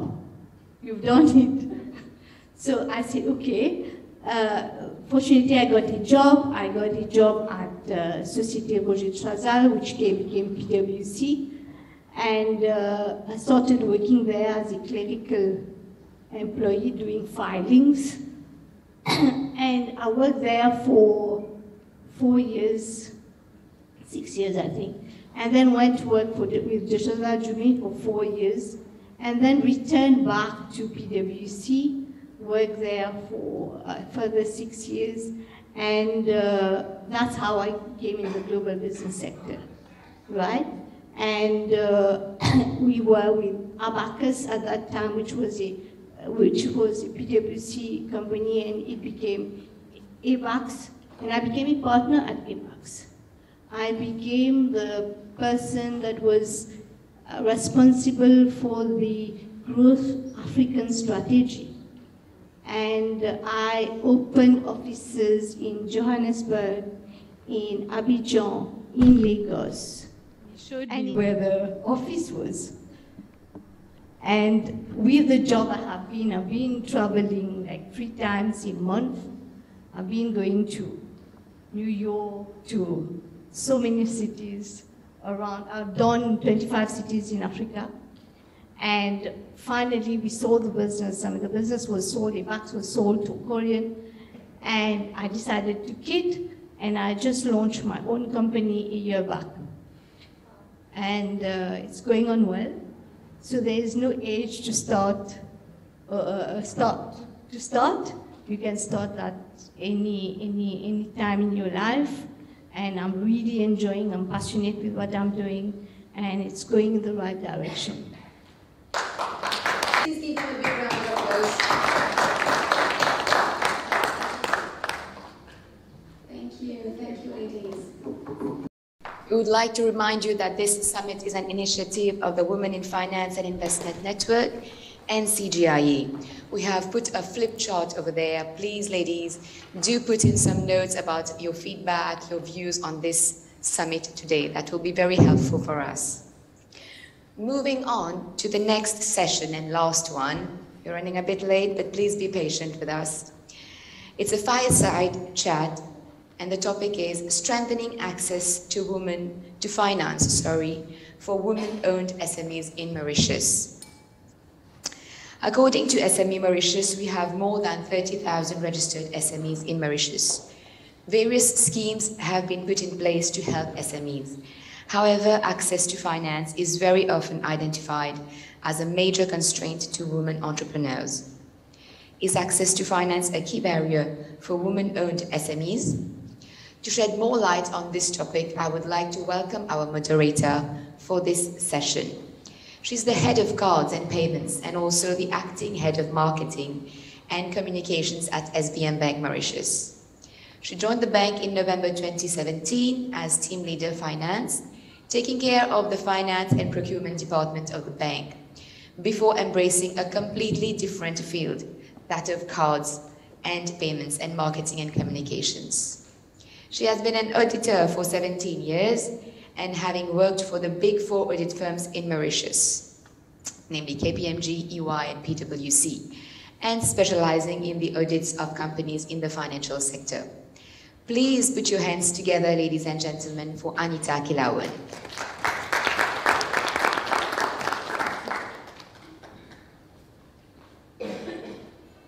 Good afternoon, everyone. So, women entrepreneur. So, our Honorable Subhashini Lakshman Roy, she has been the 2nd elected member of the constituency number 4, Port Louis and Long Mountain.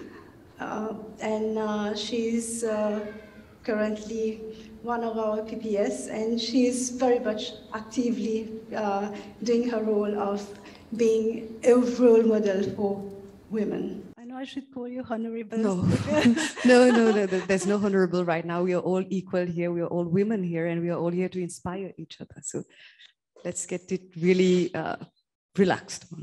I'll start first by asking you, what made you change your role as a presenter and as a journalist to become a member of the parliament, and how it went about, because it's quite a huge change in career, and you're still young. You could have still been enjoying being a journalist and roaming around instead of being a PPS and having so much of responsibilities. Thank you so much, Anita. Good afternoon, everyone. Thank you so much once again for having me and for making me lend my voice to such an important issue, that is empowering women. So more than talking about finance, I could feel the motivation from the stories that I've been listening to. I could find myself in your story, like being a mother who has to start over again, into the lady who's starting her LLB because she wants to inspire her children. So I think it's almost the same thing. And to bounce back from what Belinda said, I think I had the freedom. I had the freedom because I was on the radio, and I'm a mother of 2 sons.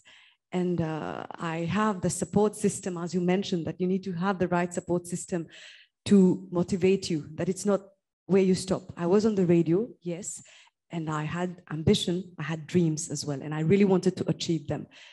So when I was offered the ticket, I said, okay, I have nothing to lose. I did ask my husband whether, because my little one was only 16 months during the campaign, and it was really tough to leave the kids, but he said, okay, go for it. So once the family said go for it, I was like, okay, into it. And my support system, my husband, the family were there to support, and they're still looking after my children while I'm doing so many things at the same time. So I think if you really want to do something, you need to have the right kind of support system, and you need to feel free in your mind as well.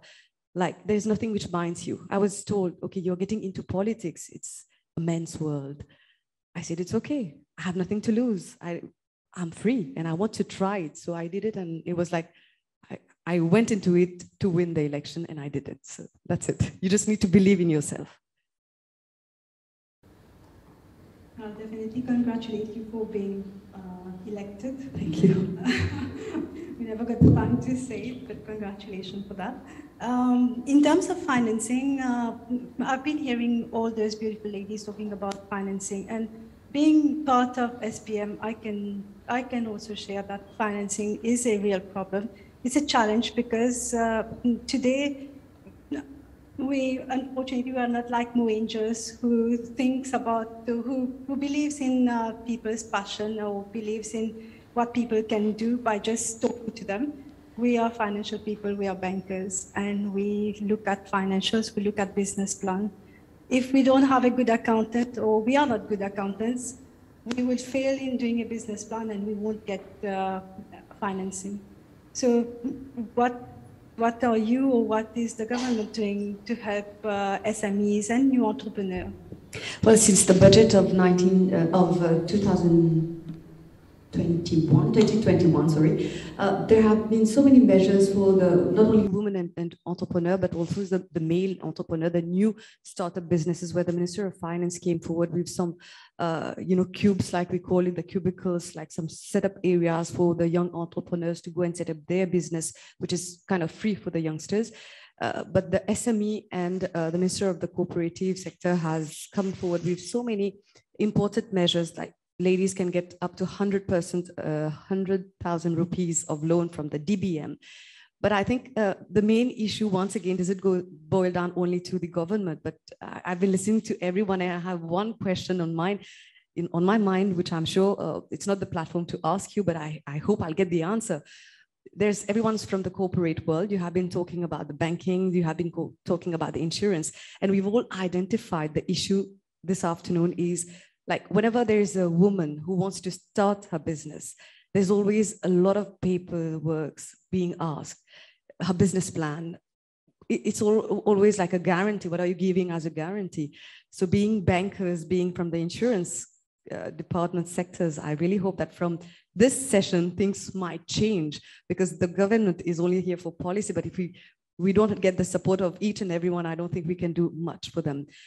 coming back to the topic of the SMEs, we have like support system given to the females, especially because we have the Women Entrepreneur Council, which I'm sure the Honorable Minister Kalpana Kunjusha mentioned about it previously.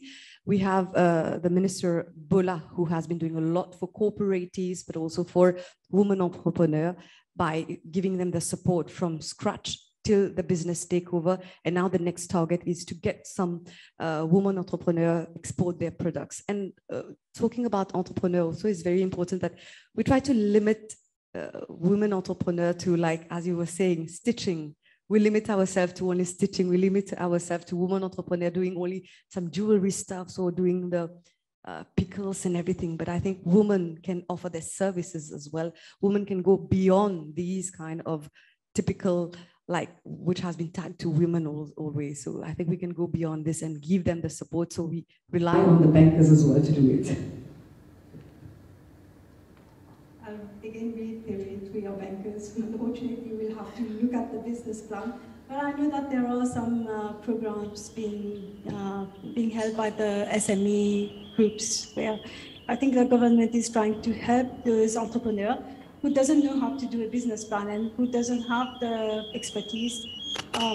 They are trying to refocus on those small entrepreneurs and helping them out get that expertise from outside. I know there's a young graduate program that you are doing. So can you please just elaborate on that young graduate program? So it's a young graduate program is where a young graduate is being placed into an entreprise, into a business where the young graduate gets the experience as well as gets to help and support an entrepreneur to do a business plan, to do the Facebook page, to monitor the sales, and it could be a graduate in social media, in media and communication. It could be a graduate into accounting, which comes forward to support that young the woman entrepreneur, because most of the time we are limited in what we can do. We can have the talent to do something, but we are not accountants, as you said. We are not good at selling the products. So this scheme, this is a way to empower the women so that they get the right support, whether it is for managing the finance. I heard someone who was saying, like, we don't know how to really manage our money at the end of the day. How do you take the cash out and bring it back again? How do you get some profits out of it? So you have some young graduates who are appointed and paid by the government to those entrepreneurs so that they get the right encadrement, as we say, and they can flourish into their business. There is something else that I wanted to talk about is during the lockdown period, quite a lot of women lost their job, especially because of the closure of the border and closure of hotels. During that period, women have been trying to develop new strategies because they were not able to sustain their house. So what they were trying to do is create small businesses. And those small businesses really worked at that time. We've been seeing people selling body scrub, even some people selling. I'm an expert in Napolitan pastries because I've been ordering Napolitans from all those local producers. So they are women entrepreneurs who are trying to get some money because they are not able to get a job. Today we can even, I'm still buying all my skincare products online because we've got so many of them selling those on platforms like TikTok. We've got people selling it on Facebook, Instagram, and it really works. But while hearing everyone today talking, I never thought about it. What about financing? How are they going about? Because even when we talk about skincare products, when they have to import it, it's expensive. So you're talking about 100,000 rupees from the DBM, but that's not enough. How are these people being targeted and how are they being helped out in terms of advice, guidance, and even in terms of selling? Because sometimes when they sell on TikTok, you'll see some people coming and saying 4 languages, and they have to stop their selling because those people are being harassed by few of our Mauritian citizens because they may be not liking that women are selling online. So how is there a platform where women can go and sell their products, or are there job fairs that are being done at your level?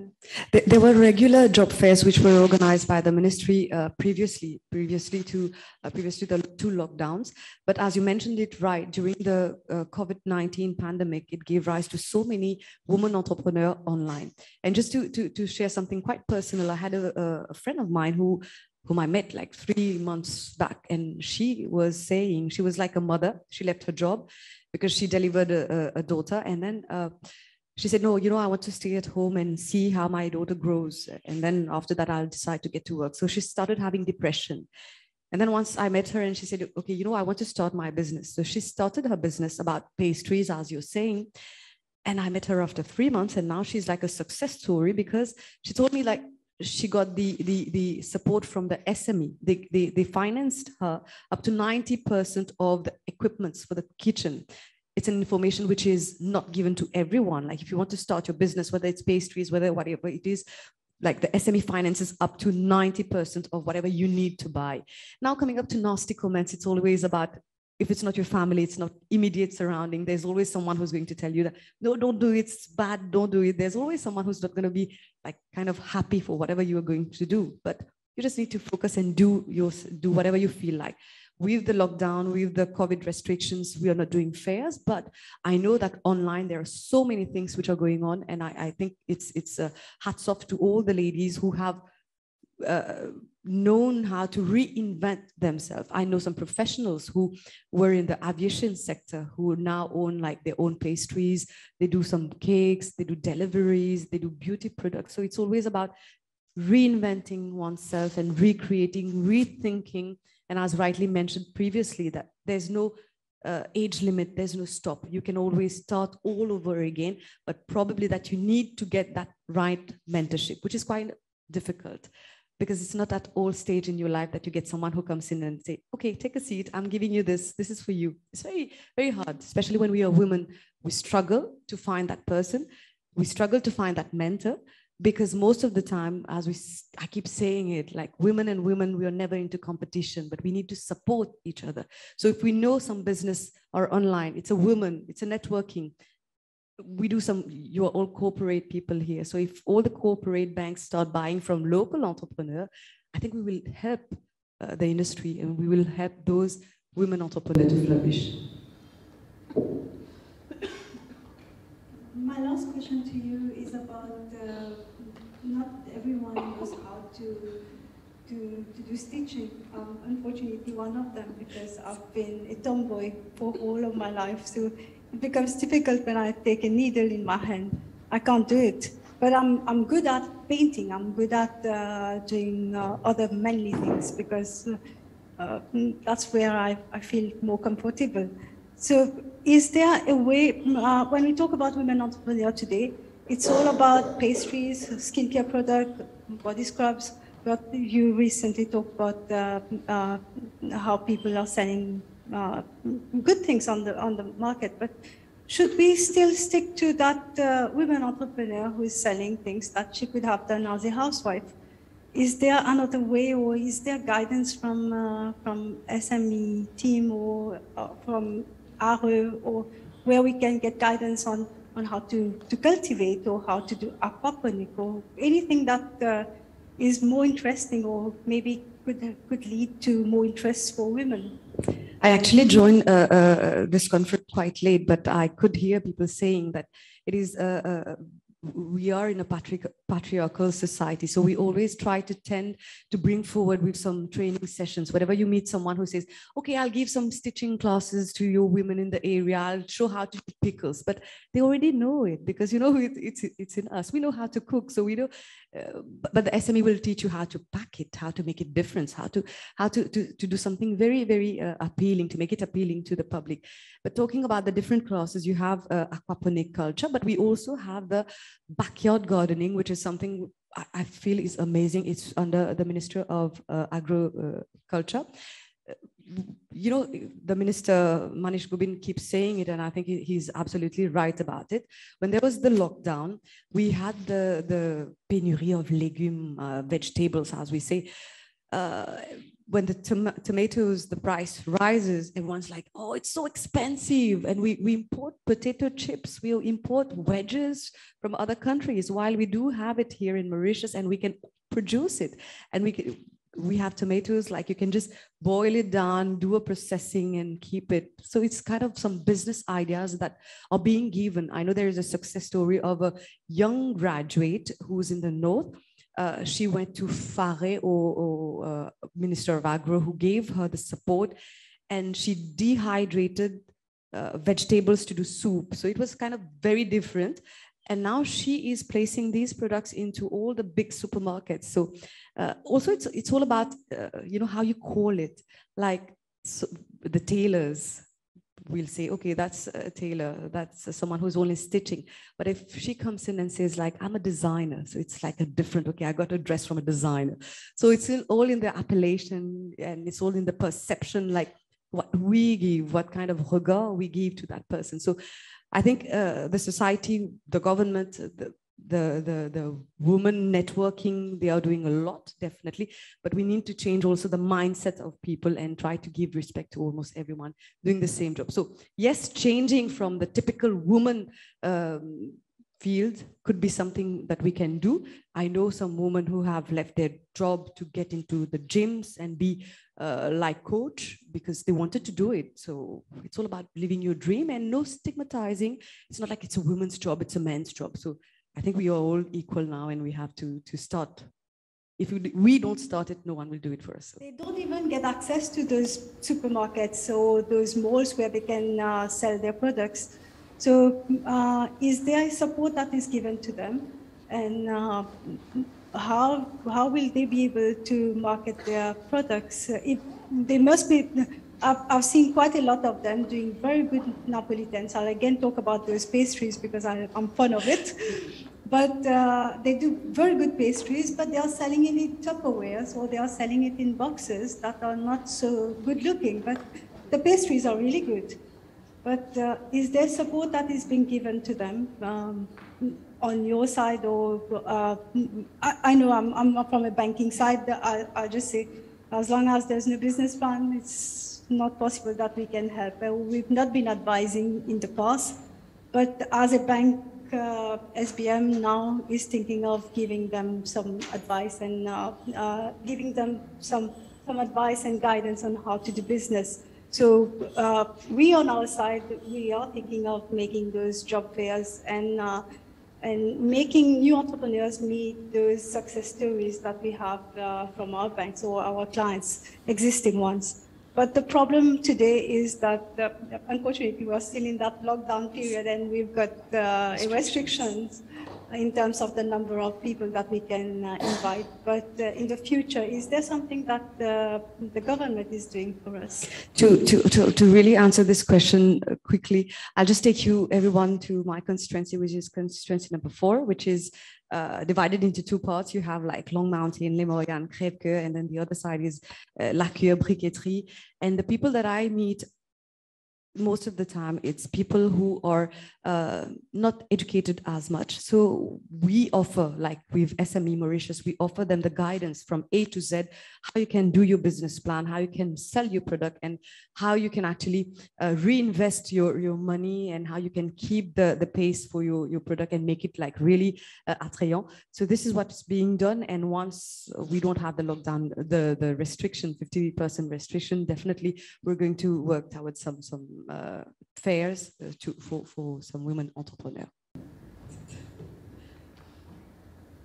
Time restriction.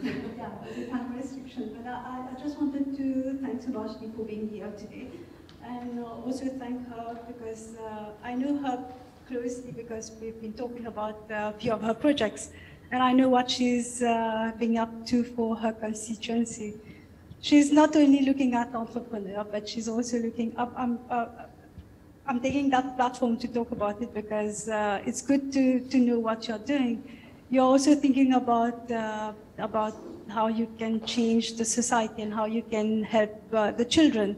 So if you're talking, when you're thinking about, it's not about only women entrepreneurs, but you're also thinking about the new generation, the future generation. So that one, I think I've never said it to you, but thank you for what you're doing for us. Thank you very much. And a last final word that I want to share with all the women present here, because I think we share the same vision. We share the same goal. We're talking about women and finance. At times, women don't really need the finance, but they need the motivation. They need the kind of words that you have been using, that you can fail, it's normal to fail.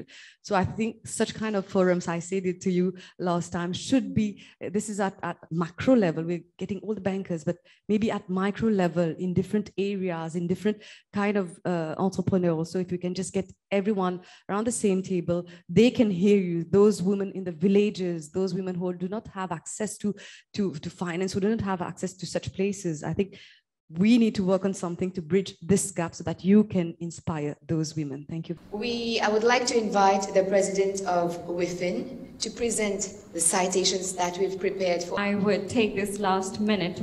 I know we're late by agenda, but just last few words to all of you, especially the delegates, especially to the speakers, first of all. Thank you very much for accepting our invitation to join us on WIFIN's platform for this summit. It wouldn't have been possible without all of you, and we have to acknowledge that. So thank you very much. And to the delegates as well, who have made it a must to be here with us till the very end. So thank you once again. And just some last announcement before she takes over. We are hosting WIFIS this year again in Accra, Ghana, in October, 20th October. So it's an invitation to all of you, those who especially wants to penetrate the West African market. I think it's good to have you there. If anything regarding that summit you'd like to know anything, just reach out to me by email or any other channel. We are equally doing another summit together with ICCE in Mumbai, India, on the 23rd and 24th of November. So again, any further information about that, please reach out. And yeah, all right, thank you. Mo Angel and Nibs, thank you all. Thank you to the media present here. Thank you to the team, the executive team, the cameraman, the technical team. Also invite you people to join and register and become a WIFIN member. Thank you once again for your lovely presence. And without forgetting our lovely virtual audience, just to name a few, we had today people from Liberia, Jakarta, Ghana, Nigeria.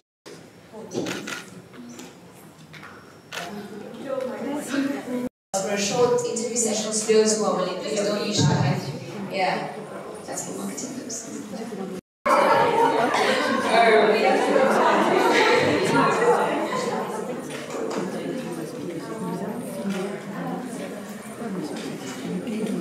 Thank you, lovely ladies. Thank you for being here.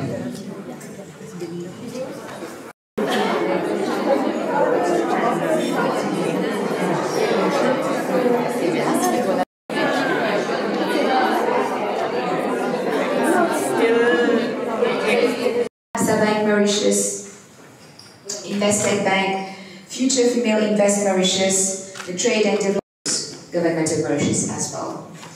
I hope I haven't missed any of you. Let me congratulate the Women in Finance Investment Network for this great, laudable initiative, and keep going. All the best to you. It was a great opportunity to network with all these lovely women entrepreneurs and talking about the hurdles that we as women face in the society, whether it is for investment, whether it is for the corporate world as well. So we have to talk about everything. Thank you once again, and all the very best to you. Thank you. So thank you, WIFIS, and thank you the organization team for organizing about today. I mean, WIFIS is all something new for us, And I mean, the dedication and the support that is being, given for this platform is like loudly commendable.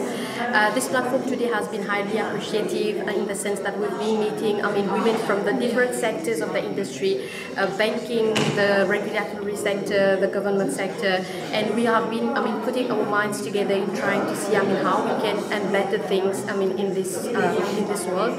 So I usually thank you so much for organizing everything, and yes, we are looking forward, to be like really advocates for WIFIS, and we actually commend all our fellow, other members, who are not yet into this society to actually join in and be a member.